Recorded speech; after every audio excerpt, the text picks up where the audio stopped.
Welcome back to day 2 of the BookFest Fall 2024. I'm Desiree Duffy, the BookFest founder. Today's programming is focused on writers. Whether you're a seasoned author or an aspiring writer, today's sessions are tailored just for you. We have an incredible lineup of conversations and panels, including David Katz from the Kauai Writers Conference, sharing why writers' conferences are crucial. You'll also hear from industry icons Mark Coker and Jim Azevedo on the future of independent publishing. Lucas Strunk from Local Script Man helps decode the Enneagram for your character development.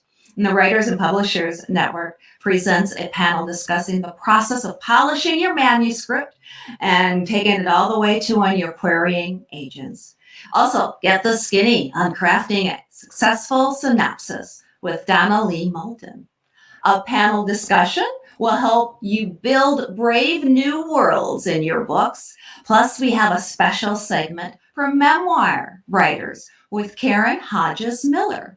And Brandon McNulty is in conversation discussing the creative process.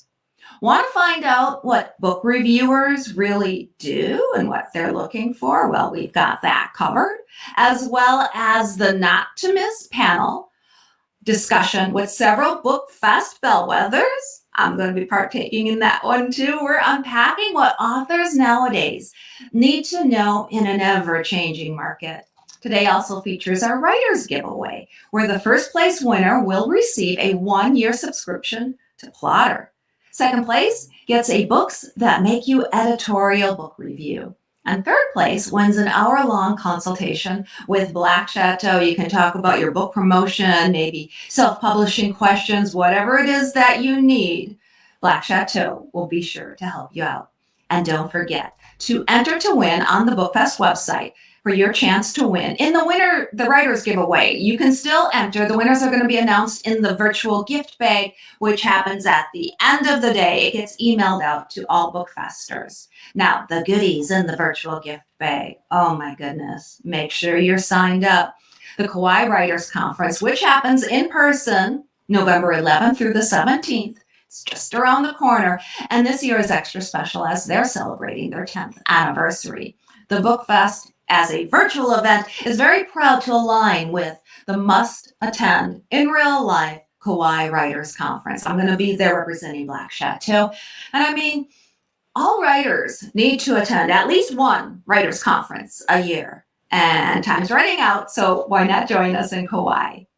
Geek Girl Publishing is also in the virtual gift bag. Now, they help authors to build their websites, publish their books, and market their books. Get a 25% discount on services from this incredible author-created business, Geek Girl Publishing. The Muses Funhouse is also in the virtual gift bag with 50% discount on editing services. That's right, 50%. That's a lot. Now, they do line editing and developmental, as well as copy editing, plus other services like formatting and website design. So make sure you check that out. The Muses Funhouse, absolutely amazing brand, as is Indie Author Magazine. The BookFest special issue of Indie Author Magazine offers insights and advice and resources for authors and readers alike. The Relatable Voice magazine. They return and they have a special BookFest features in their magazine in their most recent issue. They as well will be in the virtual gift bag. Magic Mind, to help you increase that focused flow. Read the first few chapters of Beyond Coffee, a sustainable guide to nootropics, adaptogens, and mushrooms for enhanced focus and well-being. That's right, Magic Mind is in the virtual gift bag. Book Awards Pro, they help authors submit for book reviews and awards, and they're offering a free month. The Writers and Publishers Network offers a $25 savings on membership, a wonderful organization to assist you on your writing journey and connect you with an array of professionals in the writing community. Business Leaders Lab unlock the 8 essential pillars for productive leadership and having a sustainable company. Get your free video and workbook to start transforming your creative passion into a thriving business from Business Leaders Lab. As written by Cher Terrace, also is offering you something very special inside of the virtual gift bag. Plus, there's also other goodies from Books That Make You and Black Chateau and other bookish brands, but I don't want to ruin all the surprises, so make sure you check that out. The virtual gift bag is going to be delivered to your inbox at the end of the BookFest as long as you are signed up. Now remember, please, my friends, the BookFest is made possible with the support of our corporate bellwethers. Book influencers, we couldn't do this without you. Thank you for being the presenting sponsor. Plus, as written by Cher Terrace, Black Chateau Enterprises, Book Award Pro, Bookshop Fundraising, Books That Make You, Business Leaders Lab, Geek Girl Publishing, Indie Author Magazine, Invoke, Kauai Writers Conference, LostCon, the Muses Funhouse, Relatable Voice Magazine, and the Writers and Publishers Network. Thank you all for being corporate bellwethers. Please, my friends, visit their virtual booths and consider supporting the brands that help make the BookFest possible. This event is free to attend. And trust me, it's not free to produce. So if you're enjoying yourself today, take a moment to reach out to the corporate bellwethers and thank them and support their businesses. Individual BookFest bellwethers, the cadre of folks who help judge the BookFest awards, volunteer and support the BookFest, like an advisory board, they support us in so many ways. Thank you to Brian Bosch, Dave Duffy, Rebecca Fox, Tina Hogan Grant, Hannah Jacobson, Deborah Cobelt, CJ Lopez, KJ Matthews, Lucia Montoanto, CD McKenna, Dr. Dominic McLaughlin, Mickey Mickelson, Donnelly Moulton, Stephanie Ravel, and Amy Ravichandran. I said the name right, Ravichandran. Flo Selfman, Bree Sweeter, Parshell Tashi, and Amy Wove, all of my BookFest bellwethers, the individual bells as well as the corporate bellwethers. Thank you so much for all of your support. Now, while we're kicking back and enjoying the BookFest, please also browse the books pages, get a jump on your holiday shopping, and meet your new favorite authors. Now, my friends, let's dive into today's programming and bring up Scott Ryan, who's going to deliver our Day 2 keynote, a cheer squad of just one on the BookFest Adventure, Fall 2024.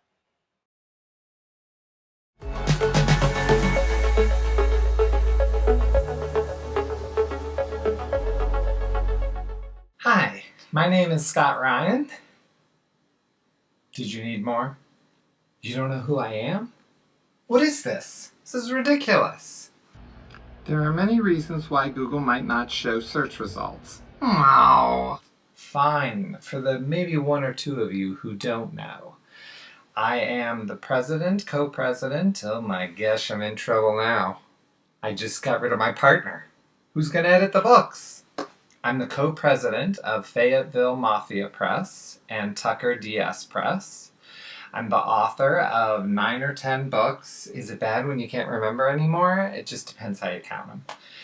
We've got Moonlighting and The Last Decade of Cinema, are two books that I am displaying because getting right to the advice, authors, when you've got eyeballs, make sure your book's out there. And I'm here today to talk about being a cheer squad of one. Recently, I'm working on a new book, and it's about the music of Twin Peaks. And I was interviewing one of the people who actually composed a song for the most recent season of Twin Peaks in 2017. And when I told him my idea for my book that would just focus on the music, he said, if I saw this book on the shelf in a store, I'd put it back on the shelf because I'd think it's the most boring topic that there was. And this is someone who actually created some of the music. And I immediately said to him, oh, I long gave up being interested in what other people thought was interesting. I can only do what I'm interested in. And that becomes a tricky topic. And I think it's something that's so important to focus on when we're in this age of social media where there are likes and there are stars and reviews and, this feeling that that stuff is real. I mean, the internet can look so flashy. It can look so professional. Look at me. I'm on TV right now. You're watching me. I mean, I gotta be something, right? But the truth is, you have no idea if I'm wearing dress pants or I'm giving this talk in my underwear. And that's the thing about the internet. We don't really know what's real and what's not.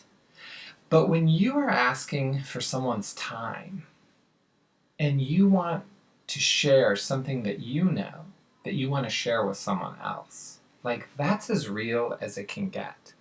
And every book that I've sat down to write has really come from a question. With Moonlighting, I always wondered, like, how could a show be so popular and then be gone in a year where no one cared about it? I wanted that answer.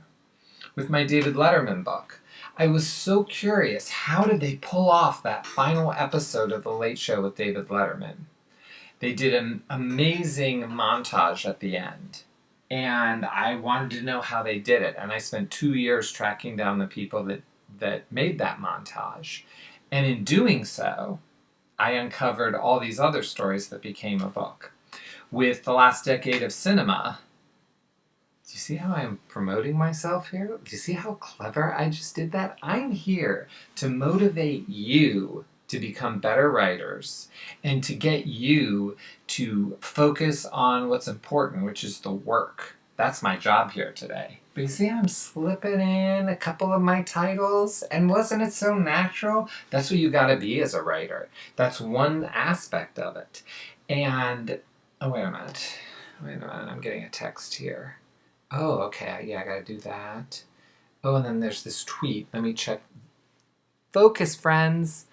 Focus. The whole world is set out to stop us from focusing. That is what we're doing all the time. We have all these people coming at us, and all we need to do is sit down and write.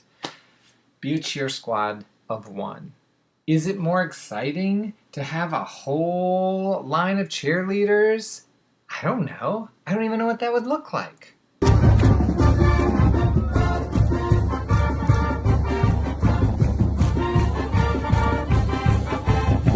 Ra, sis boom ba, go team? I mean, maybe a cheer squad of one isn't quite as exciting as the Maslin Tiger cheerleading squad. Okay, but what matters is that you're focused on your work, that you have something in you that is so unique, and you have a question, you have a thought, and you want to share it with someone else. And I'm sure you're sitting there saying, okay, Scott, but when I share it, that's only one aspect. How do I get it out there to the world? The truth is, I don't know. I don't think anyone does. And look at me, I'm a publisher. I mean, we now, between the two companies, we have over 40 books in our repertoire.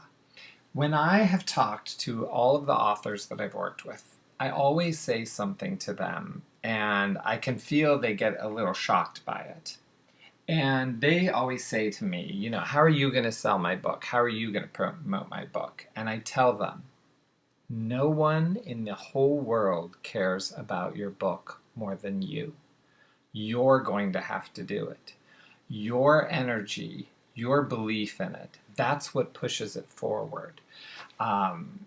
You can't control what goes on out there. And if that's what you're doing before you're writing, it's not going to work out. So I'm going to tell you about my 2023. I know, we're going to go back that far. Do you remember 2023? It was a good year. So I was working on my Last Decade of Cinema book, and I'd been working on it for 3 years at that point. I watched 160 90s movies. It was an idea I came up with, a provocative idea calling the 1990s the last decade of cinema. I finished it, and it was going to be published through our publishing company, which is a traditional publishing company, so it wasn't going to come out for 8 months. In that time, I'm also a Massillon Tigers football fan. It's a small high school football team in Ohio, as you saw from the cheerleaders. And they won the state championship on the field for the first time in their history. And it was a really big deal for me, the biggest deal. I mean, wait a minute, getting to give this address, that also, very close, you know. Just like, maybe the Tigers just won more. And when they won, I was like, this is incredible. This thing that had never happened in my whole life. We should document this. So me and the coach's wife put together a book in 6 weeks where we interviewed the coaches and, you know, how they did it. She wrote from a coach's wife perspective. I wrote from a lifelong fan perspective. That book comes out. We have a signing in Massillon. There's a 2-hour wait to get the book signed. We sold 700 copies in a weekend. It just exploded. The town loved it. Once that sort of died down, my 90s book came out.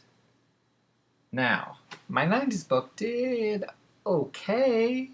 It didn't sell 700 copies in a weekend.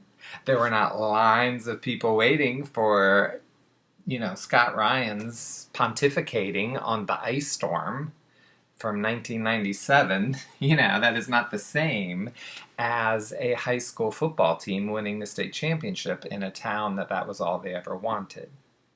You can't control how people are going to see your work. And it doesn't matter. Does that mean the Massillon book is better than the 90s book? Of course not. Like, it was right place at the right time. As a writer, I came up with an idea and I developed it as best I could. And it's out there. And I've gotten emails from fans who just love my 90s book. And it's hitting that audience. The Massillon book, I didn't even know I was going to do it. And 6 weeks later, it was done. Look for opportunity, but be that cheer squad of one. It was just me both times. I care about 90s films. I care about Massillon. Obviously, a lot more people cared about football than they do about movies from 30 years ago. I mean, what are we talking about? But you have to be open to those things. And I feel like that's one of the things that I try to do. And I'm not sure that that advice gets out as much because people are saying, you've got to get likes on Goodreads. You've got to get stars. Get people to rank something on Amazon. Okay. And I do those things. I'll ask my friends. I'll do that post. But don't read them. Don't look at them. Don't get caught up in them. Be an artist first. We're so lucky to be an artist. I don't know if this comes across as being like as positive as I want it to be, but I want it to feel like empowering and positive. But I want to point something else out that I really would like to say. And that is that last time Desiree had me host the BookFest where we interviewed the authors, this was in the spring version, Stephanie Dooley gave an appearance where she gave the advice of 10 things that authors should do. And in it, she said, we're writers, and so we need to write as much as we need to develop our craft and see what's out there to do that. Another one that's maybe, I hope these aren't all discouraging. They're not meant to be. And they weren't. They were honest and they were true. And I think being honest and being true about what it's like to be a writer today is so important. It is a gift. It's wonderful. But also, you got to do a lot of things maybe you don't want to, and it's really hard. The truth is, the internet can be so confusing and scary. And what do we know to believe in, and what do we not know to believe in? This is what I say. Believe in what feels good for you, and let go of the algorithms, the rankings, the stars. You know, hold on to an email that comes to you from a reader, and push away some nasty comment online. Because the truth is, as I said in the beginning, when you're looking at the internet, you don't know if it's in its underwear or if it respected you enough to put on dress pants. I like to think after this talk, maybe my cheer squad of 1 will become a cheer squad of 2. Me and you. I'll cheer for you, you cheer for me. Because I respect you.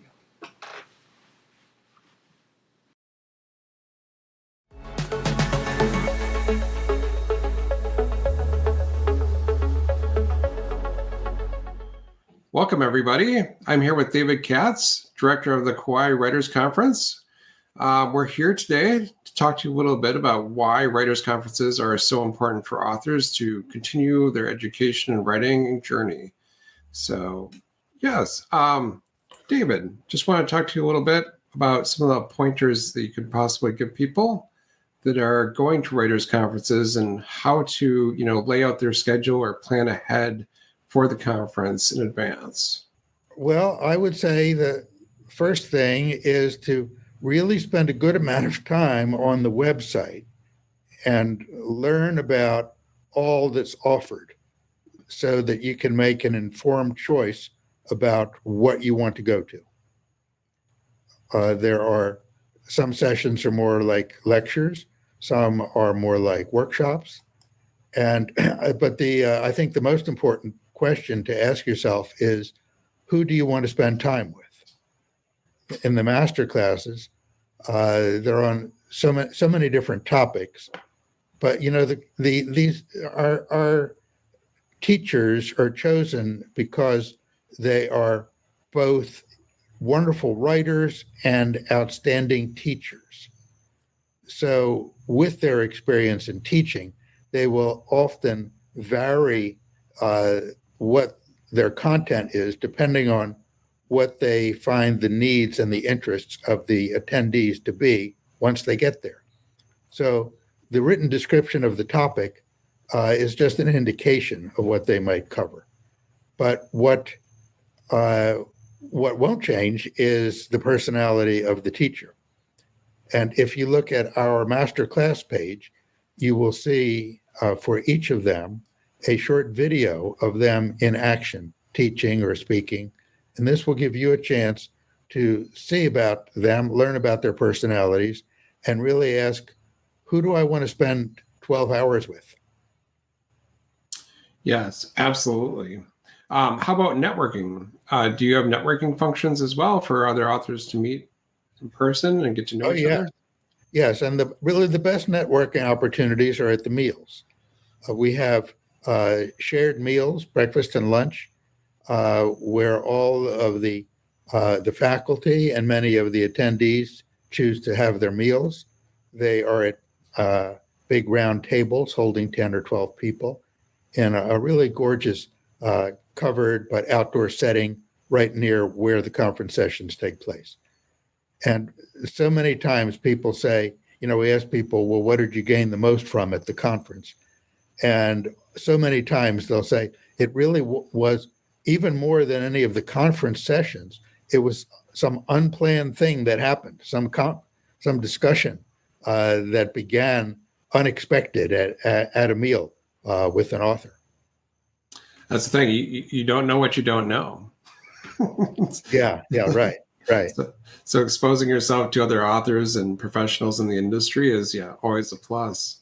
That's perfect. Yes, and meeting with other of the participants as well. Writing it's a very solitary activity. You sit down at your desk and you're writing and, without talking with anybody while you're doing it.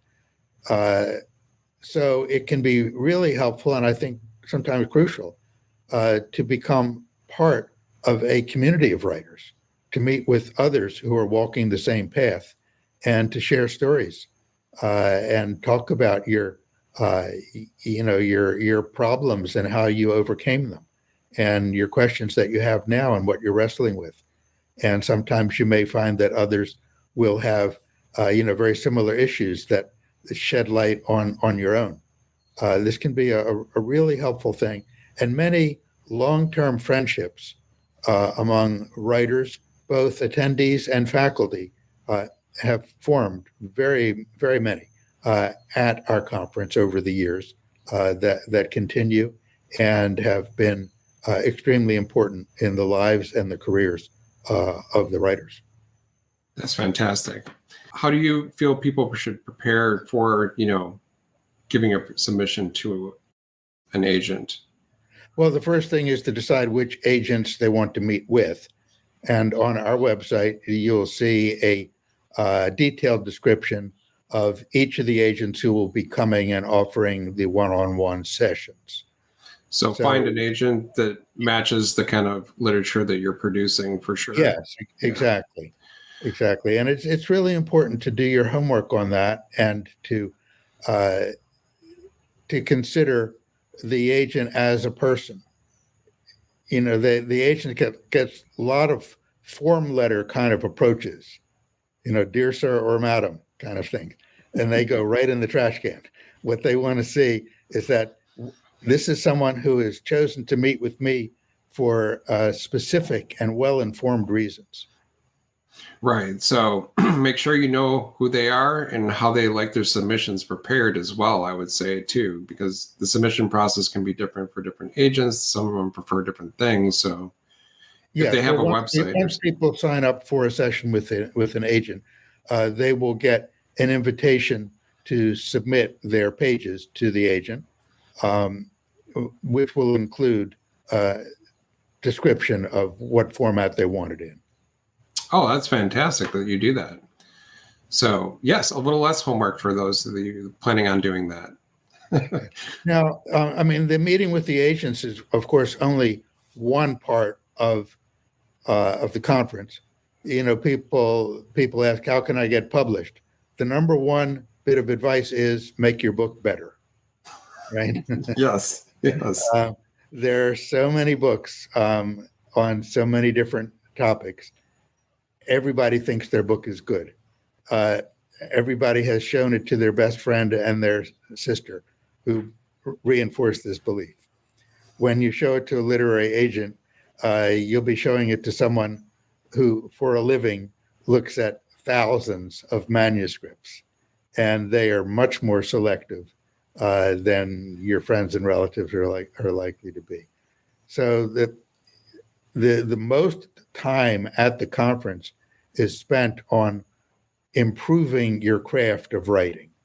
We have master classes and we have many different conference sessions and workshops on all different aspects of the craft of writing. And you have multiple things going on at one time, right? Well, the master classes, there are about 20 different master classes. And of course, you need to pick which one or ones you want to take. And then the conference itself, there are about 40 or 45 sessions, many of which are concurrent. So yeah, you need to do some homework. You need to look at the schedule and decide which ones will serve you the best. So make sure you dig deep and really look at what you need, what parts you need to grow in the most, and really make sure that's your focus when you go to these conferences. That's awesome. I gotta say, I love your ambiance there with the birds in the background. That's oh yeah, we have beautiful songbirds here. Something to look forward if you decide to go to Hawaii. And of course, Kauai is one of the beauty spots of the world. It really is. Yeah. People think of Hawaii with all of its islands as a kind of a paradise. The truth is more nuanced than that. But if you were to take a survey of people who live here, who live on any of the islands, and ask which is the most beautiful of the Hawaiian islands, Kauai always seems to come out on top. Thank you all for joining us. I hope you picked something up today. And yes, to find out more about the Kauai Writers Conference, please go over to their book page on our virtual booths, and you can link through to their website and learn all about it. Also, if you haven't signed up yet, please sign up for the BookFest to get the special goodie bag, which will also include a discount code for the Kauai Writers Conference if you're interested in going in November. So thank you all for joining us. Have a great rest of your BookFest. Thanks, Dave. Thank you.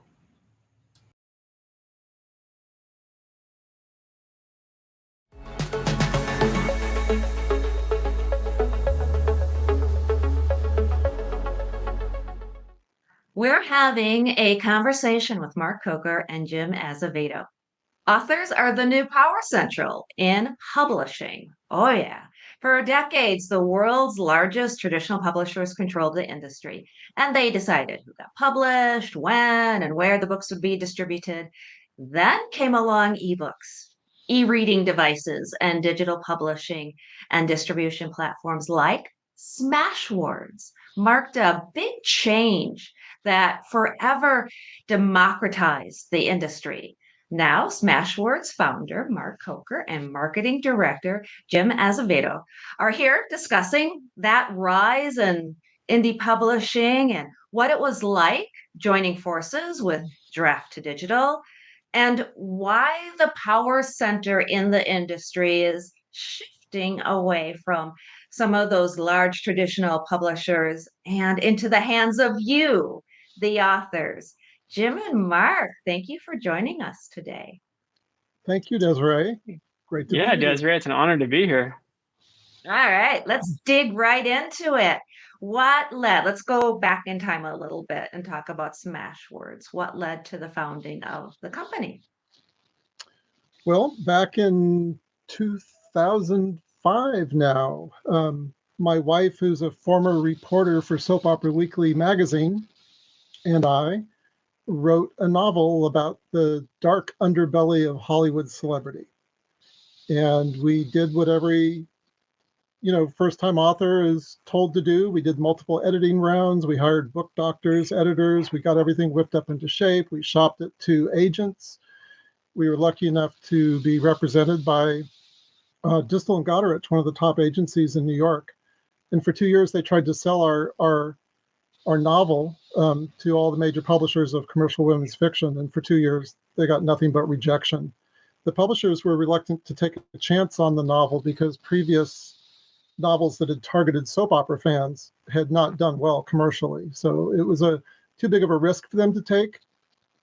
But as you might imagine, it was a real letdown for us. It was a heartbreaker to have the doors slammed in our faces. We put so much effort into this book. We just dreamed of seeing it on bookstore shelves. And it became clear that that dream wasn't going to happen. And I thought about it. And I thought, this is not right that a small handful of publishers have the power to determine which writers can become published authors, which writers have access to the printing press, and which authors have access to retail distribution, which is where readers are found. And so my background is Silicon Valley and doing tech startups. And I thought, this is a problem of access that could be solved with technology. And so I, investigated ebooks. With ebooks, there's no paper, cardboard boxes, no fossil fuels to ship them around. You can zap off, the bits and bytes of an ebook anywhere in the world that there's an internet connection. And so I thought, well, what if we could create a publishing platform that would allow us to say yes to every single author in the world? That's what I wanted to do, is just to represent every writer in the world and say, yes, you now have the power to publish like a professional, to distribute like a professional. You have the power to choose your own pricing, your own promotion, your own distribution. It's all you. And so that was the crazy idea of Smashwords that we launched in 2008. And that was an interesting time. We launched the business at a time where nobody wanted to read ebooks. Ebooks represented less than 1% of the market. No one wanted to read self-published authors. I'm laughing because you say ebooks at the time represented less than 1% of the market. Like, who enters a market when what you're trying to get out there is like less? I think it was like 0.5%, wasn't it, when you first started working on the business plan? Oh yeah, when I started working on the business plan in 2005, it was 1/4% of the market. So it was kind of crazy to launch a business selling books in a format that readers didn't want to buy, helping authors to publish that no professional publisher wanted to publish, and to do it all for free. To offer these services at no cost. Well, that means you're a visionary when you can see where the market is going. Wayne Gretzky says, skate to where the puck is going, not to where it's been. So that speaks to your vision. I'm curious because I love the fact that we're back in time in 2008 because there was so much going on. If you can remember Napster disrupting the music industry, you're disrupting Yeah. the publishing world. How did you guys kind of get together? Can I get a little bit personal and talk about you guys meeting, teaming up? Can you talk about that You're gonna age Well, us. a little bit? that story goes back to, I think, 1993 or 1994. Is it 94. 93 or 94. 94? Yeah. Yeah. So I had just left my job at a high-tech PR agency in Silicon Valley to start my own agency. And my first employee was my sister, Carrie, who still works for the company. And the second employee was this young, bright-eyed, bushy-tailed guy who walked into our tiny little office wearing a suit. I wasn't a student. Yes, you were. It was a suit. Well, I'm no fashion expert, but you were dressed up. Well, I'm looking for a job. What do you want me to do? Yeah. Anyway, go on with your story, Mark Coker. Anyway, we loved Jim immediately, hired him, and Jim and I have been working most of our careers together. Yeah, that's for sure. How So did you I've know? got mad respect for Jim. What was Likewise. the point where you knew this is it, this is going to work? Where did you have that moment where it was like, okay, our idea is actually working? So we launched in May of 08. By December of 08, we were selling a whopping $10 a day worth of books from the Smashwords store. Keep in mind, we weren't a distributor yet. So we were raking in $10 a day, and we were only taking about 10% as our commission. So we were making a whole dollar a day on our business that was burning a $10,000 a month hole in my personal savings. Smashwords was not venture backed. I was not rich, still not. It was completely bootstrapped. And by the end of 2008, the business model was not looking good. But I had this epiphany. I was a little bit slow to this epiphany. The epiphany came in late 2008, early 2009, when I realized that readers don't go to Smashwords to buy books. No one had ever heard of Smashwords. No one trusted Smashwords. Readers went to bookstores to buy books. So we needed to figure out a way to get our books into bookstores. So I started contacting, through my contacts, got access to some of the folks at Barnes & Noble and the folks at Sony. So Sony was like one of the original ebook retailers. Yeah. And to my surprise, both Sony and Barnes & Noble wanted all of our books. And I had to say, whoa, wait a second, you don't want all of our books. These are all self-published books of varying quality. We need to put some standards in place. And so the standard that we put in place was quality formatting. The book needs to at least be readable, but it was always really important to us that we were not going to be the arbiters of what's worth publishing. We were not going to be the ones to judge if a book is quality or not. We've always believed that the readers are the ones who should have that power, that the writers should have the power and the freedom and the agency to publish whatever they want, within legal reason, obviously. But it's the readers who determine what books are worth reading. And, even if your book has the potential to change the life of a single reader in the world, your book is just as important as a New York Times bestseller. And that was my attitude from the very beginning, that it is toxic to book culture and to books to value books only based on their commercial potential. I've always believed that if an author wants to publish that book, and that book is for a market of one, their grandchildren, their book of recipes, their memories, I don't care what it is, if that book is important to the author, that book is important to humanity and deserves to be published. And yet, in 2008, we were facing a situation where it was a print-centric world. where 99.5% of books were never going to be published. Those manuscripts were going to go to the grave with the author. And it just struck me as a cultural travesty. I just imagined all of these potential future not just bestsellers, but cultural classics that are lost forever. That human creativity and potential has been lost.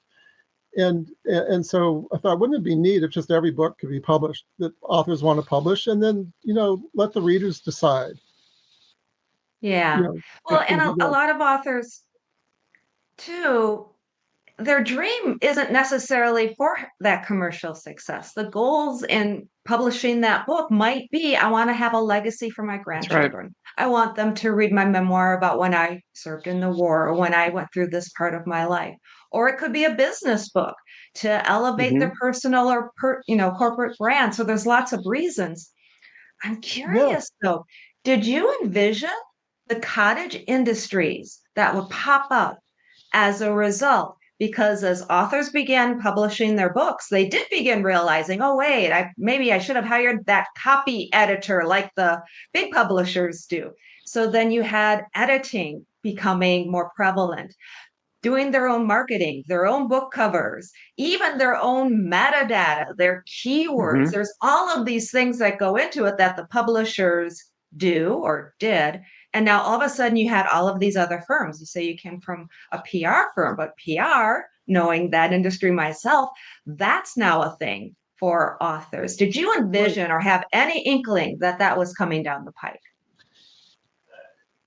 I did not imagine all of the cottage industries that we were going to spawn. At first, it was kind of a surprise. So, Smashwords launched into the market. We were all alone. It was just us and Amazon. And then you had all these major retailers trying to figure out, how do we launch ebook stores? Nobody knew what they were doing. No one knew anything about ebook distribution. Even the retailers were figuring it out. We knew nothing about ebook distribution when we decided to become an ebook distributor in 2009, but everyone figured it out. We just wanted to put authors in the driver's seat. We wanted to make them the center of publishing, give them the power to be a professional publisher, to make all the decisions for themselves. But it was, so shortly after that, we realized that we might have started this new gold rush. And my first impression was almost negative, because here we were offering a service, offering all these core essential publishing services at no cost and only making money on commission, just like a traditional publisher, just like the best traditional publishers. The money only flows to the author. That's what we wanted. And so shortly after we launched, we started seeing all these other companies, trying to glom onto the market and launching Smashwords copycats or doing what we were doing, but charging fees. Yeah. And so at first I was kind of like, whoa, this doesn't feel right, that it's all about the money now and trying to get money out of authors' pockets, because that's never what we were about. We were always about putting money in authors' pockets, giving them control, helping them sell. And only if they did well, only if they sold, would we make a penny. So there was a little bit of, suspicion and consternation at all these new services popping up. It created a lot of confusion in the marketplace. The world is so much more confusing today for the first-time self-published author than it was 15 years ago. 15 years ago, you only had a few choices. And if you chose one of those choices, Smashwords, Amazon, you weren't going to get screwed. You're going to do well. You were going to be taken care of. You weren't going to be exploited in a bad way like you would be from like a vanity press. But now, an author today, they've got a million different service providers saying, oh, yeah, we do what Smashwords does. We do what Drafted Digital does. And they don't always do that. Jim and I would go to writers' conferences, and, we'd have our little table there, and there'd be 5 other tables, and everyone's saying, oh, we do what Smashwords does. And the authors would come up to us saying, oh, that company there says they do what you do. No, they don't. What we do is very unique. Many companies have tried to copy it. Many have either gone out of business trying to copy it or have changed their model. at Smashwords and at Drafted Digital, it's always been important to our companies that the core essential publishing services that we provide, the ability to produce, publish, distribute a book, to monetize the book on your terms, all of those things that are under your control. We've always wanted that control. Both of our companies have always wanted that to be the control of the author. And, Yep. That's a unique mindset, this idea that authors should be in control, because, back when we launched Smashwords in 2008, there was this idea that a writer did not deserve to become a published author until they were blessed by a traditional publisher, because only a traditional publisher had the wisdom to determine which writers were ready to graduate to become a published author. And that was just nonsense to me, because, when we launched in 2008, it was also around the time of YouTube. It was around the time that blogging was becoming really big. And with our background in PR and in media, I was very aware of blogs and how even the professional writing community was somewhat suspicious of bloggers. How dare these amateur bloggers think that they can be a journalist or write or publish? But Well, the yet we same were thing, that's seeing- true. I was just going to add on to that, Mark, and the same thing holds true in the publishing industry, where the rise of indie authors started to swell up in the publishing industry, and there were some people in the industry who kind of sat back and said, "Oh, look at these cute little indie authors thinking that they can publish a book and be successful." But then they started becoming successful, more and more successful, and then they started sharing this knowledge with their fellow authors. And that's one of the things that I love so much about this industry, and what I love so much about my job is, back in 2008. Unbeknownst to us, we didn't just launch an indie publishing company. We launched a culture around indie publishing where authors are prideful to say, "I'm an indie author," because in the past, self-publishing was the option of last resort. But then as authors began making a mark and selling more books and then landing on bestseller lists, it became a mark of pride. And they started sharing this with one another. And they started teaching one another at writers' clubs, at conferences, in books and beyond on YouTube, how to do it and how to do it successfully. So it's the most fantastic community. And Mark mentioned control, and that's probably the number one advantage or benefit of indie publishing that I've heard from our best sellers throughout this decade plus now, is they love control. Not in a bad way, but they love having that 100% creative control and 100% control over their rights to do whatever they please with their books and with their author businesses. Jim, that is exactly right. And you're exactly right that it's been indie authors that have pioneered many of the best practices of today of digital publishing. And many of these 100%. best practices, even traditional publishers can't emulate because they don't have access to the same tools.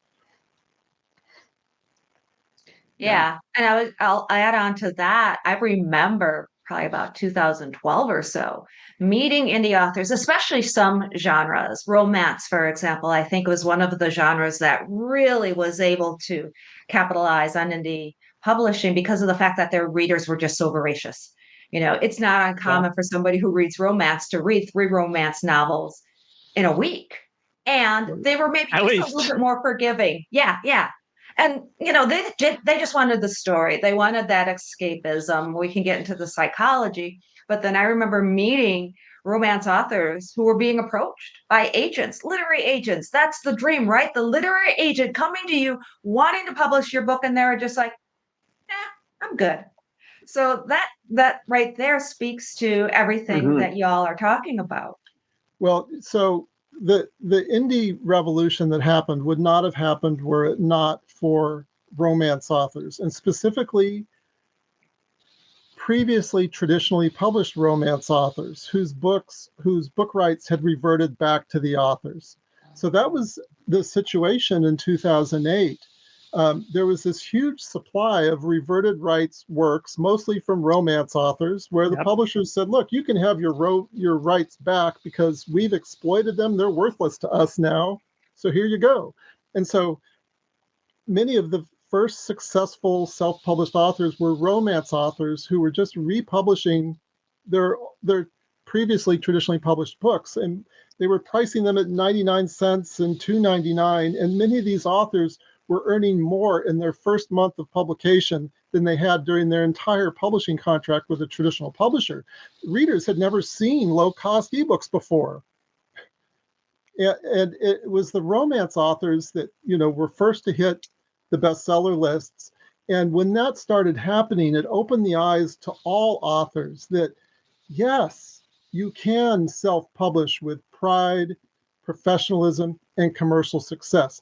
No one can argue against commercial success. Now, Jim mentioned how very early on, when we first launched in 2008, the traditional publishing industry, and not just traditional publishers, but even the average writer, they would look at a self-published author and kind of think, oh, how cute.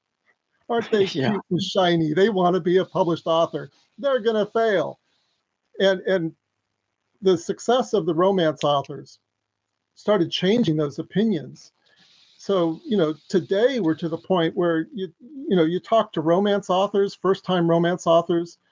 Many first-time romance authors now aspire to self-publish as their option of first choice, because they all have friends that are romance writers. The authors that they love to read, their favorite authors, are self-published.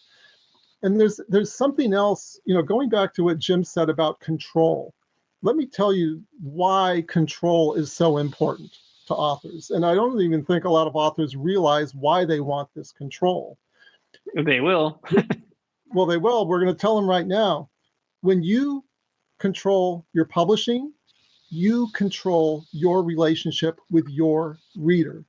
A self-published author, an indie author, can have a totally different relationship with their readers than a traditionally published author can, because the indie author controls that relationship. They control what they're writing, when they publish it, how they distribute it, how they price it. They control their promotions. If they want to do an exclusive pre-sale just for the fans that are subscribed to their newsletter, they can do that. Traditional published authors can't. And so this is really like the reader relationship management is on a completely different level for the author. So that's why the authors want control. It's about their relationship with their reader, because no one understands their reader better than the author. So this gives indie authors a competitive advantage in the marketplace. This is one of the many reasons that indie authors, when you ask them, why do you self-publish? What do you enjoy about self-publishing? They'll talk about the control and how they can do all these things for their readers. And, I share Jim's excitement. That's still exciting to me now after living this business for 20 years, including the few years before it launched. That's still really exciting to me. Yep. No one's going to love that book more than the author. No one's going to understand that book more than the author. That means that author is the best marketer of that book, the best representative of that book. That's how the magic happens. Yep. What do you think of right around this time period too, maybe a few years after 2008, then what you saw, at least from a marketing and promotional perspective, is a lot of the traditional presses then wanting to know, what's your platform? You talk about email marketing. How many people do you have on your email list? How many people, back in those days, I think it was exclusively Facebook, but nowadays it's, how many Instagram followers do you have? How many followers? Because then it shifted to where the publishing industry, the traditional publishers, were wanting that author to have built up a lot of their marketing platform even before they would consider publishing or traditionally publishing their books. Right. And so a lot of authors, they think, if I have to go to all that trouble to do my own marketing, why shouldn't I be my own publisher? Yeah, and I think a lot of those authors didn't even realize before they published that they were already astute. They already knew what they were doing on social media. They didn't realize how important the platform was to traditional publishers before they started self-publishing. And we go to conferences and everyone talks about platform as like a measure of how many followers you have, but it's so much more than that. It's more of a measure of how much interactivity you have with your authors. With your readers. Because if your readers don't know that your next book's coming out, then your next book launch isn't going to be as successful.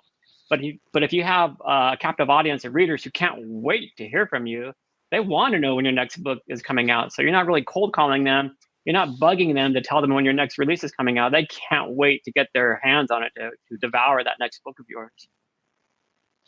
Exactly, because once you've built up that platform, then the decision is, well, do I want to keep this to myself, or did I build up the marketing for a publisher to come in and take advantage of that? Not to say there's not.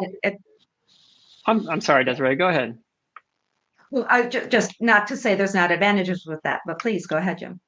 I was just going to say there are examples of publishers who have signed celebrities because well, they're a celebrity, number one, but number two, they've got, I don't know, million plus Twitter followers, but then the book tanked when it was released because some of these followers, they're not necessarily readers, and just because you have followers doesn't necessarily mean that that they're going to buy and purchase a book. But your readers, on the other hand, your readers who are interacting with you and interacting with your author brand, are doing so not so much that they just love your books, but they love you, the author.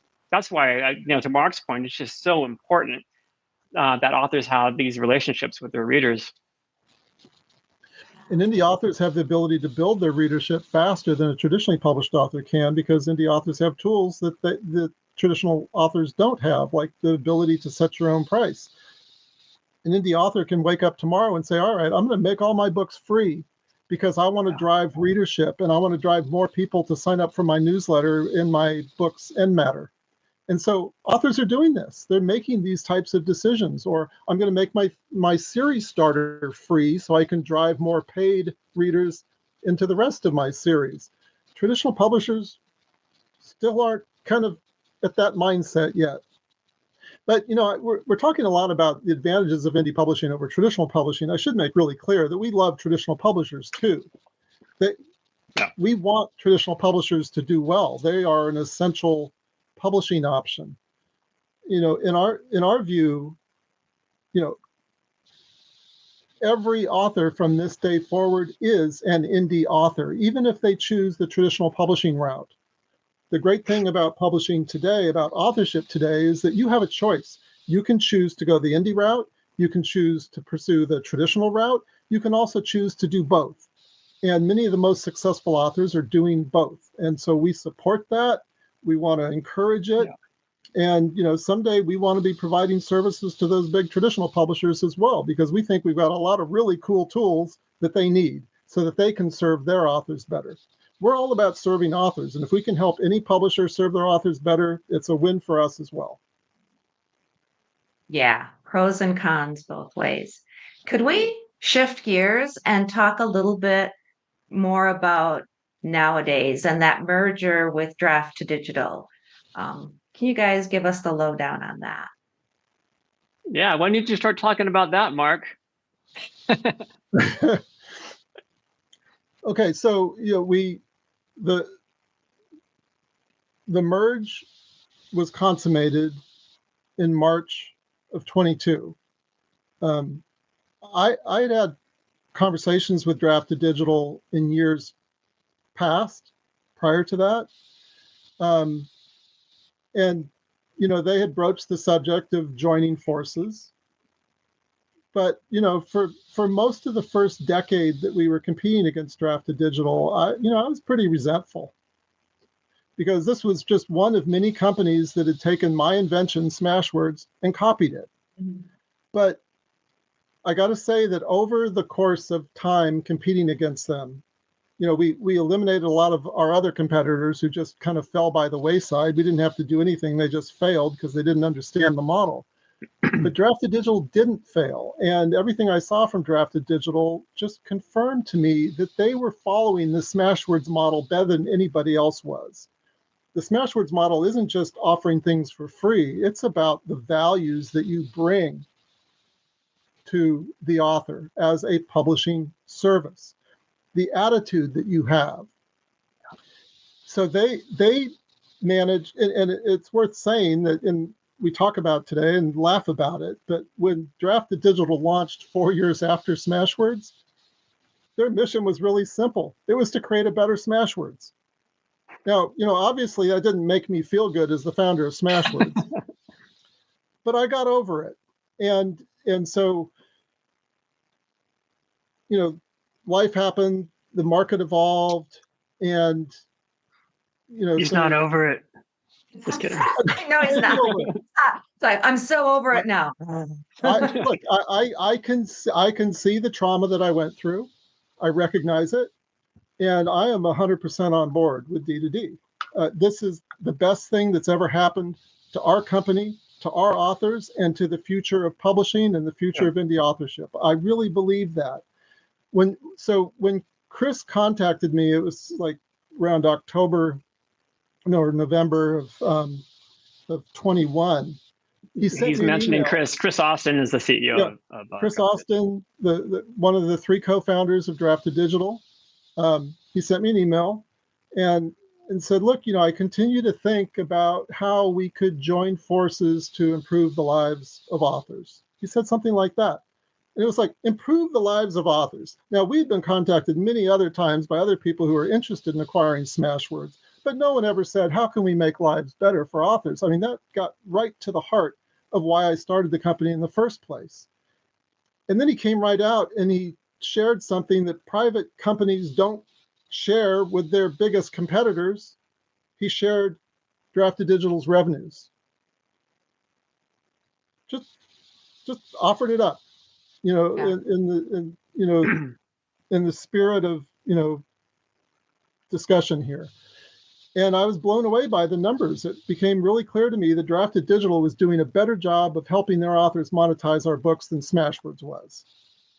And so it was clear to me I had to put all of my pride aside because my job is to represent the authors first and foremost. We don't have a business if we're not taking care of our authors. And it became instantly clear in that first email that Drafted Digital was doing something that we were not. They had figured out a way to help their average author sell a lot more books than the Smashwords author. And so I agreed to start having the discussions. And I mean, almost immediately, once I met Chris and got to know him, and we talked about our values and what we wanted for our authors and why we were doing what we were doing, it was really just a love connection. It was clear to me that what they wanted for authors was exactly what we wanted for authors. Their vision for authors as the center of the publishing universe matched our vision. And, on top of that, Chris took the vision a step further. When I asked Chris, where do you see this business going? He said, I want to be the face of publishing. I want Drafted Digital to be the face of publishing. I want this to be the way that publishing is done, the way that authors want to do publishing. It's the D2D way, which is the Smashwords way, which is the author-centric, author first, authors in control, flipping all the compensation models upside down so everything is as much as possible is going into the author's pocket. The author is the publisher. And we are just a service provider. We facilitate, we facilitate their publishing business. We provide these core essential services at no cost. We provide them tools that radically simplify the complexity involved in publishing. And, Drafted Digital's approach is the same way Smashwords' approach has always been. It's like you see an author problem, kind of like a firefighter wants to like run into a burning building. We see authors facing problems and challenges, and often we see them facing challenges that they don't even know about yet. And we want to build free solutions for them so they can overcome that challenge, and they can so that professional publishing becomes more accessible to more writers, and to help the writers publish more professionally. That's why, when we talk about marketing, Drafted Digital, just like Smashwords, markets through education. When Jim is out there at conferences, he's not out there trying to do a sales pitch on Drafted Digital. He's out there educating authors on best practices that you can use at Drafted Digital or you can take somewhere else. Yeah. Jim, I'm curious as to your thoughts when in 2022 the merger was coming together? What was going through your head at that time? When I first learned of it, I thought it was surprising because here was this competitor who was offering to acquire Smashwords. But then the more I spoke with Mark and I, when we get together to have our business meetings, it's usually on the hills above the Silicon Valley, just on a hike somewhere. So we had lots of time to talk about all this. And I could see how excited he was about it, and how his vision aligned with Chris's vision, like he already said. But when it all came together, you might think, well, these companies have been competitors for a decade, and they're going to have this culture clash when they finally do join. Nothing could be further from the truth, because our culture was already aligned when the companies joined. It was like we had been working together already for years and years and years. It was the smoothest transition. We never lost a single employee through that time. It's been a lot of fun. I think, my gosh, we're so lucky because our developers, you can imagine these two companies coming together. That I think Smashwords we have hundreds of thousands of authors in these accounts that are all coming from Smashwords over into the Draft to Digital system. And it's not easy because we've got this really robust technological infrastructure underneath it all, and authors and their books and their dynamic metadata and all this stuff. And we can't drop any of these balls. Like everything has got to keep going. So my hat's off to the development team on both the Smashwords side and the Draft to Digital side for not only working on this merger project, but everything else we have to keep doing on a day in and day out basis. Now, I should mention that the migration of Smashwords accounts over into the Draft to Digital ecosystem is almost complete. We expect to complete it at the end of this year. We're so excited about that because then all the developers and our engineers on the Draft to Digital side, then they can put their energies back onto innovating new tools, new publishing and distribution tools. And then on the Smashwords side, we're going to focus all of our attention on making Smashwords the best bookseller that we possibly can. So it's an exciting time. I already said I love my job. It's a lot of fun, and it's just getting better. So how far along are you in that migration process? How's the timeline? 80% complete. Yeah. Yeah. So what's coming next then? You're talking about focusing on other things. What's on the horizon?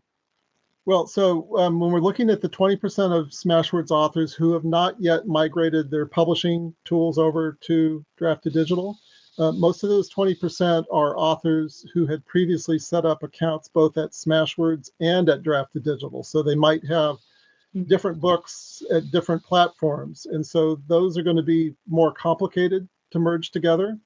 And that's what we're working on now. In terms of what comes next, so as Jim mentioned, Smashwords is going to become a dedicated store, a store only. It's worth noting that 2024 is on track to probably be the 8th consecutive year of sales growth at the Smashwords store. Now, anyone who's been an indie for the last decade knows that most major ebook stores, their sales have declined over that period of time. So the Smashwords store is bucking the trend. We don't know exactly why, but we suspect that the store is more indie friendly both to the author and to the reader. And we also think that there is a new reader that's kind of emerged. The reader, the indie reader, the reader who is not afraid to go out there and purchase self-published books from authors they may not have read before. Yeah, that's a good point, Mark. And because one of our most recent partners is a company called Fable. Fable is a social reading app, but they also have an online bookstore, and it's over 45,000 book clubs now. And a lot of those book clubs are moderated and hosted by key influencers from Book Talk and Bookstagram and BookTube.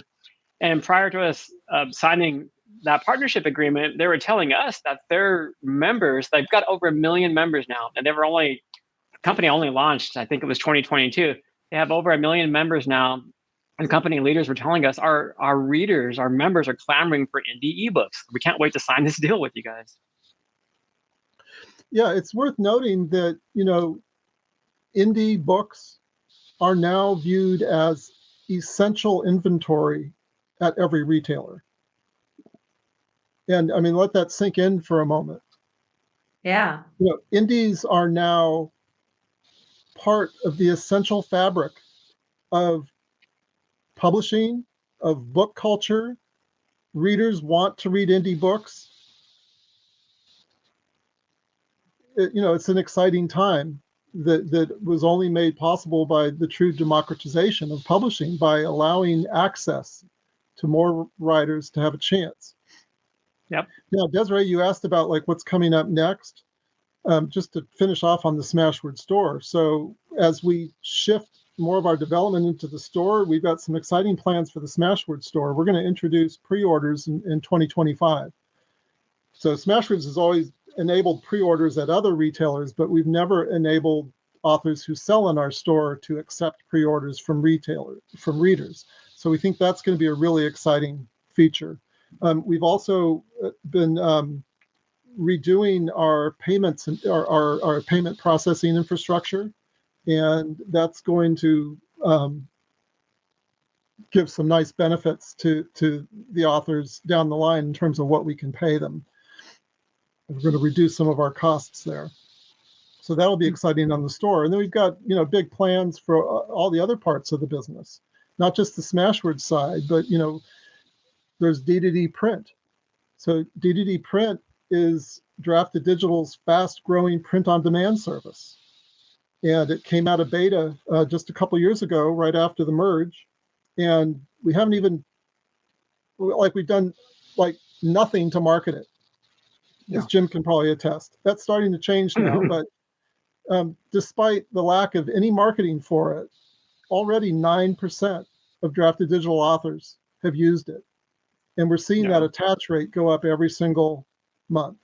So we're really excited about the potential for D2D print to make print-on-demand publishing more accessible to more authors. Because for most authors, it's still too complicated and too expensive. And so most authors don't do print-on-demand, and we think every author should.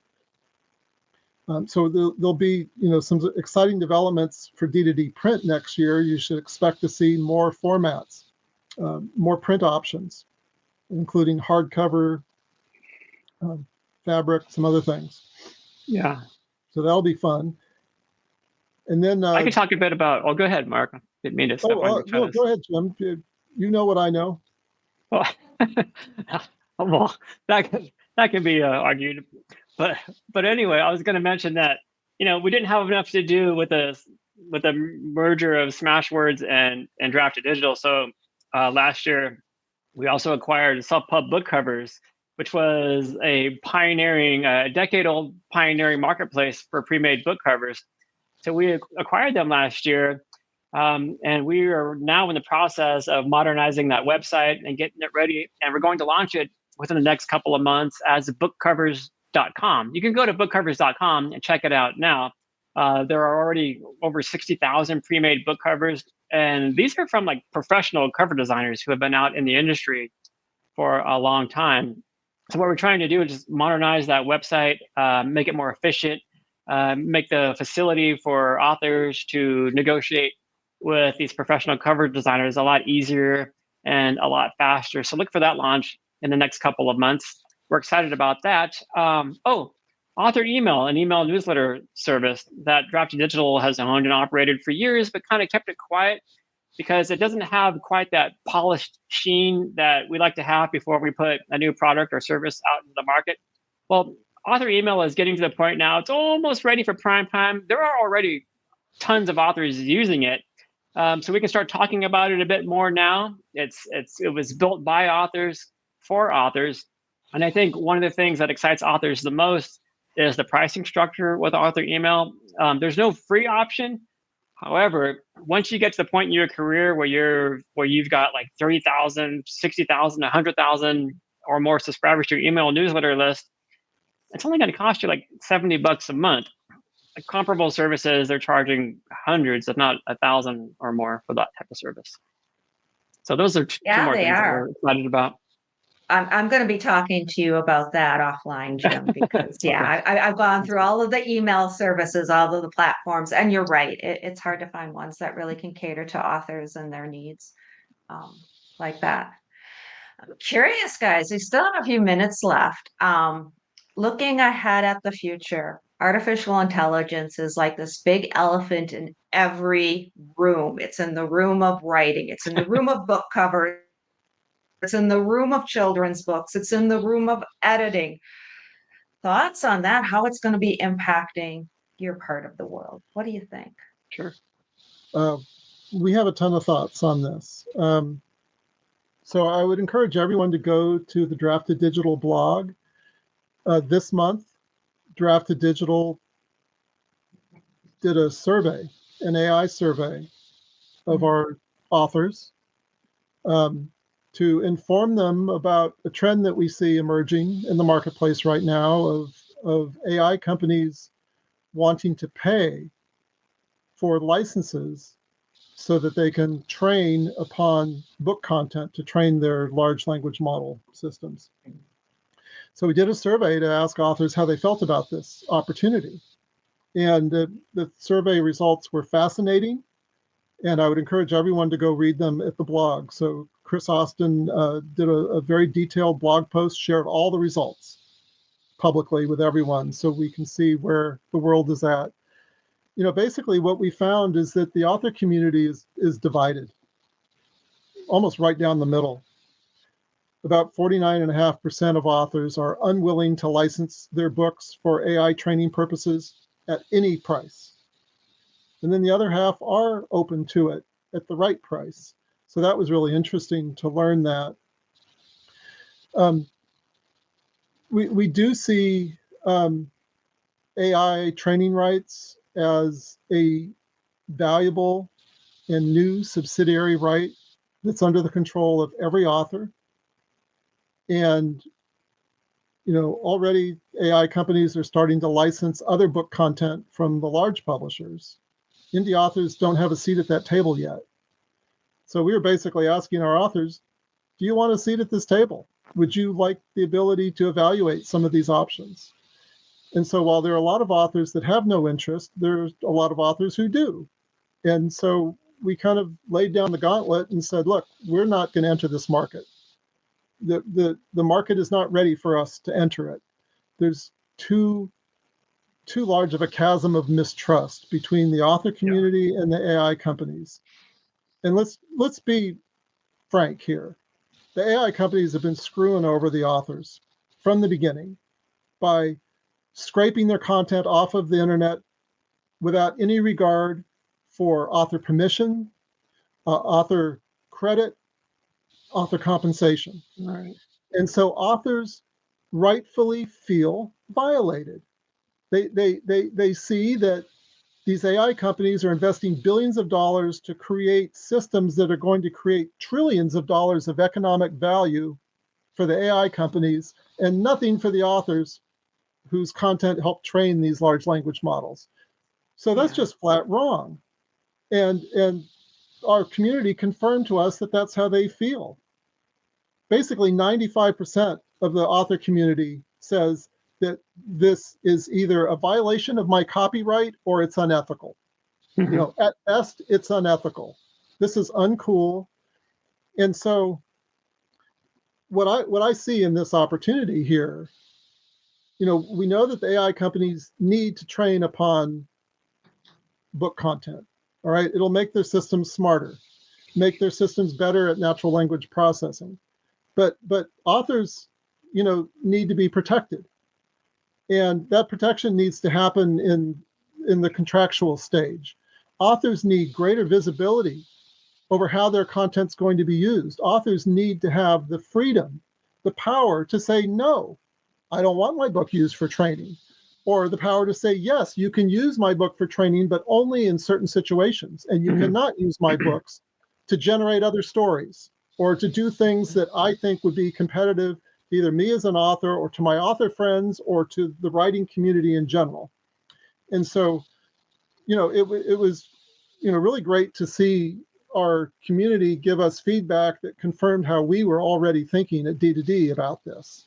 We see both risk for authors and we see opportunity for authors. And our job at D2D is to create opportunities for our authors.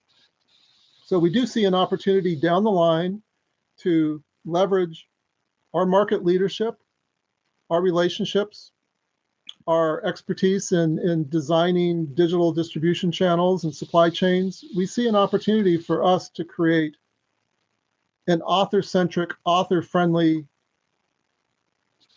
AI rights licensing supply chain that authors control, that publishers control. So authors are in control. And we think if authors can be in control, if authors have the power to say yes or no, or at this price and not that price, or for this application, not that application, we think we can bring the two worlds together so that authors can benefit and the AI companies can benefit and humanity can benefit. There is good stuff that can come out of this if people can work together in partnership, but we're not there yet. We're not there yet. Yeah. Because AI companies right now are continuing to scrape and train, to train upon content that they know was stolen. You can go to Hugging Face and access a corpus of Smashwords titles that were taken from us 10 years ago without our permission. And it even tells you that these books were taken without permission, that these are the copyrighted content owned by the authors. Yet here's the corpus, train on it. You know, that's just crazy. And so the Smashwords authors who were affected by that have every right to be livid. They have every right to feel like their rights were violated. Even if copyright law doesn't say that that's technically a copyright violation, you know, that's kind of up in the air whether it is or not. But authors know it's wrong. And so for the long term, you know, AI is going to be with us for the long term. If the AI developers and the users of that AI don't want to have authors at their corporate headquarters, you know, with pitchforks, you know, screaming at them, then show some respect to the author community, show some respect to the creator community, to artists, and consider them, consider their rights, consider how you can help AI become a profitable good thing for them, not something that's going to take away their career and take away their livelihood. And so the opinions around this are very heated. So that's just one aspect of AI, is the training piece. The other aspect of AI is on the generation of books. And we're getting a lot of books coming into D2D that are obviously AI generated. Yeah. We don't like that. But again, it's not our job to determine what's good writing, what's not. But, you know, we think that, you know, most of these books aren't selling, and they're not going to sell, because the book that you're going to get generated from an AI system is likely going to be nonfiction. It's going to be generic, undifferentiated content. It's going to be 101 shopping tips or 101. Yeah, very low content AI generated stuff. People don't want to read that stuff. Don't want it. And then but I do see it in children's books where the stories are very simplistic anyway. So I've even seen companies. Yeah, certainly. Yeah. If you're looking to generate a bedtime story for your 5-year-old, your 5-year-old's not going to have the literary sophistication to recognize that maybe the story isn't very original. Maybe the story is like every other children's story. But so that's true. But when you're looking at, you know, full-length fiction, the potential for AI is still years and years away from producing books that are as good as the best fiction writers. But it is fair to acknowledge and recognize that, you know, for lower quality writers, you know, we are all on some spectrum of quality. You know, I'm certainly not at the best and I'm not at the worst. I'm somewhere in the middle. Most of us are somewhere in the middle. For those of us who are on the lower half of quality, however you measure quality or creativity, then these AI systems are going to present more competition. But, you know, at the end of the day, these AI companies can only generate written content that's as good as what they've ingested already. Mm-hmm. And the other thing that we found in our initial research into this space, into the AI industry, is that authors, when you ask authors, why are you opposed to AI or opposed to AI training? One of the number one things you're going to hear is that, oh, well, these AI companies, they just want to replace me. I don't want to be replaced by a machine. That is scary. No one wants to be replaced by a machine. But what we found is that there's a disconnect here between what authors fear and what the reality is. These AI companies don't really care. They're not looking to build businesses generating novels. I mean, sure, there's probably going to be an entrepreneur out there somewhere who's going to try that business. That business is probably going to fail. It's not a business I would want to start, because these books lack human soul. Yeah. They're not real. Exactly. They're not the book that readers want to read. You look at what readers want to read.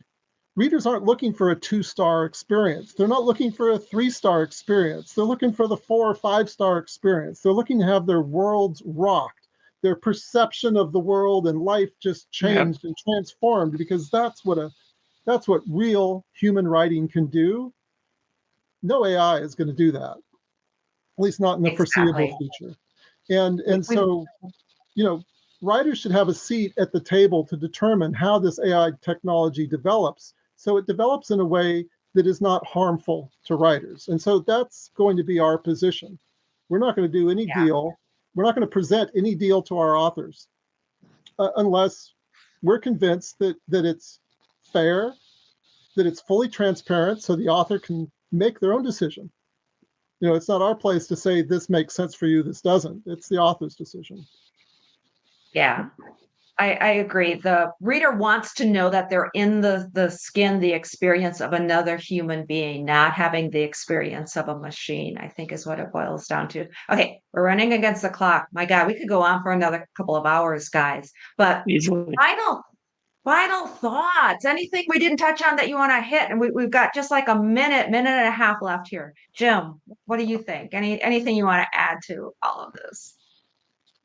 I think I would want to add that, authors who are maybe newbies to the publishing industry, it might feel like it's overwhelming to you at this point. Or you might feel, this is the part I hear a lot, Desiree, authors saying, oh my gosh, I missed the, not the gold rush, but I missed the best times to become a self-published author, because that all started in 2008. The best time was between 2008 and 2010.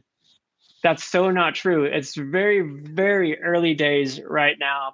And one of the things that I love about this community, and I mentioned it earlier, is that authors in the indie community want to help you succeed. They want to help guide you along and hold your hand as you go through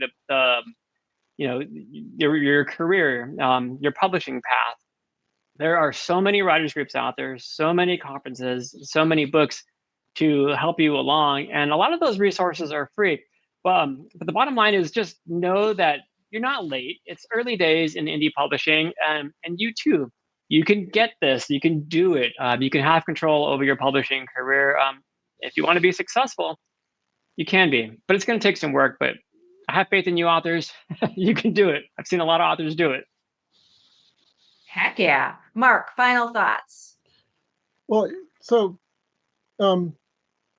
trailing off of what Jim just shared there, I know there are a lot of authors out there that think the best days of indie publishing are behind them. Certainly the easiest days are behind us. Back in the early days, 2008, 2009, you could publish anything at 99 cents and you were going to get a lot of readers, because readers had never seen a 99-cent book before. Today, you can publish a book and price it at free, and you're still going to get more readers than you would have otherwise if you had a price. But even free books now struggle to find readers. So I know that can be discouraging to a lot of indies, especially indies who see that it's more competitive now than ever before. But I still think that there's never been a better time to be a published author. I still think that the opportunity ahead of authors is greater than it's ever been. What I would encourage authors to do is really focus on best practices. So best practices are the things that you can do to publish more professionally. Best practices and focus on evergreen best practices. I wouldn't encourage you to look for the latest trend or flash in the pan. Get the basic best practices down first, because most authors fail at best practices. Now, Jim knows this best practice I'm about to mention. It's one of my favorite ones, and I'm going to mention it again. Pre-orders. Approximately 85% of indie authors release books without doing them as a pre-order. So that small percentage, that 15% of authors that do release their books as pre-orders, those 15% of authors are getting most of the sales. It'll blow your mind, like 2-3 times more sales on average for books that are released as a pre-order, as opposed to books that are just uploaded when they're released. So this is a best practice that every author can implement today. If you are planning to publish a book anytime in the next 12 months, that book should be on pre-order today. It doesn't even need to be finished. You don't even need a book cover yet. You just need to know what the title's going to be and the book that you're going to write, that you're committing to your readers you're going to deliver in a year or 9 months. Get it up on pre-order today so that you can start collecting orders today. That's just one example of a best practice. So there's lots of opportunity. Don't feel discouraged that there's hundreds of thousands of authors that you have to compete against. Don't be discouraged that AI is creating tens of thousands of new books that are clogging retail store shelves. That stuff is invisible. Don't worry about it. Your competition is, how do you get to deliver that 4 or 5-star reading experience to your reader? That's all that matters. If you deliver that reading experience to the reader, your book will flourish on the wings of reader word of mouth. That's what it's all about. Word of mouth expressed by, readers sharing to their closest 20,000 friends on TikTok, this book that they just read, or, the 5-star review. That's also an expression of word of mouth. And that's what the author should focus on. That means the quality of your book is more important than anything else. Your book is the best marketing you're ever going to do. The quality of your book is more important than the quality of your advertising. Yeah, I could go on and on. I could go on and on about best practices. I know that hook is going to come out and pull us off the stage here because we ran up against the clock. But we're going to have you guys come back, okay? Come back in the spring, and we can talk so much more about all of this. Mark and Jim, you guys are definitely, from Smashwords to Draft to Digital, you are helping authors become that power center in publishing. Thank you both for all you do, and thank you for being a part of the BookFest. Thank you, Desiree, and thank you, authors. Yeah, thank you. Come work with us.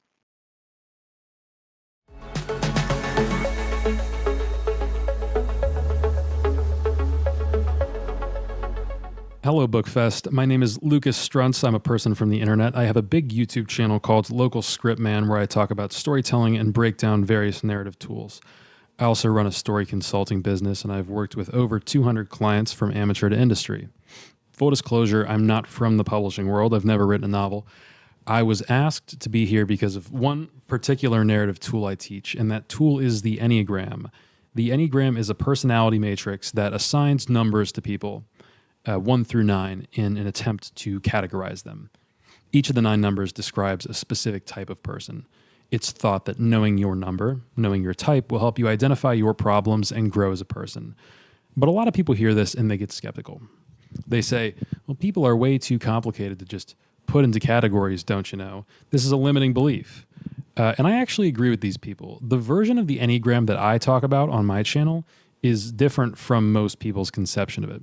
For our purposes here, I don't want you to think of the different numbers as types of humans.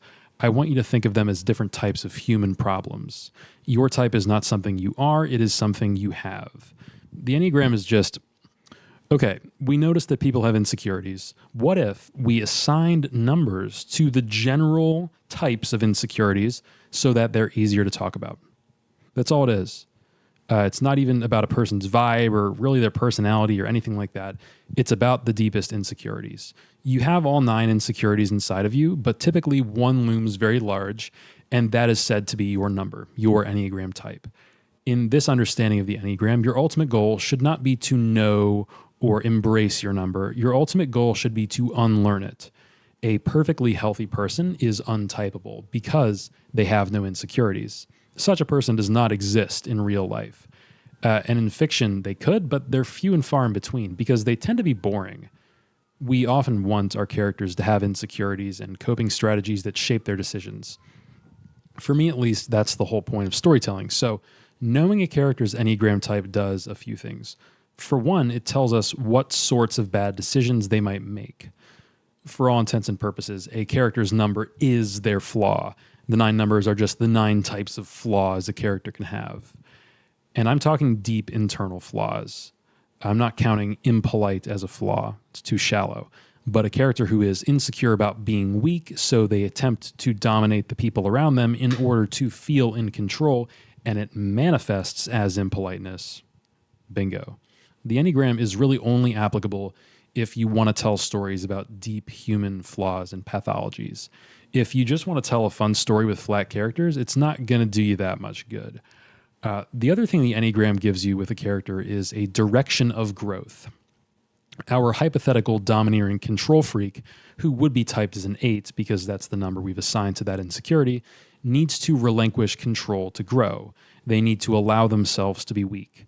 We know that about this character. So when it comes time to plan out the third act, where all of the character arcs get resolved, we know that we'll need a scene where that character, that type 8, gives up control. But for another character who has been passive and struggles with agency, this would maybe be a type 9, their ending needs to be the exact opposite. They need to take control to complete their arc. Growth means different things for different people. And once you learn all 9 types and what growth means for each of them, you'll be able to plan character arcs in your sleep. The Enneagram won't write your story for you. It won't tell you how to organize your plot, but it can give you basically the cheat codes for figuring out the emotional and thematic through lines of your story. So the objective of this talk is to break down the meanings of the 9 numbers and describe what sort of emotional journey is appropriate for each of them. Starting with the type 1. Characters with a type 1 complex have this big insecurity around perfection and what's right in their mind. They feel this need to correct their behavior and the behavior of those around them. You can spot type 1 characters by the way they follow some sort of code and the way they judge other people for not following the code. This code could be anything. So the type 1 character might religiously believe in being kind and respectful, and they might push others around them to be kind and respectful. But the one could also religiously believe in throwing every third baby into the volcano and believe it with the same level of veracity. These two, is that what veracity means? Okay. I don't know. Sorry if that's not right. But yeah, the 2 type 1 characters I've just described would not agree with each other. They have different moral codes, but the point is not the code itself. The point is that there is a code. And it's the primary motivation of the character. So what does the arc look like for a character like this, who has this black and white moral code? Well, to overcome a type 1 complex, the character has to get their hands dirty. They have to break the rules. They have to break their rules. That's what it means for the 1 to become actualized. So we can pencil that beat in. We know that in order to grow, our 1 character has to break their code in some way. They have to overcome this insecurity around perfection and rules. For the 1 with the kindness code, growth would look like letting themselves be a little mean. You know, doing what we describe as a bad thing could be growth for that character, getting their hands dirty. But for the volcano baby thrower 1, growth would look like abandoning the code of throwing babies in volcanoes. The Enneagram doesn't look at an action and ask whether it's good or bad. The Enneagram asks, what is the motivation behind this action? Is it an insecure or a secure motivation, right? Because the 1 who is obsessed with their code of kindness isn't necessarily a healthy person. They've attached their peace, their self-esteem, and their relationships to whether or not a code is being followed. Whereas for a secure person, those things would just be innate. What one's need is to appreciate the grayness and the nuance, regardless of where they started from. Again, in terms of personality, They really could be any type of way. They could have a more serious disposition, but they could also have a fake happy thing going on. That's where your freedom as a writer comes in. The Enneagram stuff is just a base to build the character on. You're still going to have to give them all of that human detail. And while the Enneagram might claim to encapsulate that stuff, in my opinion, it doesn't. The internet has tried to make the Enneagram more holistic and more about vibes, personalities, but I think its power comes more so from knowing its limitations. So, moving on to the type 2. While 1s are all about righteous anger, 2s operate in a completely different headspace. For 2s, it's all about relationships. They want to be wanted, they need to be needed, because deep down, they don't feel like they're enough, so they try to get validation through their relationships. People-pleasing, basically. 2s will do things for you, but it's not genuine altruism, whether they know it or not, and most don't. They really just want to hear thank you. And when they feel like they're not being appreciated, the insecurity is revealed and their smothering, mothering affection can turn into pure ego and spite. So if your character starts with this flaw, this insecurity, what does growth mean for them? What does growth mean for the type 2? Well, the 2 needs to find authentic self-esteem. They need to be able to serve in silence. And at times, they need to be able to say, no, I'm not going to help you. I'm going to take care of myself, even if it means destroying a relationship that once gave them validation. So these characters are the overbearing parents, the mom friends, the caretakers. But yeah, I think that one makes enough sense. That's 2s. Okay, so type 3. Like 2s, 3s are all about self-esteem, but 3s scratch that itch by trying to be successful at whatever it is they do. 3s feel like they aren't enough unless they insert thing, get the job, get the girl, win the trophy, save the world, start their business, make more money. Whatever it is, the 3 has attached their self-worth to something outside of themselves. If they fail, they will feel worthless. They have to earn the right to love themselves. But 3s need to fail in a story sense. They need to fall short. Yeah. 3s will get a victory and it's right back to work, on to the next big thing. No amount of success will ever truly satisfy them. They're trapped in a cycle. And so for these characters to grow, they need to break out of that cycle. They need to realize that their self-worth shouldn't hinge on external validation. The 3 journey is, I'm enough. I've done enough. I'm going to rest. That's how you know they're fully healed. Okay, the 4. The 4 fixation basically looks like, you know when people have a problem and they make that problem their entire identity, and sometimes you wonder if they even want to get better because it seems like they've integrated the problem into their sense of self and they're kind of like in love with the problem in a way. They soak in the pain, they mope, they don't really want to be happy, they'd rather be real. And so they put a lot of effort into projecting an image of realness, wearing their pain and their drama on their sleeve. Anything but actually taking steps to get better. That's the 4. 4 stereotypes usually are all about them being artistic and creative, and they can be. But the core of 4ness is emotional masochism. It's a coping strategy. When there is no way to avoid pain, you might as well learn to love it. All of these motivations are sympathetic. They're all coping strategies. But yeah, that's how these moody, dramatic 4s come to be. So what does it mean for a 4 to grow then? Well, it means stepping out of the tragic victim narrative and actually doing something good for themselves. 4s need to be okay with being okay, even if it means losing their cherished, broken identity. That's 4s. So 5s. The 5 pattern is basically where you're terrified of the world, so you retreat into your own head where it's safe and everything makes sense. 5s manage their fear by turning inward. They need to feel personally competent to handle things. Most of the time, that looks like having a theory of everything that explains away all of their anxieties. But it also tends to come with putting all of their XP points into one very specific discipline. The world is big and scary, but one little corner of the world, model making, Tai Chi, guitar, that's something I can manage. I'll get really good at this one thing and I'll turn it into my armor. I'll turn it into my bubble. A character like this obviously is terrified of the unknown. So if you want to write them an arc, it's very simple. Have them face the unknown. Have them step out of their bubble of safety and comfort and confront whatever it is. Aliens, the divine, true love, the great mystery, the thing that is beyond them. They just have to let it engulf them. They have to say, this is beyond me, I'll never understand, and that's okay. That is the 5 arc. 6. 5s look inward for security. 6s, on the other hand, look outward. That means soothing their anxiety by latching onto systems. groups, ideologies.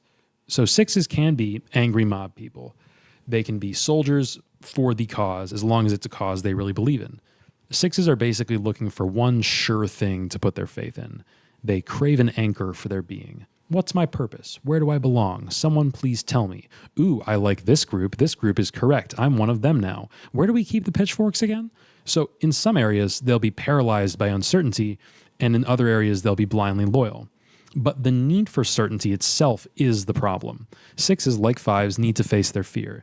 Usually that looks like breaking free of the system. They're a loyal soldier in an institution, they have a purpose, and then something happens. Their purpose is called into question, and they have to break free of the machine, possibly to join a better machine, a different faction, or possibly to do away with machines altogether, trusting themselves to handle the world alone. That's 6s.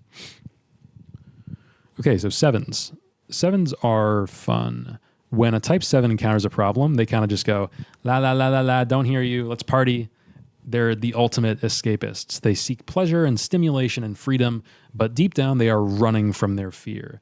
They're afraid that if they slow down, they'll be forced to confront the dark reality. They'll be forced to have the hard conversations. So they sort of just party their way through life with half a set of emotions. Not necessarily partying, but it's a form of adventuring and escapism. They just don't look back. And so the 7 arc is looking back. 7s need to stop and face the darkness that they've been in denial of. That could be like the reality of death or failing health or something that someone else has done that they've been denying.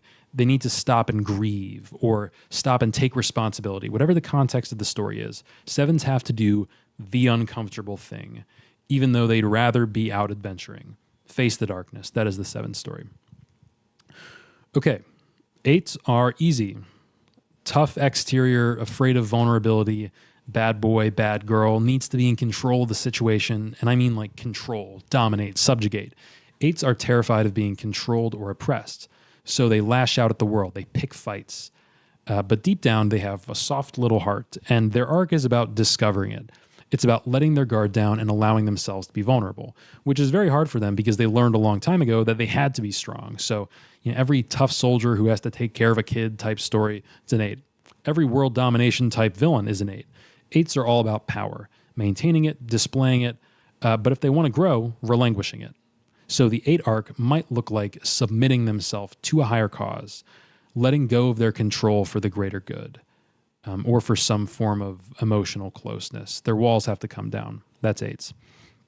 9, okay, home stretch. Last, but certainly not least, is the 9. The 9 response is to repress your anger and say, yep, everything's okay, even when it's totally not.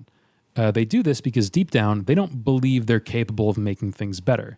At some point in their life, the 9 has learned to stop fighting reality and get used to it. 9s develop this insanely thick skin to deal with discomfort. But the consequence of this is that they have trouble advocating for themselves. They don't even recognize the pain when it's happening. So they have trouble fighting for something better. Instead, they sort of just convince themselves that the crappy reality they've been living in is inevitable and okay. They get used to inadequacy. And so the 9 story is the classic motivational tale. The person who doesn't believe that they have it in them, but then is forced to become a hero and take action. The 9 has to find the power within and the will to act. They have to wake up and take control of their own lives. And that's it? That's all the numbers? Wow. Really, the general philosophy behind all of this is that the core drive of a character is the very thing they need to unlearn. And again, these numbers are not types of people, they are types of insecurities. A character whose sole motivation is to save the world, and they really, really feel that in a super secure way, and it guides all their decisions, not typable. You can write that character, but the Enneagram isn't going to do you much good. However, if a character wants to save the world so that statues will be built of them and they'll go down in history, that's a 3, and we can give them a 3 arc. In terms of a character's arc, there are exactly 2 ways to position the Enneagram complex. Either it's the reason they're doing what they're doing, and it's the wrong reason, right? Like that 3 who wants to save the world. Or it's the thing standing between them and their goal. Like a 5 who joins an interpretive dance club and has to learn that there isn't an objective truth and they just have to surrender themselves to the music. So the Enneagram type would be an obstacle in that case. Okay, so now I'm going to get a little weird because I have some time. I explained all 9 numbers, but I didn't mention that they fall into 3 groups. In wellness, it's generally understood that there are 3 centers of intelligence: the head, the heart, and the body. 2, 3, and 4 are called the heart types, or heart cluster, as I call them. They are insecurities that arise around self-esteem, love, and worthiness. And then 5, 6, and 7 make up the head cluster. These are insecurities that come from fear. They're fear management strategies. And then 8, 9, and 1 are anger management strategies. So love, fear, anger, all 3 primary emotions. We all have them. So in Enneagram, we have this idea called tri-types, where instead of just assuming a person or a character has one number, we pick one from each of the 3 clusters: head, heart, and gut or body. For instance, my strategy for self-esteem is 3-coded, but my strategy for anxiety is 5-coded, and my anger shows up in a way that is very 1-coded. 3 is my dominant urge, so I'd be a 3-5-1 according to tri-type theory. Again, this is all made up. We're just applying labels that help us make sense of things. For a long time, I wasn't sure how a character could deal with multiple of these Enneagram fixations at a time, but the tri-type model shows how that could make perfect sense. You could even construct 3 separate arcs for a character: one about unlearning their self-esteem patterning, one about unlearning their fear patterning, and one about unlearning their anger patterning. But I'd probably save the big one for last. The reality is, once a character has finished their arc, it's not always clear what should be done with them. In a story with static characters who are just like, yeah, I'm a static character, I'm doing stuff, that's one thing. But if you're telling like an epic with this pathological flaw stuff, it's tough to like figure out what happens next. They could just stick around and be a secure, actualized protagonist. That's fine, I guess. Or they could step out of the spotlight and become some sort of mentor. Generally speaking, though, an arc is a limited thing. It's not a slow process of development. Especially in a movie, it's a reconfiguring that hinges on a few key points, and then it's over. So if you know your Enneagram, if you know your character's Enneagram, you can figure out what those key points are for unlearning their type fixation. Pencil them in. You know, like this is the moment he realizes, and then this is the moment he changes, and then build your story around those emotional placeholders. So yeah, that's my understanding of the Enneagram as a writing tool. I have more videos on my channel, Local Script Man, that go into depth on all the types. Well, I'm actually working on it currently, but oh yeah, they told me to be timeless. I have a public playlist of all the other Enneagram resources, should that pique your interest. I hope you've enjoyed this little breakdown. It's been a pleasure, and happy BookFest.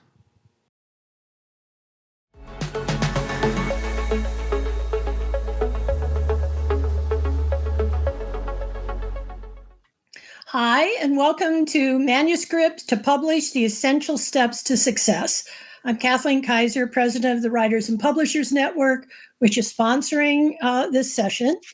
And the 3 ladies that I have with me today are people that I have worked with that I find so knowledgeable in what they do, and they have helped so many writers that are members of our group and just writers in general that I know. And so that's what I've brought them here to help you. And they're, to me, once you've written the manuscript, you've got to understand that is just the beginning.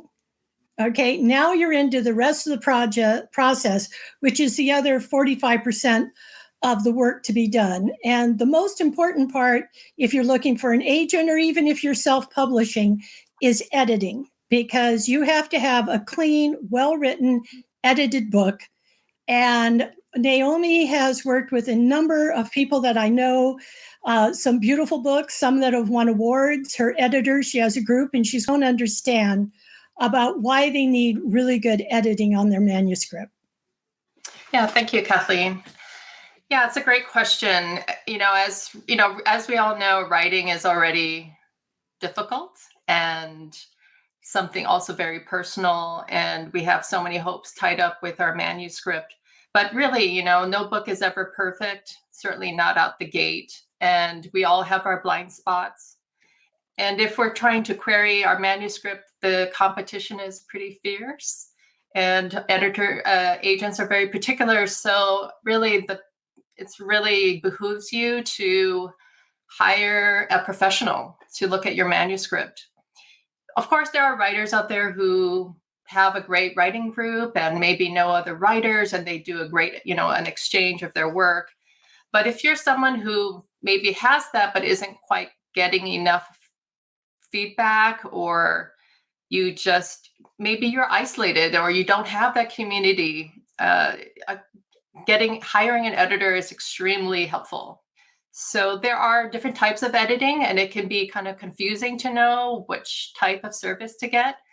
Usually I often recommend starting with a big picture feedback. And there's two types. There's the manuscript critique, and then there's developmental editing. So the critique is really where the editor, someone who knows your genre, is going to read your manuscript, and they'll take notes as they read, and they'll collect their thoughts into an editorial letter.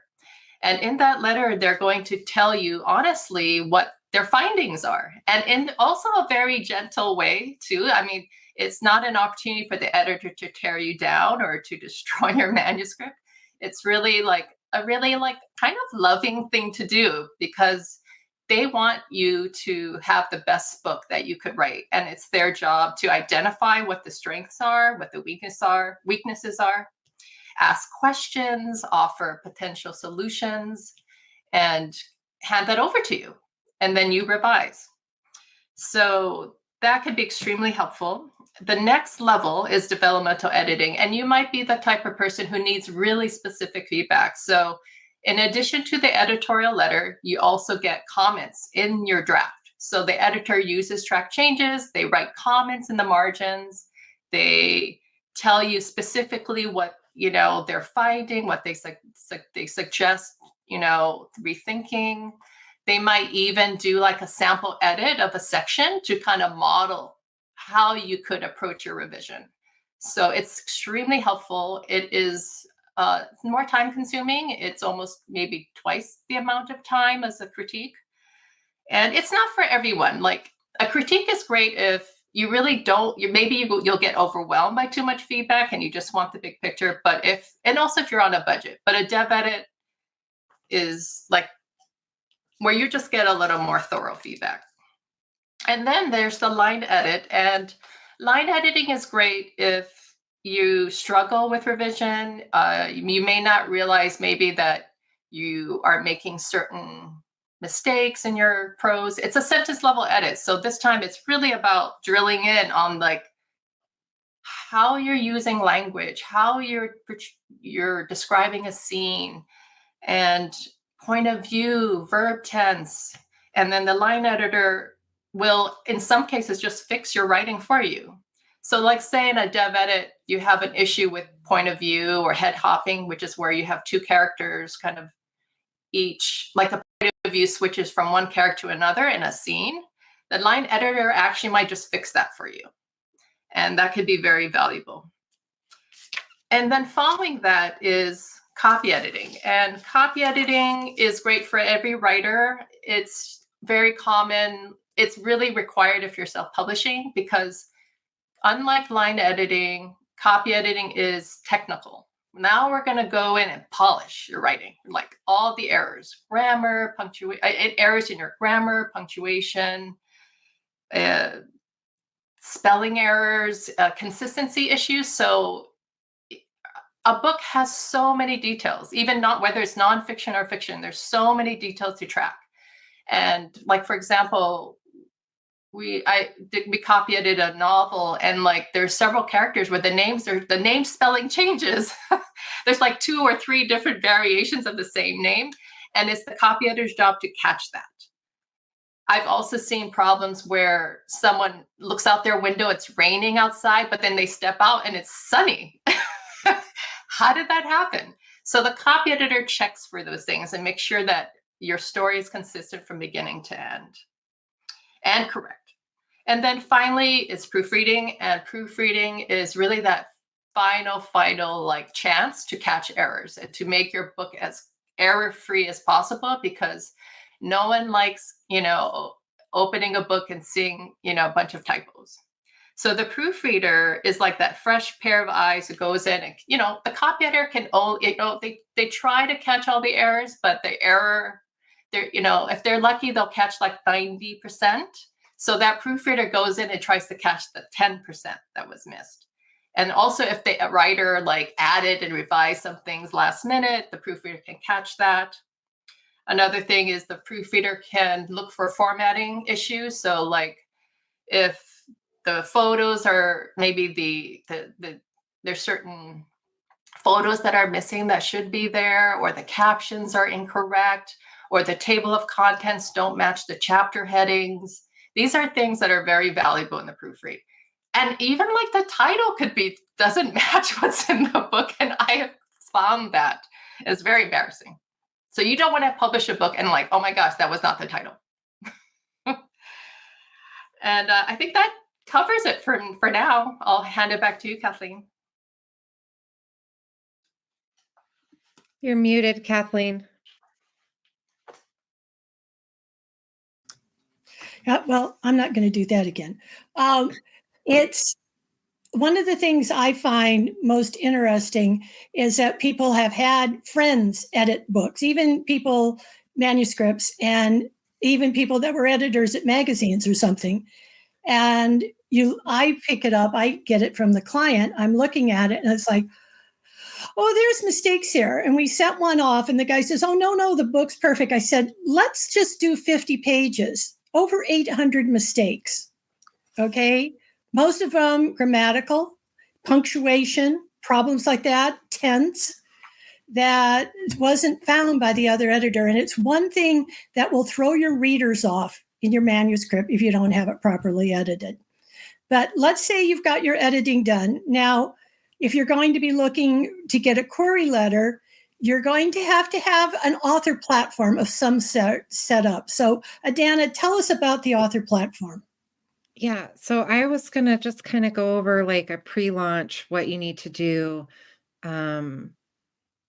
for your book and how to market and all of that. And I think the most important thing is to start with your website. Most people don't start at their website, but I think that starting with your website gives you a place to kind of, really think about who you are and how you want to present to the world. And that clicks all the other pieces in like Legos. So having to like sit back and think about like, before you do anything, what's your genre? Because you can't have a website that doesn't match your genre. You can't have social media that doesn't match your genre. Like it just doesn't, it won't bring in an audience because they're used to seeing certain things. So I think that before you do anything, you think about who you are, what you're trying to portray, and what your genre is. And that kind of becomes your brand, right? Like you are your brand, your books are your products, and that's what you're selling, really. So you start there, and then you start thinking about your aesthetic, and you think about your writing, and you think about how you want to convey yourself. Like, do you want to be serious? Do you want to be playful? Do you want to be whimsical? And that all kind of becomes your brand voice. So just like in a company, if you were creating a company and not trying to sell a book, you would do the same thing. You would go through the same steps. You would pick colors, and you would pick font, and you would create a logo, and you would figure out what your voice sounds like and how people are going to interpret you when they land on your platform on a whole. And then design your website. It doesn't matter if you don't have a book cover yet. It doesn't matter if you're still in your first draft. It doesn't matter. Like none of that matters, because what you're doing is you're starting something from scratch, and you get to evolve, and everything should evolve as your story evolves.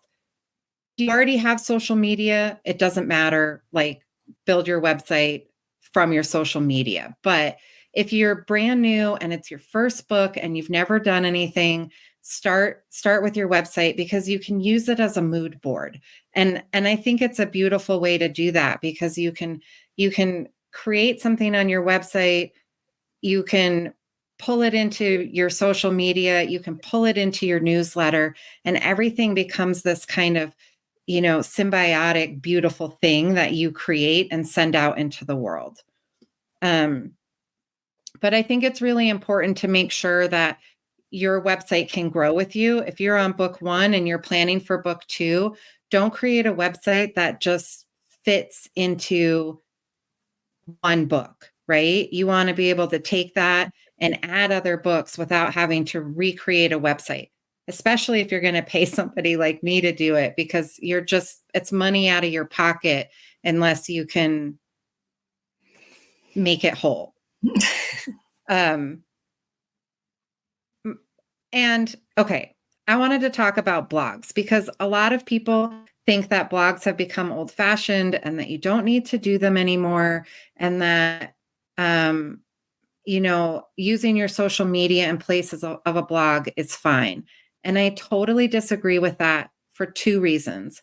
One, a blog, when an agent or a producer or a potential reader land on your website, shows that you can write about whatever. You can write about your life.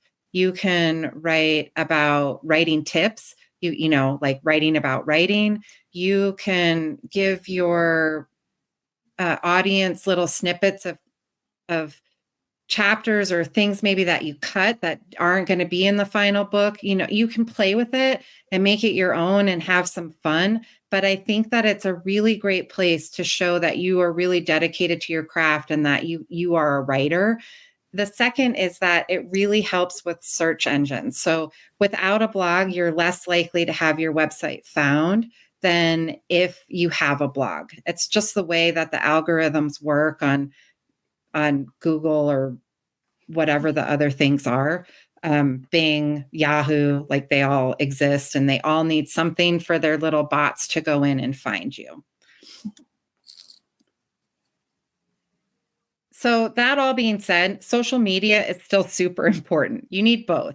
Your author website is like this little hub that goes out into all of your other things. It goes into your social media, it goes to your publisher, it goes to wherever your books are sold. It has places for people to sign up for your newsletter, but your social channels are how people are going to find you. Like without a doubt, social networking is still the way to do it.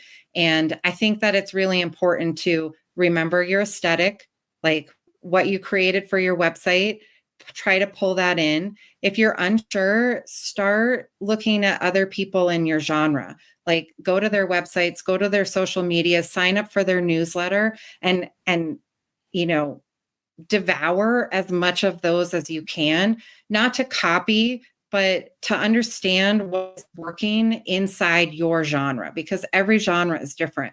What works for romance does not work for sci-fi or memoir. I mean, what works for sci-fi is definitely not going to be the same for like if you're writing a memoir or a narrative nonfiction or whatever, right? Like they're really, really different. And you have to style your everything, your whole platform off what is happening inside your genre. It doesn't mean you can't play with it. I think everybody should have fun. Like, please have fun with it.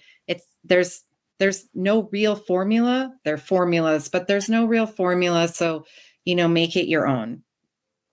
I think it's really important, I can't stress this enough, to not go on your social medias and only promote.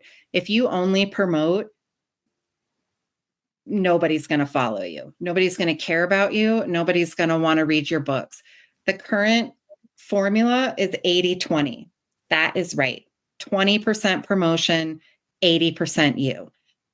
It seems little, but if you look at people who promote all the time, if like you're on Instagram and you follow someone and all they do is my next book signing, my next book, my next this, my next that, you scroll right by them. There's a reason that influencers exist in our world, because they share what appears to be their personal life, and people like that. And they want that from authors too. We're all friends. Everybody wants to be friends with you. So make that 80% you. You don't have to get deep. You don't have to share really personal things unless you want to, but you can make it appear that you are. Share your food, share your writing space, show your cats and dogs, your day at the beach, your drink poolside, like whatever it is. You don't have to share your kids. You don't have to tell people where you are in the moment, but making it appear like you are an open book makes people want to buy your book. And the current statistic for social media is 80% of people that follow you will buy your book. So if you have 1,000 followers, that's 800 book sales. If you have 10,000 followers, that's 8,000 book sales. So if you curate your social channels properly, like, you know, it's a really good avenue to sell your books organically. But you can't start your social media 2-3 months before your book comes out. You need to give it time to have organic growth and have people who are interested in your book come to you, right? So you start your website before your book comes out. You need to start your social media a minimum of a year before your book comes out. But that's a minimum. I would say the longer, the better. If you know that you have a book coming out in 4 years, start your social media now. My last thing is all of this leads into a newsletter, which is still the best place to sell to your audience. So using your social channels and using your website to build a newsletter list that you can send, you can send people. You might think you have nothing to say, but use your blogs, use your social media posts. You can repurpose everything into a newsletter. Like, you can repurpose everything into a newsletter. And so don't feel like it's so overwhelming. You can create a calendar that will tell you, what you need to do. Like, you can create that. You can use AI to help you create that. And you can, look at it and plan your newsletter, your social posts, what your blog's going to be on that calendar, so you don't have to overwhelm yourself, and schedule everything out. And, all you have to do is check in and talk to people. And, it sounds overwhelming, but it's not if you start way, way before your book comes out. And the last little bit that I think goes with everything is doing hashtag research. Because if you hashtag research, you can also turn those into keywords that you use on your blog, on the back end of your website, and in your social posts. And if you pick like 3 to 5 that you use every time, it will become a thing that when people search those keywords, you come up with them. Very good. And it is something that you need to start way in advance. I'd say once you've started the first 3 chapters and you're going forward, work on your social media. So we'll start there. So we've gotten a well-edited script. You've set up your author platform.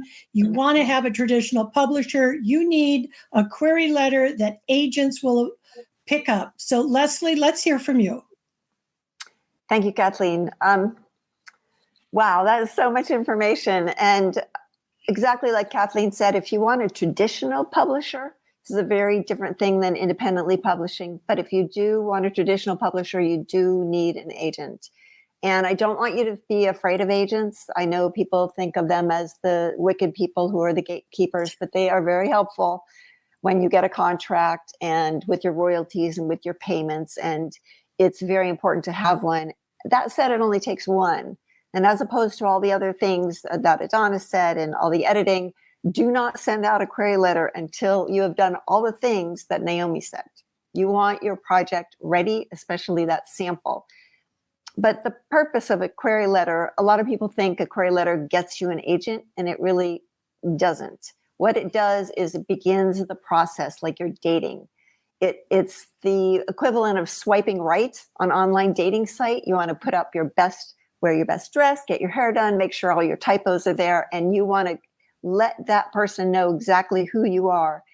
So they want to read a sample, and a sample is the next step of really getting to know you. And that's why it's so important to have a good sample, which is about 50 pages or 3 chapters, and it needs to be perfect.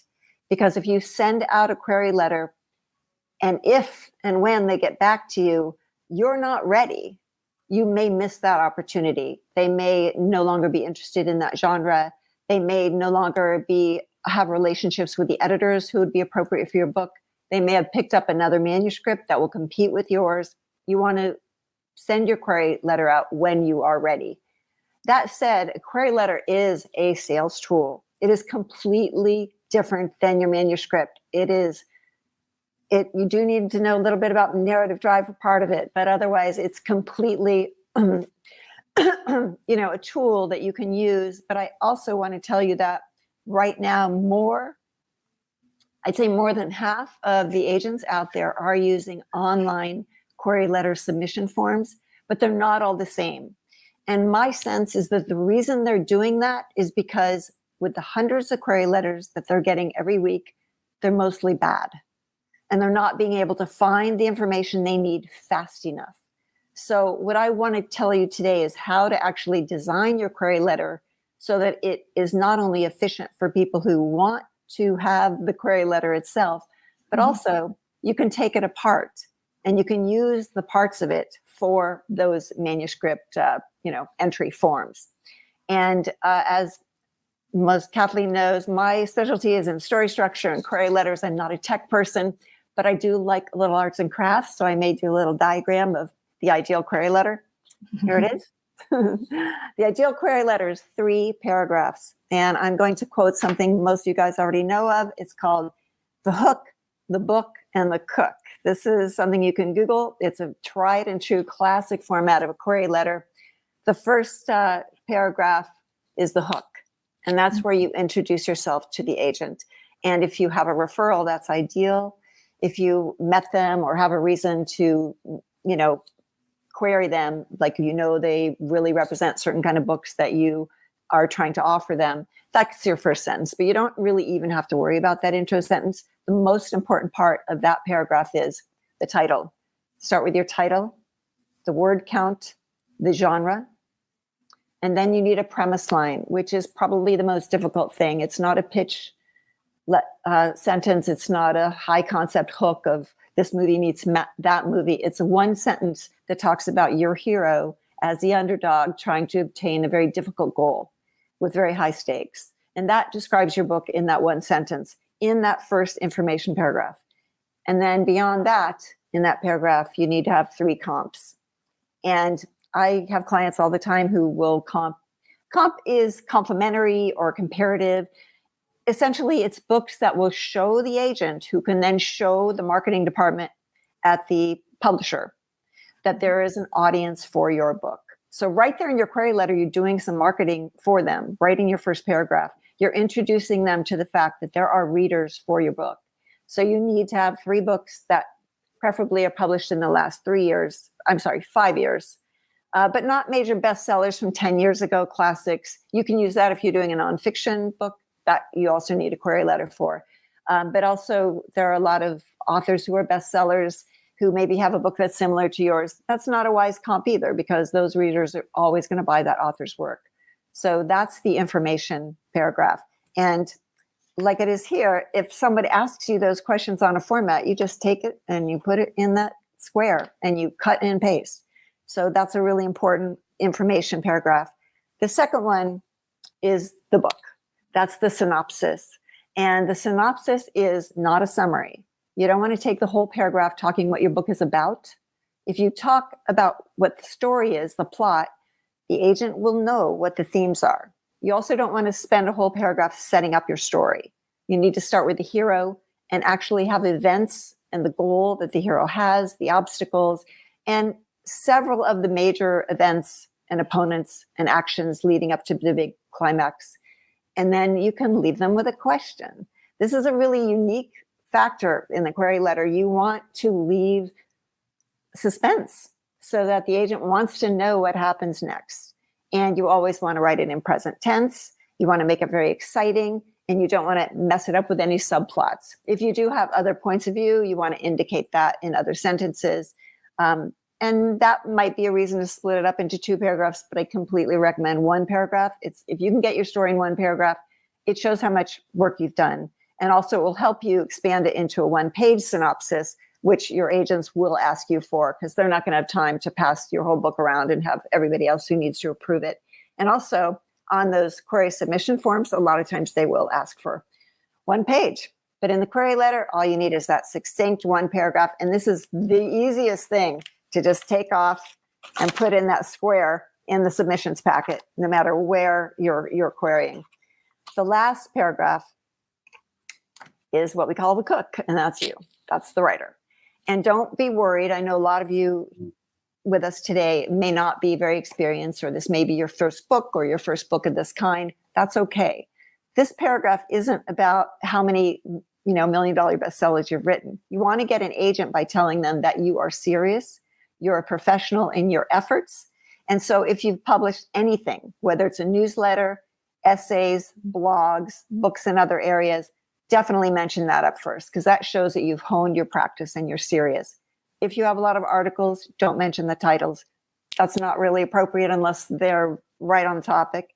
Generally, they want to know the most prestigious things you've done, where you've published that could impress somebody. If you have had a bestseller in some area, or even if you've had a PTA newsletter that you've done for 10 years, that counts as writing and publishing too. Then any education, whether you have an MFA, that's always great. But if you have education that has to do with the topic of your book, that's really special. And then personal experience in terms of why you're writing this book, what makes you the perfect person. But this isn't just important in nonfiction, also in novels of all kinds. If you're fascinated with this, or you grew up with some sort of mystery in your life and that made you, want to write about it, that's really important to tell them, because then they know all about you. This also is the paragraph where you talk about your platform. If you don't have it yet, don't say you will have a website, you will have 1 million followers. Don't waste words here. You have 1 page to make a really good impression. Say what you have, what's happening now. If you follow Donna's advice, clearly you already have all this going on. But meanwhile, say what's happening with you now. And sometimes that's alumni associations and organizations that show that you know hundreds or thousands of people who will be interested in your book. And finally, you want to do the ask. That last sentence is going to be, would you like to read a sample? Because that's what the query letter is. It is getting out there. It says you're ready, you want to be a professional, and you want to get an agent. And then be human. Make sure and thank the people. If you have room in your 1 page, use a 14-point font and give them a little ease in their eye strain as well. But remember, these people are human. They get 1 million query letters. The more professional yours is, and it takes a long time to make 1 page that's perfect, and count on it. It will take you weeks to do this if you don't hire help. Even if you do, once you have it nailed, you can use the same query letter over and over, just with different people, different introductions. And remember, it's about having them read your sample. So then you need your sample ready. So that's how you deal with the whole query letter. Back to you, Kathleen. Thank you. That's part of what this whole thing is. In the end, you could have a really well-edited manuscript. You could have social media going. You can do the perfect query letter, but how good is your manuscript? Because once they've asked for the manuscript, that has to be perfect. That has to tell the story that you've written in that query letter. So let's talk about some of the barriers that some of you have seen. And we'll go back to Leslie with this. What is a hindrance because you work with authors on producing query letters? What are some of the hindrances you've seen they're not wanting to do certain things? What do you see as a problem that they need to get over? Well, the biggest problem is they want it to be really long. They want to say more and more and more. And really, this is a case of less is more. And it's okay to single space your query letter. In fact, it's good. You're never going to get all that information on 1 page if you don't. But I would recommend printing it out and looking at it and making sure it's, 250 pages is the average word count for any sort of book. But in a query letter, I'd say you could go up to 400. But if you can keep it, the shorter the better. 350 is really ideal. And just don't go on about stuff that isn't important. Every word must have to be there. So I would say length is the biggest issue. And then in that synopsis paragraph, that's really hard to do. It's nothing like writing a book. The only thing that's similar that Naomi will probably agree with me on is that it must have narrative drive. You need a reason when you're writing a book and when you're structuring your book to have the reader turn the page. that synopsis paragraph, that has to sing. You need the reader to go, oh my gosh, that happens, and then that happens, and that happens, and then what happens? So I would say those are the biggest two downfalls of query letters that I've seen. Okay, so you mentioned Naomi. Naomi, with working with people, a lot of people are afraid, they're going to change my words. An editor is going to change. How do you make them understand your editor is probably your best friend? Yeah. I assure them of that. And I, my job is to match them with an editor, unless they choose an editor from the team, but I match them with an editor that resonates with the book, is excited by the sample, so that there's enthusiasm and genuine, interest. And I also tell the writer, at the same time, we're here to make your writing better, to make you a better writer, to make your book better. We're here to help your voice shine. It's not the editor's voice, it's your voice. And everything in general, like when we're with developmental editing or line editing or even copy editing, everything is tracked with track changes. It's not permanent. Everything is a suggestion to some degree. And it's really on the writer to decide what works, what they agree with and what they don't. It's not set in stone. Yeah.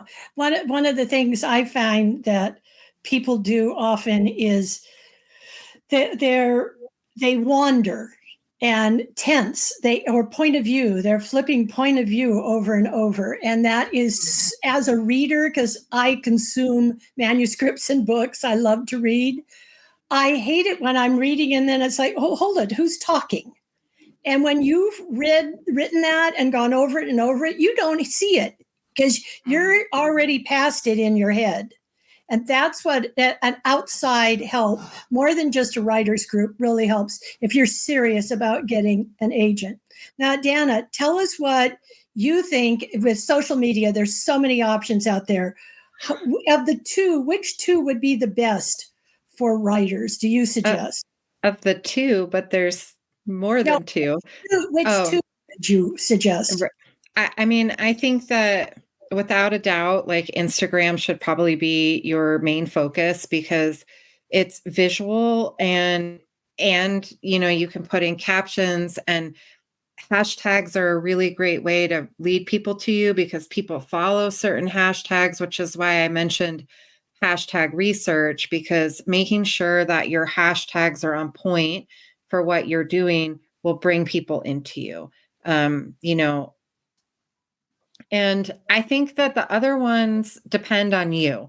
If you're more comfortable on Facebook, use Facebook. If you're more comfortable on TikTok, use TikTok. If you're more comfortable on Twitter X, use that as like whatever. And I think that it's really important that you don't have to do them all. Pick 2, pick 3 that you're comfortable with, that you know how to use, and start there. You can always add as you go along, but you don't have to do it all. Don't overwhelm yourself. Start small and build. You're building a foundation. That's what you're doing. You're building a foundation. You don't want a rickety, cracked foundation to launch your entire platform on. No. Explain to them about scheduling. I think that's something many people don't understand that they can do. Yeah, scheduling's great. There are scheduling apps. Some are free, some you can pay monthly for. If you use Facebook, you can schedule. There is a whole calendar because you're using a professional site. You're not using your personal. You're either on a creative or a business platform on both Instagram and Facebook. I think that's important to mention. Like if you're using a private account or a personal account, you can't use a lot of tools that you can if you set up as a creative platform. Facebook in their business suite has a calendar that you can actually go into and you can schedule your whole month of posts, and you can schedule for both Facebook and Instagram. So you could go in on the first of the month and schedule all your posts and you're done. Obviously you have to make all those posts, so you set aside a day where you make graphics and you come up with captions and You have a little bank of hashtags. I keep mine in my notes app on my phone, so I can just copy and paste them into posts, and then you can schedule. Instagram has a scheduling feature. You can schedule one post at a time. So you can do 5, but you can only do them one at a time. And then there are apps, there's all kinds of social calendar scheduling apps that you can use. And like I said, some are free, some are really expensive, like crazy expensive. I don't understand why anybody pays for them when you can do it inherently in Facebook. And, so like take some of the work off yourself so you don't always have to be thinking about it. Spend a day or two, spend one day coming up with your ideas for the month, spend the next day scheduling all of that, and then go back to your book. Yeah. I think the main thing is, to me, the number one thing writers have to have is a passion for the story they're telling. Because if you don't have that passion, if you don't really believe in your story, if you think this is going to make you money, so you're doing it this way, it's going to read like that. It's so easy to spot. I probably get 3 or 4 manuscripts a month from people that they want me to look at, see if I want to work with them. And half of them, I don't feel any connection to. Okay. And I don't feel them connected to it. So what we need to do is make sure through all of the things that you do. And I think, Leslie, this is something that probably would come out in a query letter, don't you think? Absolutely. But I think that's, they're kind of two schools, even with independent publishing. I think some people excel in the marketing area and they're just going to do book after book after book. And then there's the others who are really serious about the writing and the story, who have to kind of lean into the marketing, which is more challenging. But it's definitely, that I think that's the advantage of the two paths. If you're good at that, you can do more of it. Personally, I hate all the marketing stuff. I appreciate everything that Donna says, and I have to do it.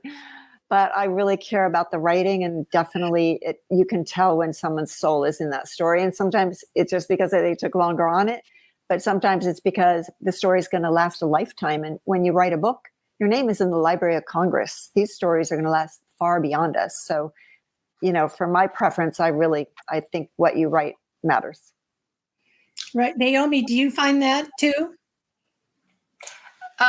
Yeah, I definitely. And I just want to say too, though, I mean, it is definitely important to believe in your story, but also not be too attached, because if you're too attached, if every word is precious, you won't be able to work with an editor and you won't be able to grow and improve as a writer. And so there has to be a little bit of detachment. As much as you love what you wrote and spent hours, years, I should say. I've had people come to me working on books like for 10, 15 years, and, but at some point you just kind of have to like detach and let it go. And just, it becomes its own self that you want to then improve. And another thing I want to add is that, especially if you've just written your first book, or you're writing your first book, this book might not be the book that you sell and publish, and that it's okay. It doesn't mean you're a failed writer. It's the book that's going to teach you how to be a writer and how to write those other books. And, I've worked with writers on their first books. They didn't publish it, but they wrote another book, and it was a better book than the first. And they ended up publishing it. So it's a process, and it's about learning and enjoying. It's not the end; it's the journey. Yeah, writing is a craft. It's like painting or anything else. You have to do it over and over and over to perfect it and get better at it. It's not something you can just jump into.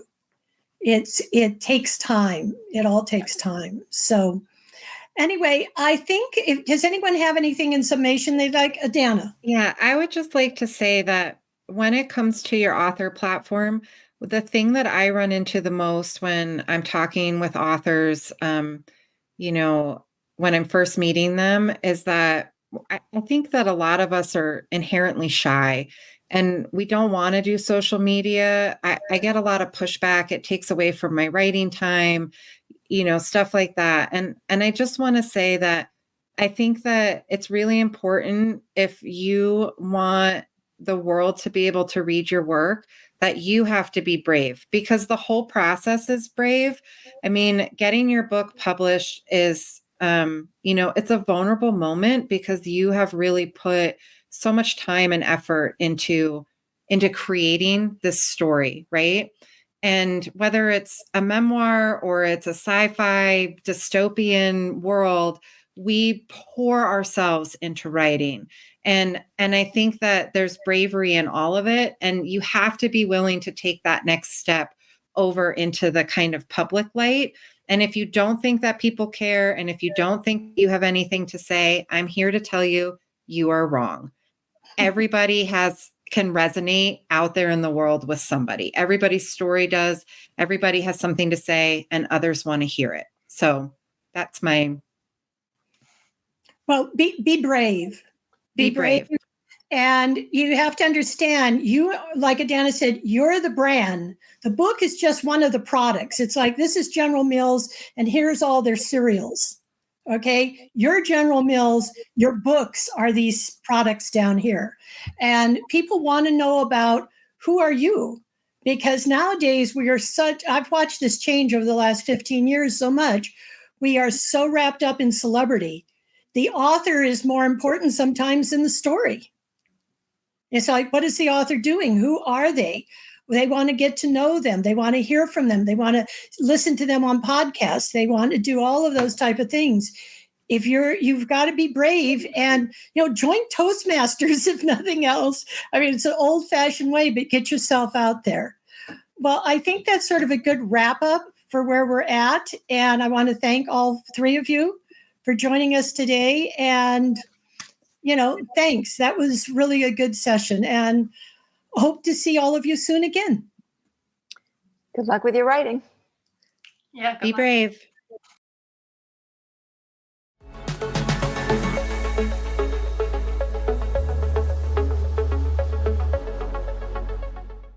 Hi, I'm Donna Lee Moulton. I'm a writer based in Halifax, Nova Scotia, and I get to talk to you today about writing a synopsis. I don't think you can see this, but behind me, out my window, there are high winds and lots of rain. It's storming here in Halifax, and I think it's a perfect backdrop, because for many of us, that's what writing a synopsis feels like, hitting right into the storm. My background is in freelance journalism and nonfiction, and I have 2 and soon 3 nonfiction books. But in the last couple of years, I've waded into the fiction arena, and I now have 2 mystery novels out. My first one, Hung Out to Die, is a traditional mystery, all my imagination and all my ideas. The second one is a historical mystery, and it is based in 1734. And so it required a lot of research in order to make sure that the book was historically accurate.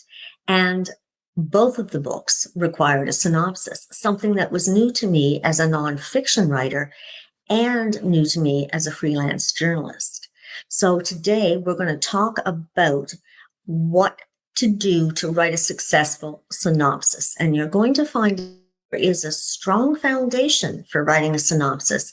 There is also a strong tradition of taking a chance and hitting out on your own into the murky waters of a synopsis. So I've got some slides. We're going to bring them up and we'll go through them. My hope is that we will get through most of them. If not, I can provide any additional information following the presentation. So let's take a little look at this thing called a synopsis. And there's going to be lots of definitions and lots of descriptions. As I said, there is a thread that unites all of those, though. And the first thread is that it is shorter rather than longer. Many sites, many experts, many agents like the 500 to 1,000 word summary. And that's what it is. It says, if you read this book, this is what you're going to read about. And a synopsis is not optional anymore. It is part of a submission package that we send as writers to prospective agents and publishers. And so they have an expectation as to what that synopsis should look like and what should be in it. And we're going to talk about those ingredients. The purpose of the synopsis is to let the agent or the publisher know what happens in the book. It's not a pitch. It's not a query. It's not a blurb. It is not an opportunity to sell yourself with dramatic language or clever language or intriguing language, although those elements can be part of your description. Again, the narrative arc.